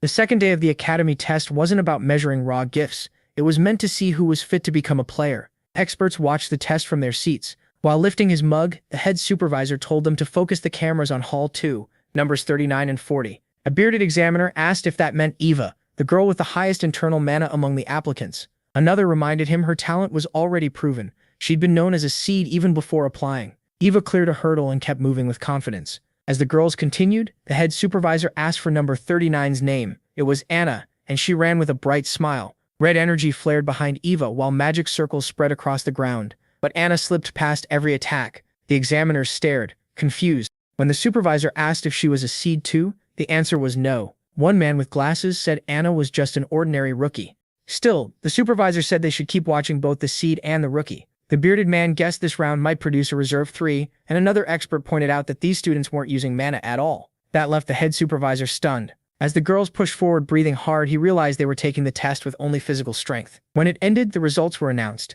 Eva, number 40, finished first in 6 minutes 36 seconds with a grade of 5, and Anna, number 39, came in second at 6 minutes 39 seconds. Anna remembered the red-haired girl telling her not to use mana during the test. She also recalled getting trapped between tree trunks and asking why that mattered, since players didn't need perfect mana control. But as the tree dragged her, the girl had explained that players always end up in bad situations, so they need to know how to handle them first. Anna now admitted she'd been right. They had relied too much on mana. Anna's eyes lit up. While Eva drank water, Anna said she hadn't expected anyone else to avoid using mana, and added that Eva was even faster than her. Eva looked over, and Anna cheerfully praised her running. Grinning, she said she never thought she'd make it through by running without mana. The two just looked at each other. Eva lowered her head, then suddenly looked away from Anna. Nearby, exhausted applicants dropped to the floor, and Anna wondered if Eva was really just bad with people. Later, a man stood before the students and began explaining the rules for the final exam. He pointed behind him and said that beyond those doors was a labyrinth. Its layout changed at set times, and each person would enter through a random starting point.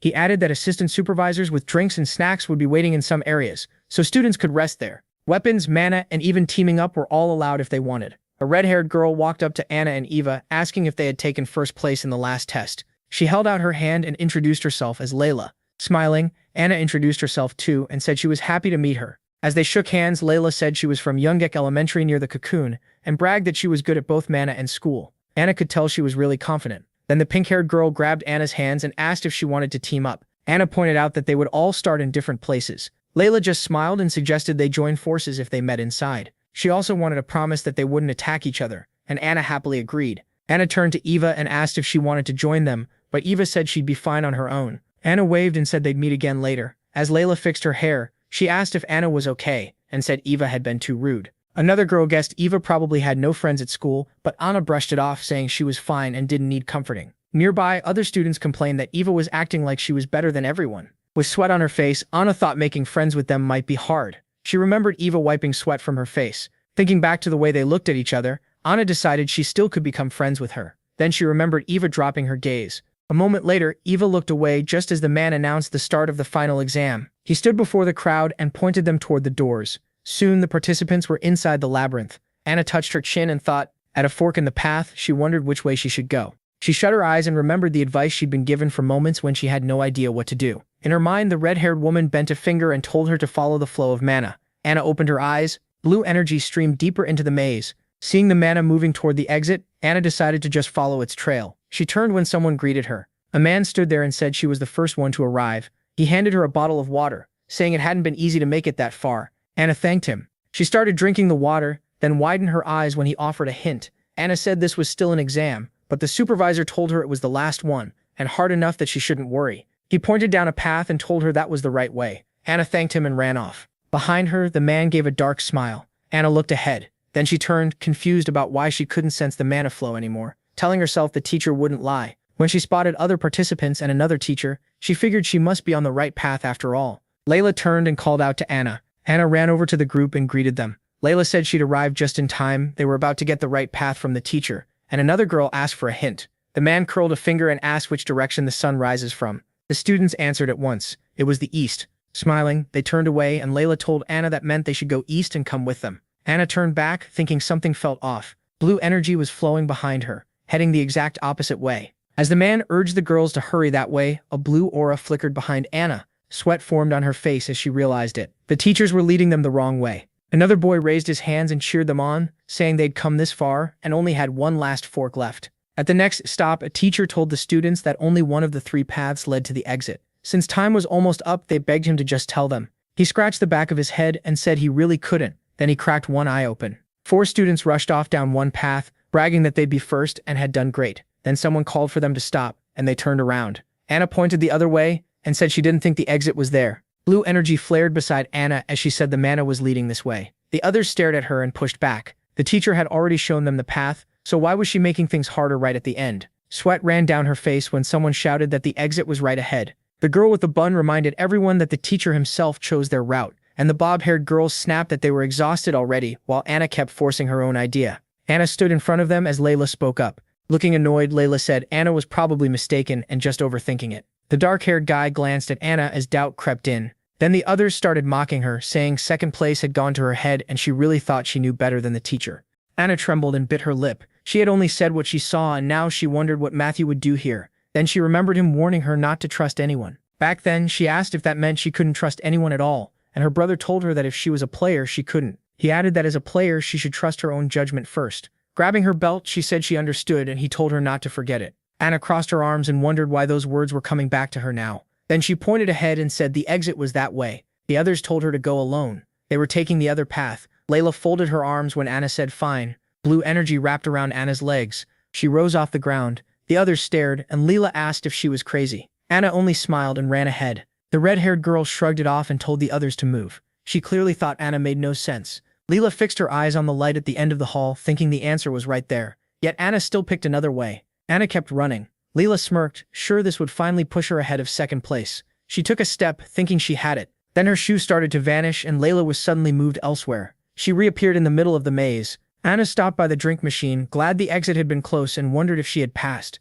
Her hand shook as she pressed the button. The test had gone longer than she expected, and she figured everyone was waiting by now. Thinking Matthew and Yoon had to be starving, she reached for a drink, then heard a greeting. Eva was standing beside her, saying only 2 people had made it out. Turning a little, Eva added that she refused Anna's team-up offer before the exam for one reason only. She didn't dislike her. Anna smiled, seeing how awkward Eva was, and thanked her for the drink. She opened the can, said she had no clue how the results would turn out, and introduced herself as Anna. Then she offered Eva a drink too and said they should be friends if they met again at the academy. Eva stared quietly at the can in her hand. They tapped their drinks together and Eva finally gave her name. Clouds drifted overhead as Matthew held Yoon in his arms. Their parents were asleep on a bench nearby while he wondered when Anna would be done. At school, the third years sat at their desks. Jimmy leaned over, covered his mouth, and whispered to the boss. Bill, writing on the board with chalk, glanced back. Jimmy whispered that Bill was their homeroom teacher again this year, and Matthew added that all of them ended up in the same class too. Grinning, Jimmy told him he figured they'd be together, but it was still awesome. Claire, sitting behind them, thought that was really strange.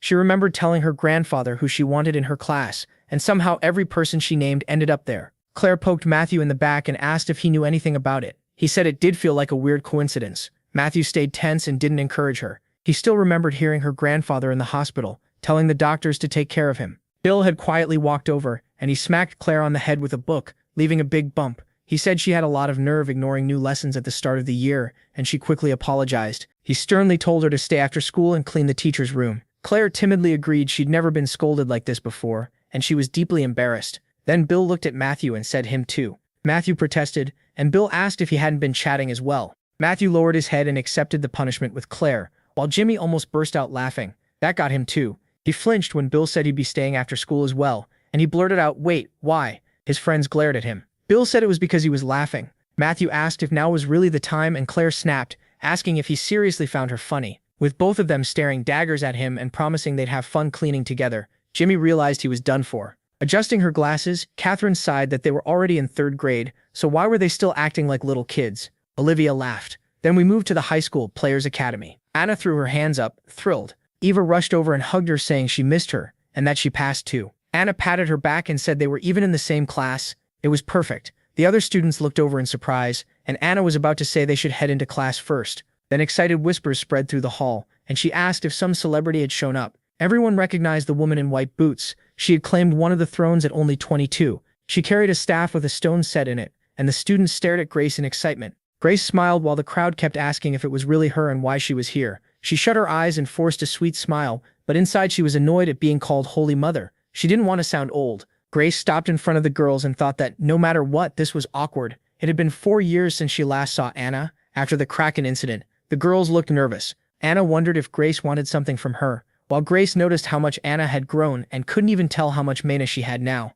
Then Grace glanced at Eva, curious about the student beside her. Anna quietly asked Eva if this woman was some kind of weirdo. Eva was surprised and said she didn't know. Anna just nodded, while Grace recognized Eva as Elder Nagmon's daughter and was stunned by how much mana had changed her body. Covering her mouth with a fist, Grace realized the thing she cared about most was this. Anna clearly didn't know who she was. Grace put a hand on Anna's shoulder and eagerly asked if she wanted to become her student. Anna froze as light gathered around Grace. Grace thought that unless someone was a celebrity, a time witch, or like No Yunha, no one else could teach Anna how to handle that much mana. She leaned in. She had to move fast. Anna scratched her head and shyly started with, Grace waited in shock as the girl said no. Hands trembling, Grace asked what she meant, and Anna explained that she didn't know her and already had a wonderful teacher. Then Anna quickly said goodbye and hurried off. Students crowded around Grace as she repeated, "A wonderful teacher?" She just stood there with tears in her eyes, asking if Anna really didn't know her. Then her phone rang. Stepping aside, she answered and asked the clan lord what happened. The students groaned at the interruption, and one of them had been about to ask for an autograph. Grace's face tightened as she asked, "What?" Then she frowned. She was needed for a horde of monsters, tied to missing people and murders in Guashan. Missing person posters scattered across the street. At first, when the first person vanished, people assumed it was an ordinary disappearance, but soon several bodies turned up, ripped apart like some wild beast had attacked them. Only then did everyone understand. Against a red background, Claude Marks pointed to one answer. It was a monster. Crowds gathered with signs outside the palace, terrified by the rumors and protesting the goddess's government. To calm the panic, a council was held, and Guashan City's clans were brought in, the kings Regulus and Blades among them. Out near the Guashan Reservoir, spike-tailed monsters hid in the trees. They were class 6, sharp-tails, and they rushed the warrior. The boy swung his sword, and flames swallowed the monsters. One hit the ground screaming. The hero planted his foot on it. It was Victor. Leaning down, he asked how they managed to stay hidden so well. Greg, behind him, replied that a monster smart enough to control a horde that big would be intelligent too.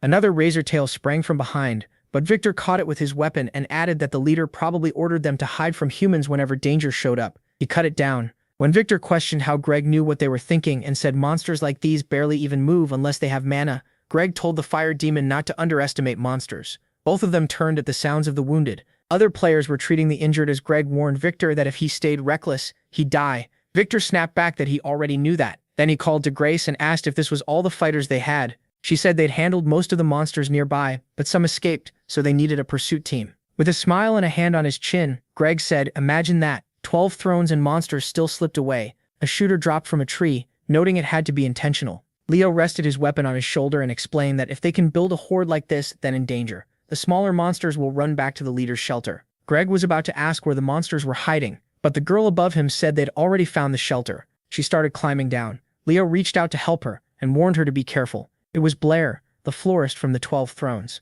Once everyone gathered around, Greg asked where the shelter was, and she pointed ahead. They turned, and Victor pointed at the Sharptill's hiding place. Something moved through the trees. They were at the reservoir, and a Sharptill landed on a rock. Its eyes glowed as it said there were people nearby. At the reservoir, Blair raised her hands and began draining the water. The others were stunned. Grace could only think how amazing it was. She knew no matter how hard she tried, she could never use magic like that. Grace lowered her head, telling herself their talents were just different. She was so lost in thought that she didn't notice someone reaching for her. Then he flicked her forehead. Grace grabbed her head, and Victor asked what she was thinking about. As he raised a finger again, she yelled at him. Victor asked why she looked so jealous. Didn't she know why she was here? She snapped back that she knew exactly why she was here. Support and healing. Victor smirked and said he believed her.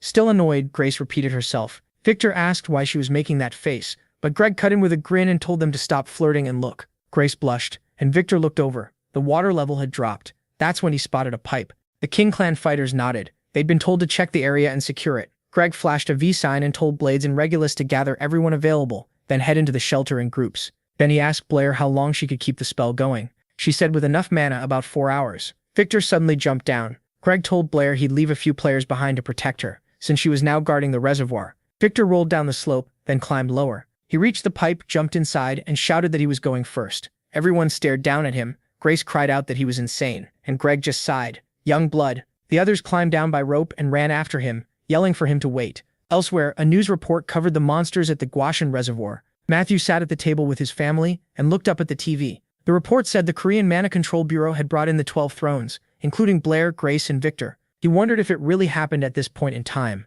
and what exactly happened. He turned away and answered nothing. Deep down, he knew this mission would hurt the future. With a spoon in his mouth, he crossed his arms and thought it over. In the end, the monster subjugation would only be half a success. Inside, the squad froze in horror when they saw people hanging upside down. This was the failure waiting for them. Grace covered her mouth, and Victor clenched his teeth. Cursing, Victor watched the Sharptills grab the bodies and throw them into a cauldron. The players could only stare. Greg looked shocked and asked if all the missing people were here. Victor frowned. Then the monsters noticed them. A stream of fire shot forward and slammed into a monster. Wrapped in flames, Victor told them not to expect a quick death. He was beyond furious. Blue blood splashed everywhere as the players fought the monsters. Walking through the fallen enemies, Greg shouted for everyone to stop attacking and search for the wounded and any survivors. He moved toward the bodies on the ground. Blood had spread across the floor by his boot. Victor stood there with his back turned. A strong flash of light from him lit up the players. Greg put a hand on his shoulder and told him to calm down, reminding him about the missing people. Victor turned like he wanted to argue, but Greg stopped him and said this wasn't a place where he could do whatever he wanted. He tightened his grip and reminded him that he was a player representing a nation and a clan. With a hard look, Greg told him to get more experience. Victor went still. The others got nervous. One of them clearly didn't want those two clashing, and another prayed they wouldn't start a fight in such a cramped place. Victor stayed silent, mouth slightly open. Then he looked away and apologized. Greg waved a fist and joked that maybe the fire demon should bow his head to him. After that, Greg went back to the team and asked what they were doing. They needed to continue the search. Someone told him they were survivors. Grace walked up to Victor and asked if he was okay. He shot back. Why wouldn't he be? Turning away, he scratched the back of his head. Grace was surprised. After just a few kind words, he was already acting different. Victor said there was a reason. Standing apart from the others, he knew the experienced players secretly looked down on him. He kept thinking about Greg's face. Greg had called him the Fire Demon on purpose instead of using his name or clan title. Victor clenched his fist. He couldn't deny he still had a lot of growing to do, but he was still angry. Grace touched his hand and suggested they train together. She held his hand and said that compared to veteran players, they were basically beginners.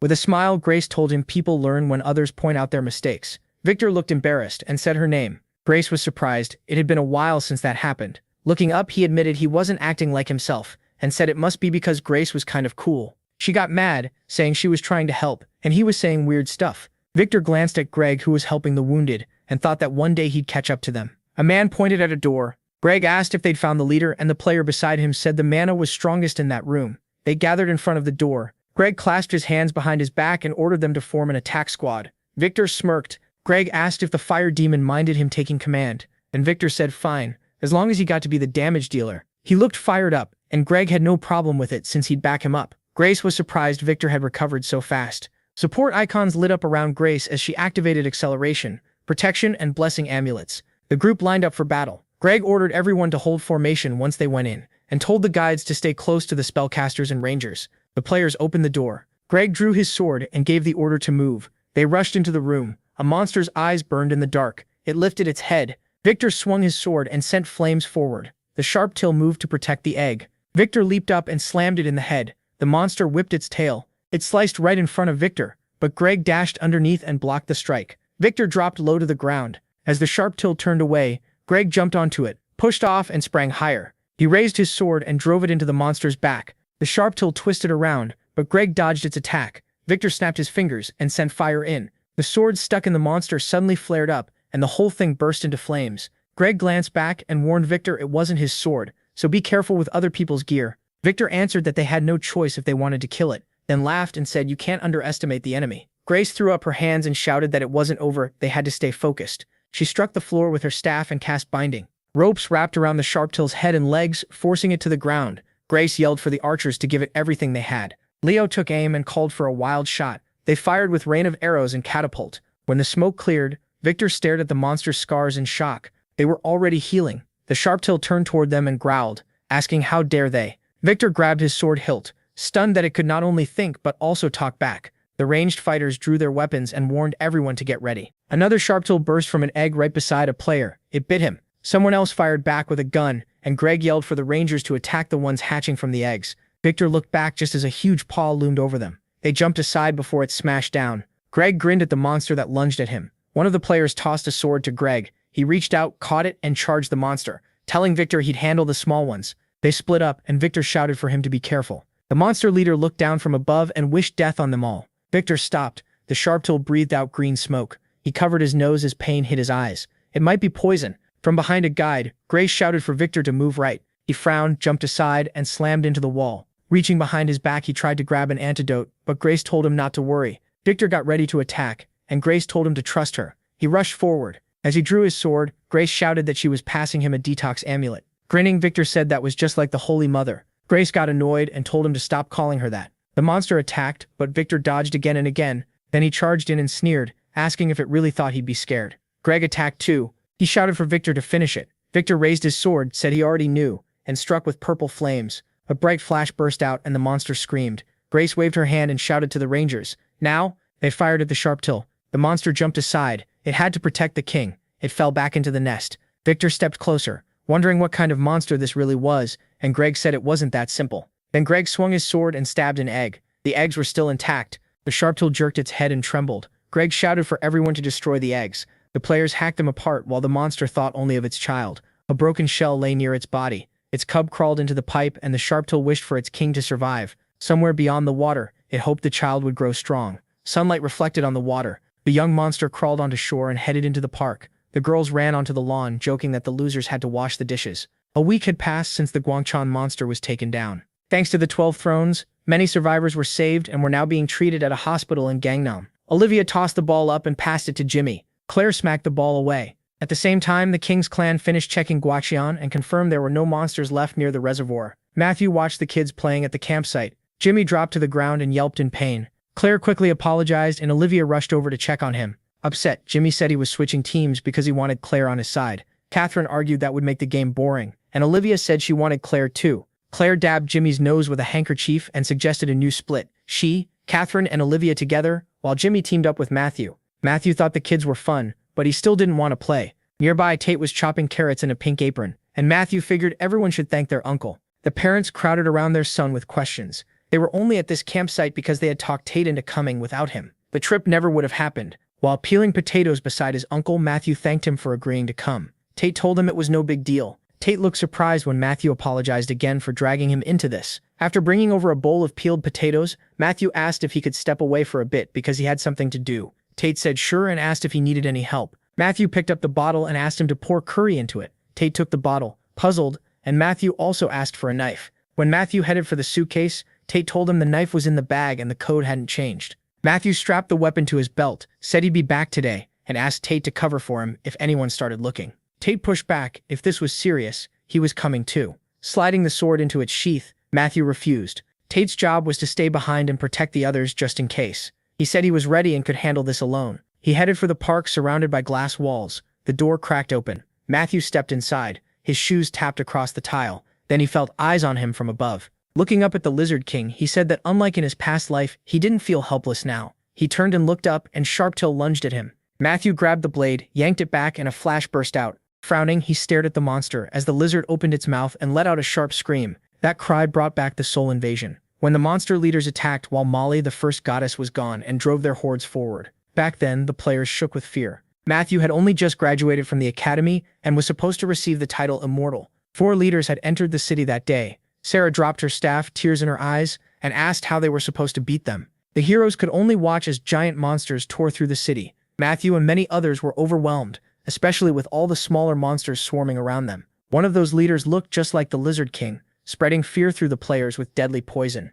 The monster opened its mouth and showed its tongue. Super Class 3, the Lizard King. Matthew dodged the attacks and thought how stupid this was. Back then, no one even knew he existed until he reached grade 3. He swung his sword and struck the monster. Small cracks spread from the hit, and Matthew paused in confusion. The lizard jumped back to a safe distance. Matthew muttered that it was tougher than expected. It still hadn't even fully grown. Sharptail snarled, calling him a human, then started to vanish. Matthew remembered that disguise skill. Even before fully recovering, this monster had caused huge damage with it. He stepped to the side, leaned back a little, and called it pathetic. Raising his weapon, he said the monster's killing intent was obvious from a mile away. One strike knocked it off balance. The monster hit the ground. Matthew walked up with the bottle on his back and mocked it for not even being able to hide its presence. He sighed and pulled the bottle out. He'd brought it just to stop the lizard from using disguise. Then he splashed curry on it. The monster scrambled up a tree, and Matthew asked if it liked the taste. He brought that curry just for it. As the lizard dug its claws into the trunk, Matthew told it to enjoy its last meal. The monster lifted its head and fired green shards from its mouth. Matthew drew his swords and scoffed.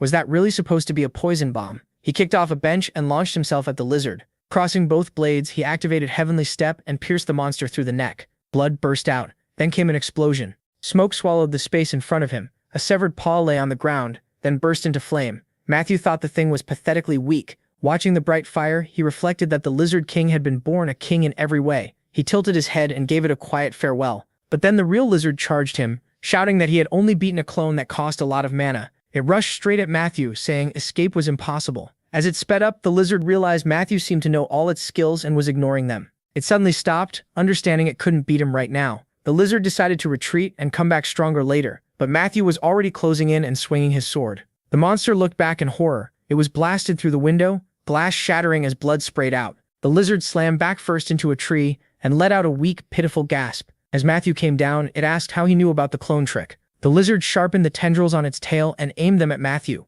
planning to skewer him alive. Matthew didn't move. He calmly confirmed that yes, he knew about the clones. Using aura on his hand, he grabbed one of the tendrils. Then he swung his sword and aimed true. With one slash, he cut off several of them, making the lizard scream in agony. Mana wrapped around his hands as Matthew called on Mad Dance. His sword carved through the lizard's limbs again and again. The monster shook with rage and pain as Matthew struck once more. He used Offended Soul and drove the blade toward the lizard's stomach. A storm of energy fragments slammed into it, tearing through the monster with brutal force. Next, he called up red mana and spun those fragments into a vortex. Matthew drove a spike-like thrust into the lizard, sending waves of energy through its body from the inside. Choking on pain, the lizard still managed to ask why he was doing this. Matthew kept the sword buried in it, not even understanding the question. The monster asked if killing it mattered that much, and Matthew answered by pushing the blade in deeper and unleashing more energy. Then he let go of the sword and said humans and monsters could never stand together under any condition. The blade pinned the lizard to the tree. Gasping, it seemed to realize its mistake. Matthew summoned Offended Soul again and sent more fragments flying. The monster begged for help and roared in pain, but Matthew kept pressing the same truth. There was only one ending here. After this fight, only one of them would remain alive. Him or the lizard. The lizard tried to say something else, but its eyes shut and it slipped away, muttering that this wasn't the end. Even then, it screamed that Matthew would die just like it. Matthew fired his gun and said he once thought the same thing. He remembered the past and said a player's life was made for only 2 things, killing or dying. The lizard burst into flames and insisted this life would be different, that Matthew wouldn't die. Matthew picked up the gun, remembering his older self killing this same enemy. The last scraps of the lizard dropped to the ground. Matthew crouched to inspect the stones. Skill stones dropped from monsters, each holding a different power based on the monster's strength. He picked up a golden one and considered absorbing it to use the skill later. But the mana in Matthew's hand rejected the stone, and he immediately noticed, so he reached for another. This one started to glow, showing strong compatibility. Matthew felt the Lizard King's power flow into him. The kids were still playing outside when Matthew came back into the campsite. He opened the suitcase and checked that everything was still there. Katie asked if he had finished what he needed to do. Matthew said yes and thanked him for the gear. The man walked over and showed him a fresh batch of cooked kapagi. Matthew saw the meat and vegetables on the grill, cooked nice and even. He called everyone over for a snack. The boys rushed to Tate, begging for the tastiest piece. Matthew watched the hungry group of kids swarm the half-cooked kapagi. He shut his eyes with a small smile while they kept fighting over the biggest sausage. Then Matthew joined them, just as eager to get his first serving. Later, they were at the city estate of Sirius Company's president. Matthew and his family sat at a fancy table on leather sofas, drinking tea. His dad asked why Mom seemed so nervous, and she said she thought she looked strange. Anna and Dad quickly told her she looked beautiful, which only made her more embarrassed. Then the hall doors opened. Matthew focused on the person coming in. Sirius President Chuck entered with his wife Louise. Matthew's family stood up to greet them. Chuck said he was happy to see them and thanked them for coming. Louise suggested that Matthew's mother call her by name, since they were the same age. Matthew and Anna watched the adults, waiting for someone to notice them too. Then the president's oldest daughter, Tiffany, walked over and said hello. Anna shook her hand and pointed out that they were the same age. Tiffany asked if studying at the Player Academy was hard. The two girls kept talking about Anna's dream of becoming a player, barely paying Matthew any attention. They exchanged social media contacts and Matthew stared at his sister, surprised by how easily she got along with people. Then he noticed a girl walking behind him. She sat down and Matthew greeted her, saying it had been a long time. The silence after that made him awkward. Then the girl gave him a short greeting, and that caught Matthew off guard. Agnes told him to address her differently. 2 years earlier, at the hotel branch, every year the president of Sirius held a big party for all the branches to thank them for their work. Holding a plate, Matthew watched his sister fit in so easily, even though it was her first time there. His father had really wanted his wife to come, but Matthew said their mother needed to stay with Yoon. People greeted his father as the new department director. John thanked them for the respect and accepted their congratulations. Matthew explained that his father had been promoted in one of Sirius's biggest branches. He knew John was a caring dad, which only made him more worried about the company's future under someone so carefree. While thinking about the company's future, Matthew wandered off to find a quiet place to eat. In an empty hall, he spotted a girl standing alone. She stared out the window, clearly not enjoying the party. Matthew walked up to Agnes and said she was missing out on a lot, which got her attention. She asked what he meant, and he answered with one simple thing: the food. Matthew said he planned to eat as much as he wanted since he was still too young to worry about his looks. He offered her a bite on his fork. At first she tried to refuse, but his logic about food won her over. So she leaned in, took a bite, chewed slowly, and admitted she liked it when Matthew asked. Then John called for him, and Matthew tensed up. His dad asked why he had wandered off without saying anything. Chuck was standing right behind him, and asked if this was his son. Matthew froze in surprise. He recognized Chuck as the future chairman of Sirius while John hurried to explain himself. Straightening up, Matthew introduced himself, and Chuck said he had already heard plenty about him. Next, the chairman introduced his daughter Tiffany, and she reached out to greet him.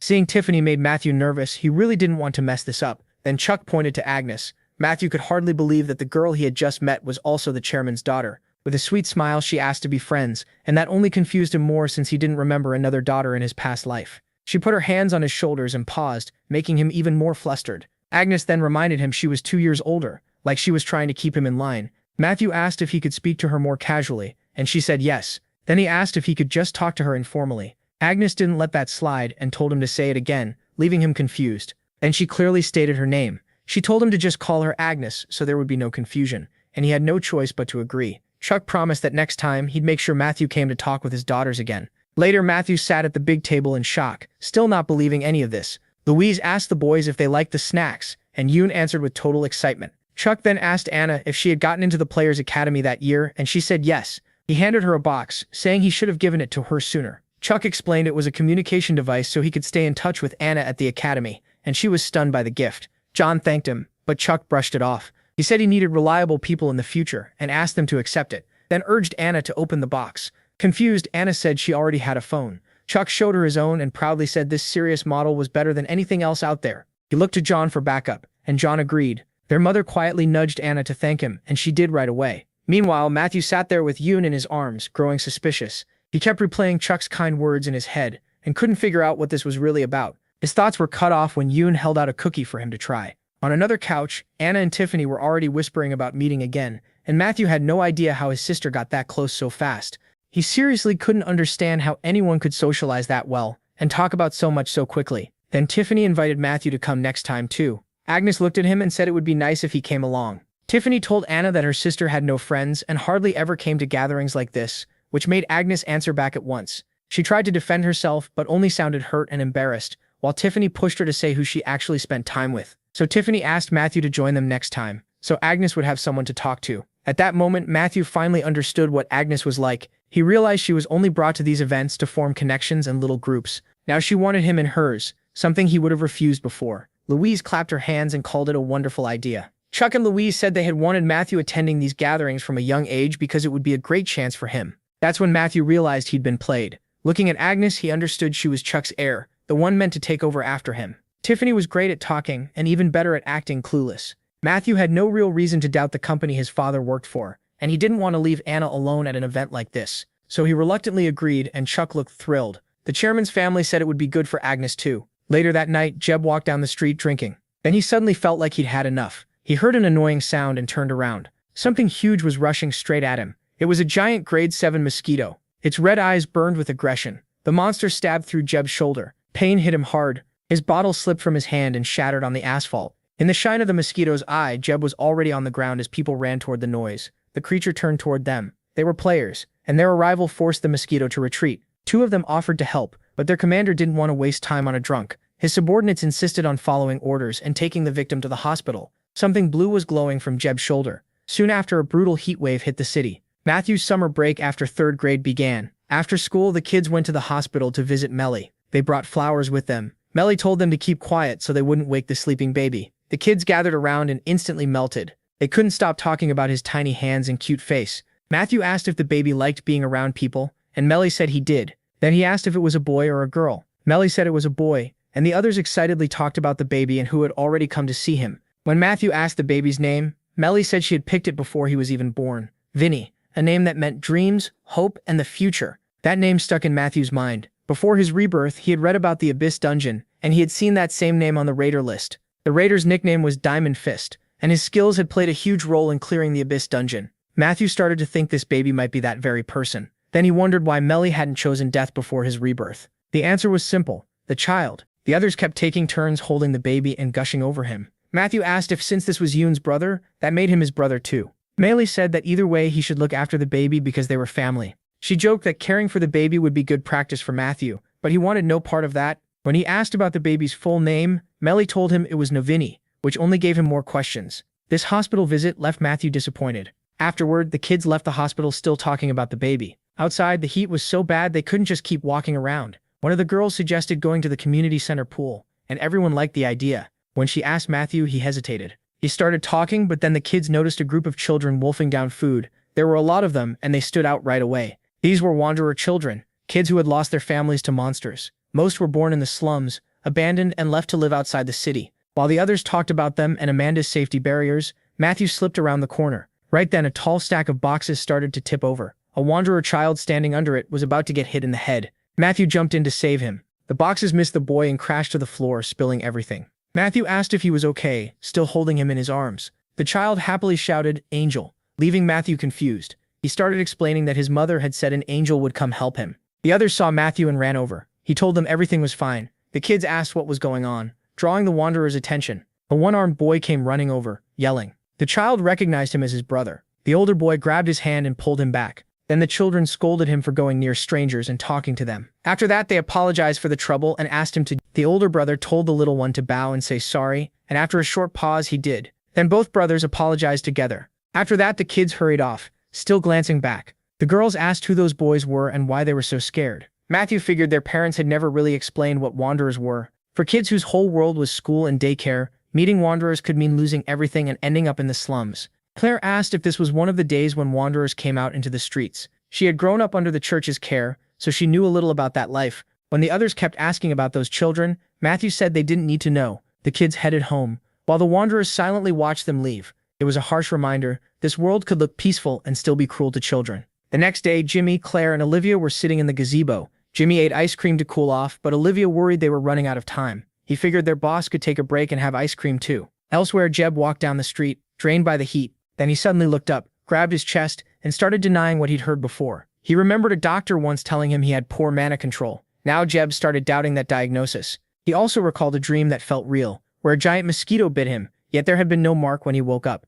As Claire laughed about something, Jimmy turned and noticed someone nearby. It was Jeb collapsing to the ground, and Jimmy instantly knew something was wrong. Jeb stayed there trembling, running through every diagnosis in his head. He wanted to call the general manager and say he couldn't come to work, but in the black screen of his phone, he saw the reflection of a giant mosquito. Jeb dropped the phone in panic. Jimmy rushed over and asked what was happening. Jeb was soaked in sweat and shaking as he tried to answer. Instead, he begged them to get away from him right now. Jimmy froze, shocked by that. When he asked again, Jeb yelled even louder for them to run. Olivia's eyes flashed blue. She called to Jimmy and pointed at Jeb. Dark veins were spreading across his body. His face swelled up and he stared at the children like he couldn't believe what was happening to him. Then something began leaking from his head. Olivia screamed for everyone to run as a giant mosquito rose where Jeb had been. At the same time, Matthew was walking down the street, miserable in the heat. Catherine stayed beside him, answering his question with clear annoyance. Matthew suggested stopping for ice cream to cool down. Catherine snapped that he was being careless, since their friends were waiting,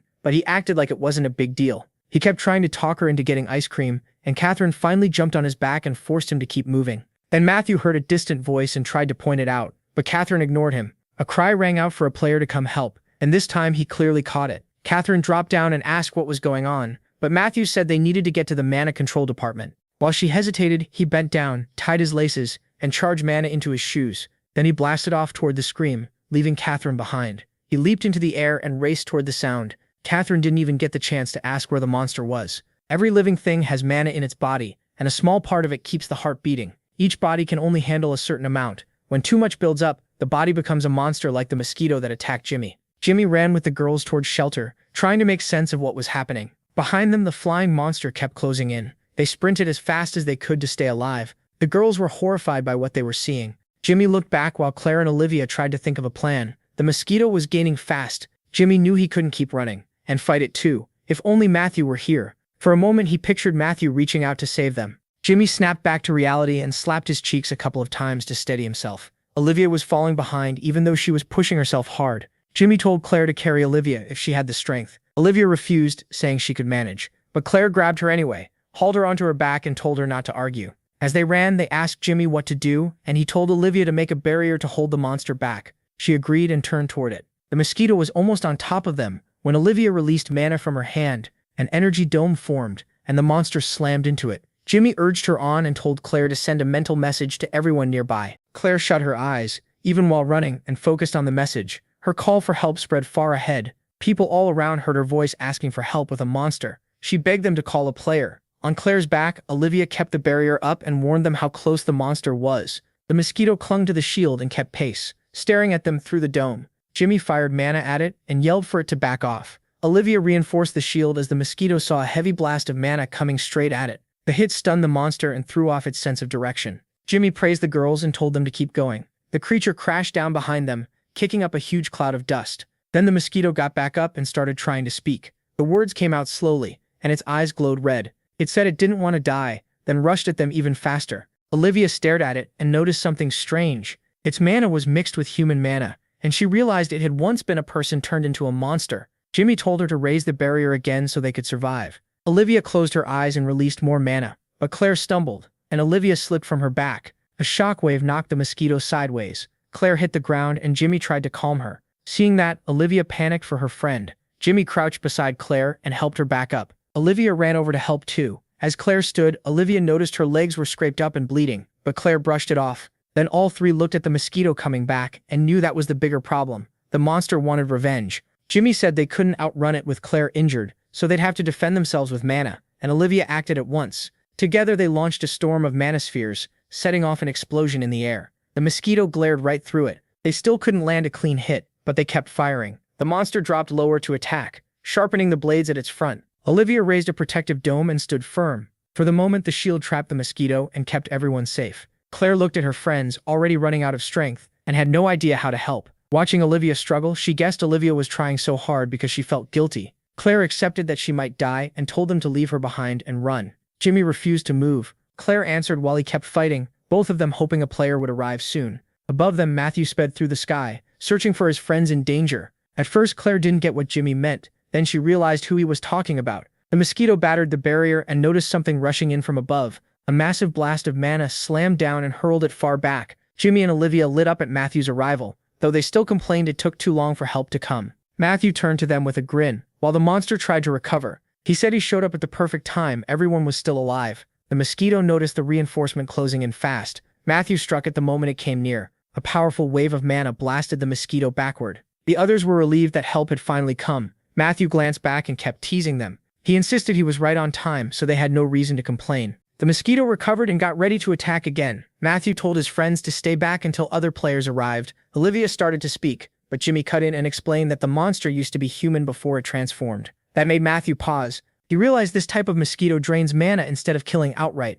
turning people into more of its kind. Then he explained what happens to people after part of their mana is stolen. They try to force more mana back into themselves, but without control, too much either tears the body apart or turns them into a monster. As the mosquito came in again, Matthew raised his hand and prepared to fight. His next blow smashed into its head and left it reeling. Matthew thought players needed tighter watch over the city. If someone bitten by one of these things could still walk around freely. The mosquito kept attacking, and he guessed the players still had no proper rules for cases like this. Matthew moved fast and slipped past the monster's attack. He gathered mana into his hand and slammed it straight into the creature's head. The mosquito crashed to the ground, but Matthew kept pouring more power into his hand. Then he drove in a final strike that exploded on impact. He pinned the monster under the broken asphalt while it begged for mercy. Matthew was surprised it was still conscious after all that. He stepped on it again as it tried to recover. Then Matthew kicked the monster far down the road. The creature's skin split with swollen veins, peeling away and revealing its true form. As the boys started to leave, Matthew stopped them, clearly confused. He noticed the mosquito's color shift, turning brown.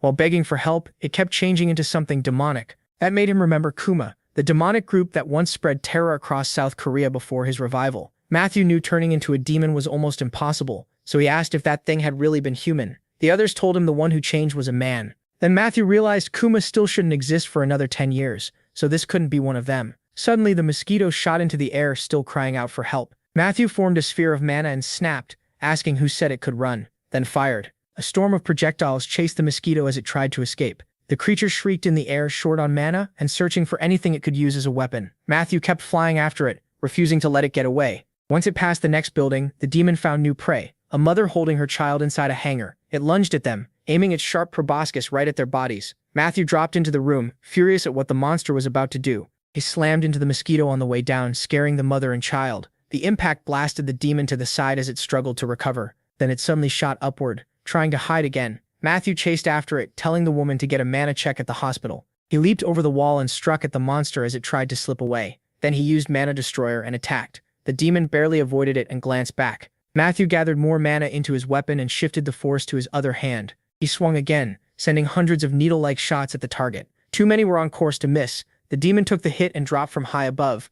At the last second, it crashed through the hangar wall to hide, and Matthew almost praised it for dodging that long. Then a child's cry came from inside the hangar, and he rushed over at once. He smashed through the window and flew inside. After landing, Matthew rose to his feet and looked ahead in disgust. Several bodies were lying in front of him. He clenched his fists and moved forward, running through every possible outcome in his head. Then he spotted the mosquito in the distance, draining mana from someone else. That was enough. Matthew decided to finish it. As the mosquito reached out with its blade, Matthew rushed straight at it. One hard strike to the head knocked it away from the child. The creature smashed into the wall of the next building. Looking closer, Matthew saw the changes on its body and realized the transformation still wasn't complete. The mosquito stirred again and tried to flee, which only made him angrier. On the floor, a boy was crying out for his brother. He called Matthew an angel, and Matthew instantly understood who he had saved. When he turned, he saw the Wanderer. The building couldn't hold much longer and started to collapse. Stones rained down while Matthew dodged them. Above him, he spotted other players still searching for the mosquito.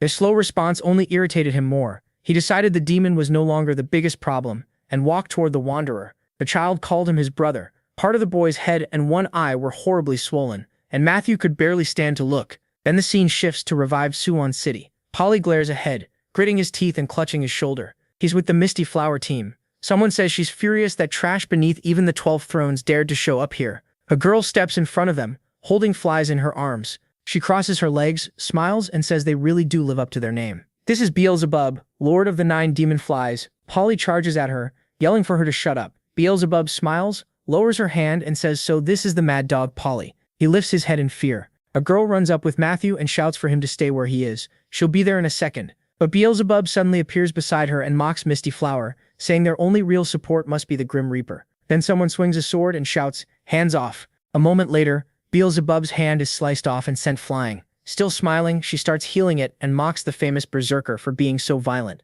Matthew glares at the enemy, raises a hand toward the girl and tells her to leave. Beelzebub studies him, then notices a girl lying nearby and asks if the body behind him is what she thinks it is. With a mocking smile, she adds that the girl's destructive power rivals the 12 thrones. Flies begin circling her face, then a huge explosion of fire erupts nearby. Beelzebub turns toward it, smiling. A girl appears, holding out a bloody hand. It's the Witch of Slaughter. Around her lie the bodies of soldiers turned into flies. Beelzebub says that nickname seems too big for her, but admits her resistance is amazing. Even after the babies attacked, she was the first not to become a monster. She smugly tells the girl she should be proud. The Witch of Slaughter says nothing and grits her teeth. Then Polly dashes in, his sword glowing blue as he yells for her to shut up. Beelzebub grabs a whip and says he's fast. The Grim Reaper must have healed him already. She lashes out, he counters, and the two exchange attacks at blinding speed. Then she stretches out a hand toward the Witch of Slaughter and restores her before turning to Matthew. Matthew turns and hears the witch ask him to kill her. Smiling through a trembling body, she says she doesn't want him to lie to her.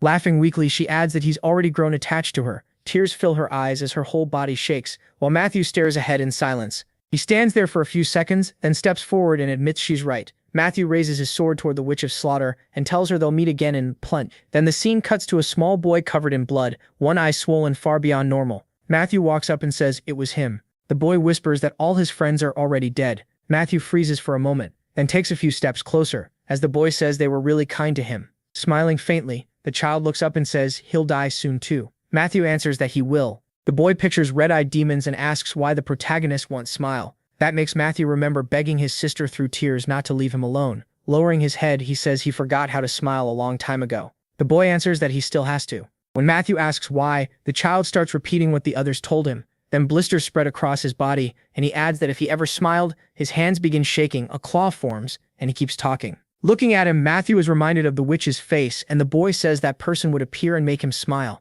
Matthew grips a metal rod and stands there in silence for a few seconds. Mana gathers around the weapon as he quietly says, "It'll hurt a little." The boy gives a weak answer, almost nodding along. As Matthew swings, the child says he wanted to say one last thing. With his condition getting worse by the second, the little boy whispers, "Mom." Tears well up in his eyes as he says he misses her very much. Then the scene shifts to a ruined building, filled with the bodies of children and teenagers. Matthew stands silently over the dead boy. He lowers his head and looks at him. A single drop falls into a wide puddle. Matthew remembers being on a swing and thinks about how much he hates little kids. Then he recalls a boy falling right in front of him. The child started crying, and his mother rushed over right away. Watching that, Matthew thought he hated their selfishness, the way they believed their parents would fix everything if they just cried. He turns aside and watches the boy take his parents' hands and walk off, smiling like hell didn't even exist. Seeing that innocent smile, Matthew thinks children believe happiness can last forever. Now staring at all the blood and dead children, he thinks this is what he lost when his whole family died before his eyes.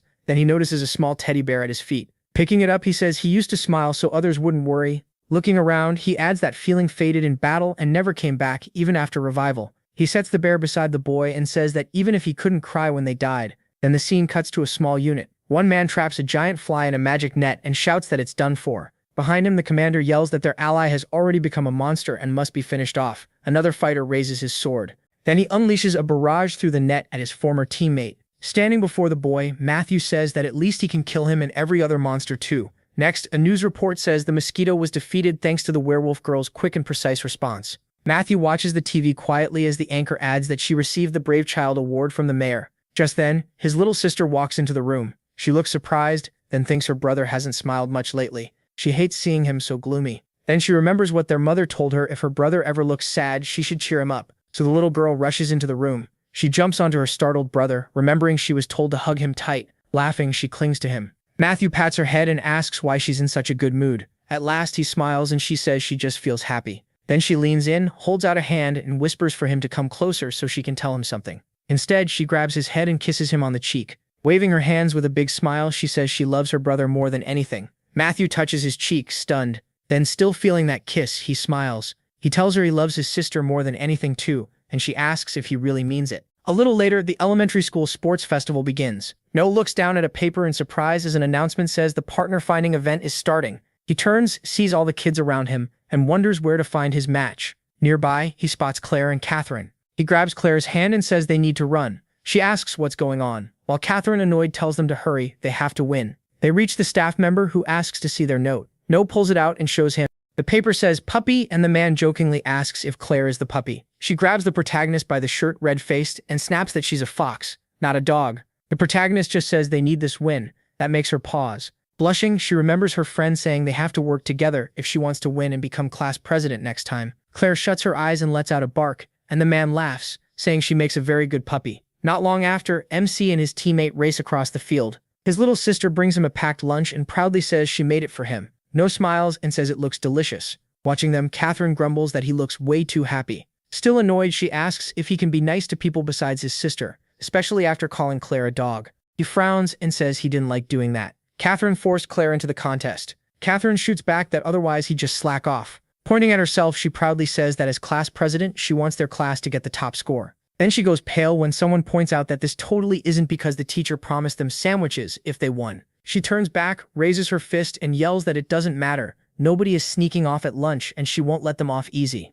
A girl walks over to Olivia, wipes her sweat, and says she did a great job. Olivia calls her mom and says she's fine. Blushing, the girl smiles and says, "Sister, mom sounds nice too. Kind of strange but nice." Noah watches them quietly for a moment. As he eats, he thinks about how Olivia's father married that girl a few months ago. He recalls the happy couple at the wedding, along with the old grandfather there. People were shocked when they learned the girl playing with them was the second daughter of a powerful man from the Alice group, where the grandfather is chairman. One boy even walked up to the old man with a grin and casually talked to him like they were equals. The protagonist thinks it's wild that they weren't scared at all. Olivia clenches her fists and says she promised to get used to calling her that. Claire teases that she used the wrong name again. No figures Olivia is still embarrassed to say mom, but the girl just looks up at the flags and says it's fine. Later, they head outside. MC walks along slowly. Yawning, he says he needs a nap after lunch. Then he turns and spots Claire by the wall, noting that this back garden is usually empty. When he gets closer, he asks what the puppy is doing there. Claire points at him, upset, and reminds him she already said she's not a dog.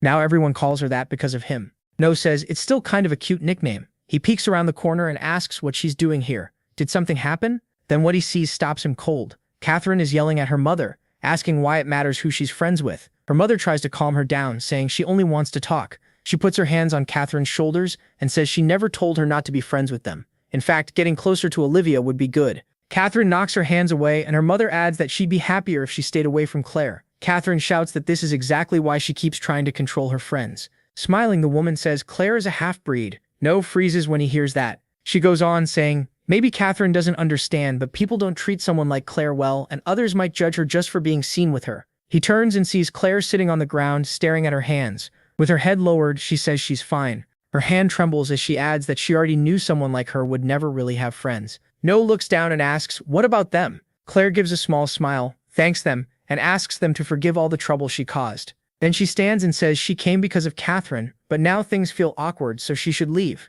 The protagonist suddenly grabs her hand. He tells her it's okay. They should trust Catherine. Catherine's mother keeps yelling that the other mothers don't want their kids around Claire. Catherine lowers her head and starts shaking with tears. Claire's eyes fill too, and she says it's fine. They should just go. Then Catherine suddenly shouts, head still down, grabbing her shorts tightly. She looks up and says Claire is her friend. Hope lights up Claire's eyes. Sometime later, Catherine's mother stands there in silence for a moment, then sighs, puts her hands on her hips, and says Catherine has to decide for herself, but later she better not come crying that her mother was right. They hug and Catherine says she won't regret it. Watching from the side, Noah says it looks like everything worked out. He steps back, puts his hands behind his head, and says he and the puppy should leave before anyone notices them. Claire runs up and asks if he's really going to keep calling her that. Then she stops and looks at MC. Her eyes brighten, turning red, and she says they have to take first place today. Moving on, she adds that they need to cheer Catherine up. Noah smiles and agrees. Soon they start throwing balls into the goal. The other kids stare as ball after ball lands right on target.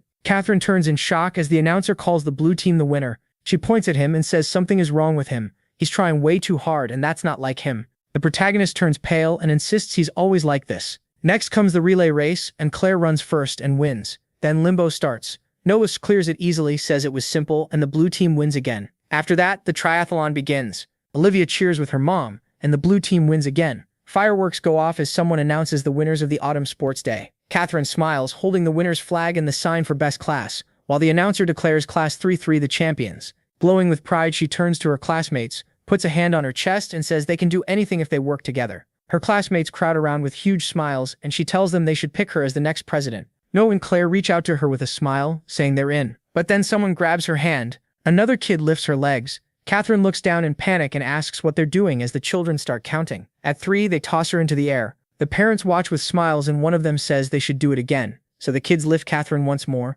and on 3 they throw her up again, this time with a huge happy grin on her face. That's where this video ends. If you made it this far, please subscribe and leave a comment. See you in the next video.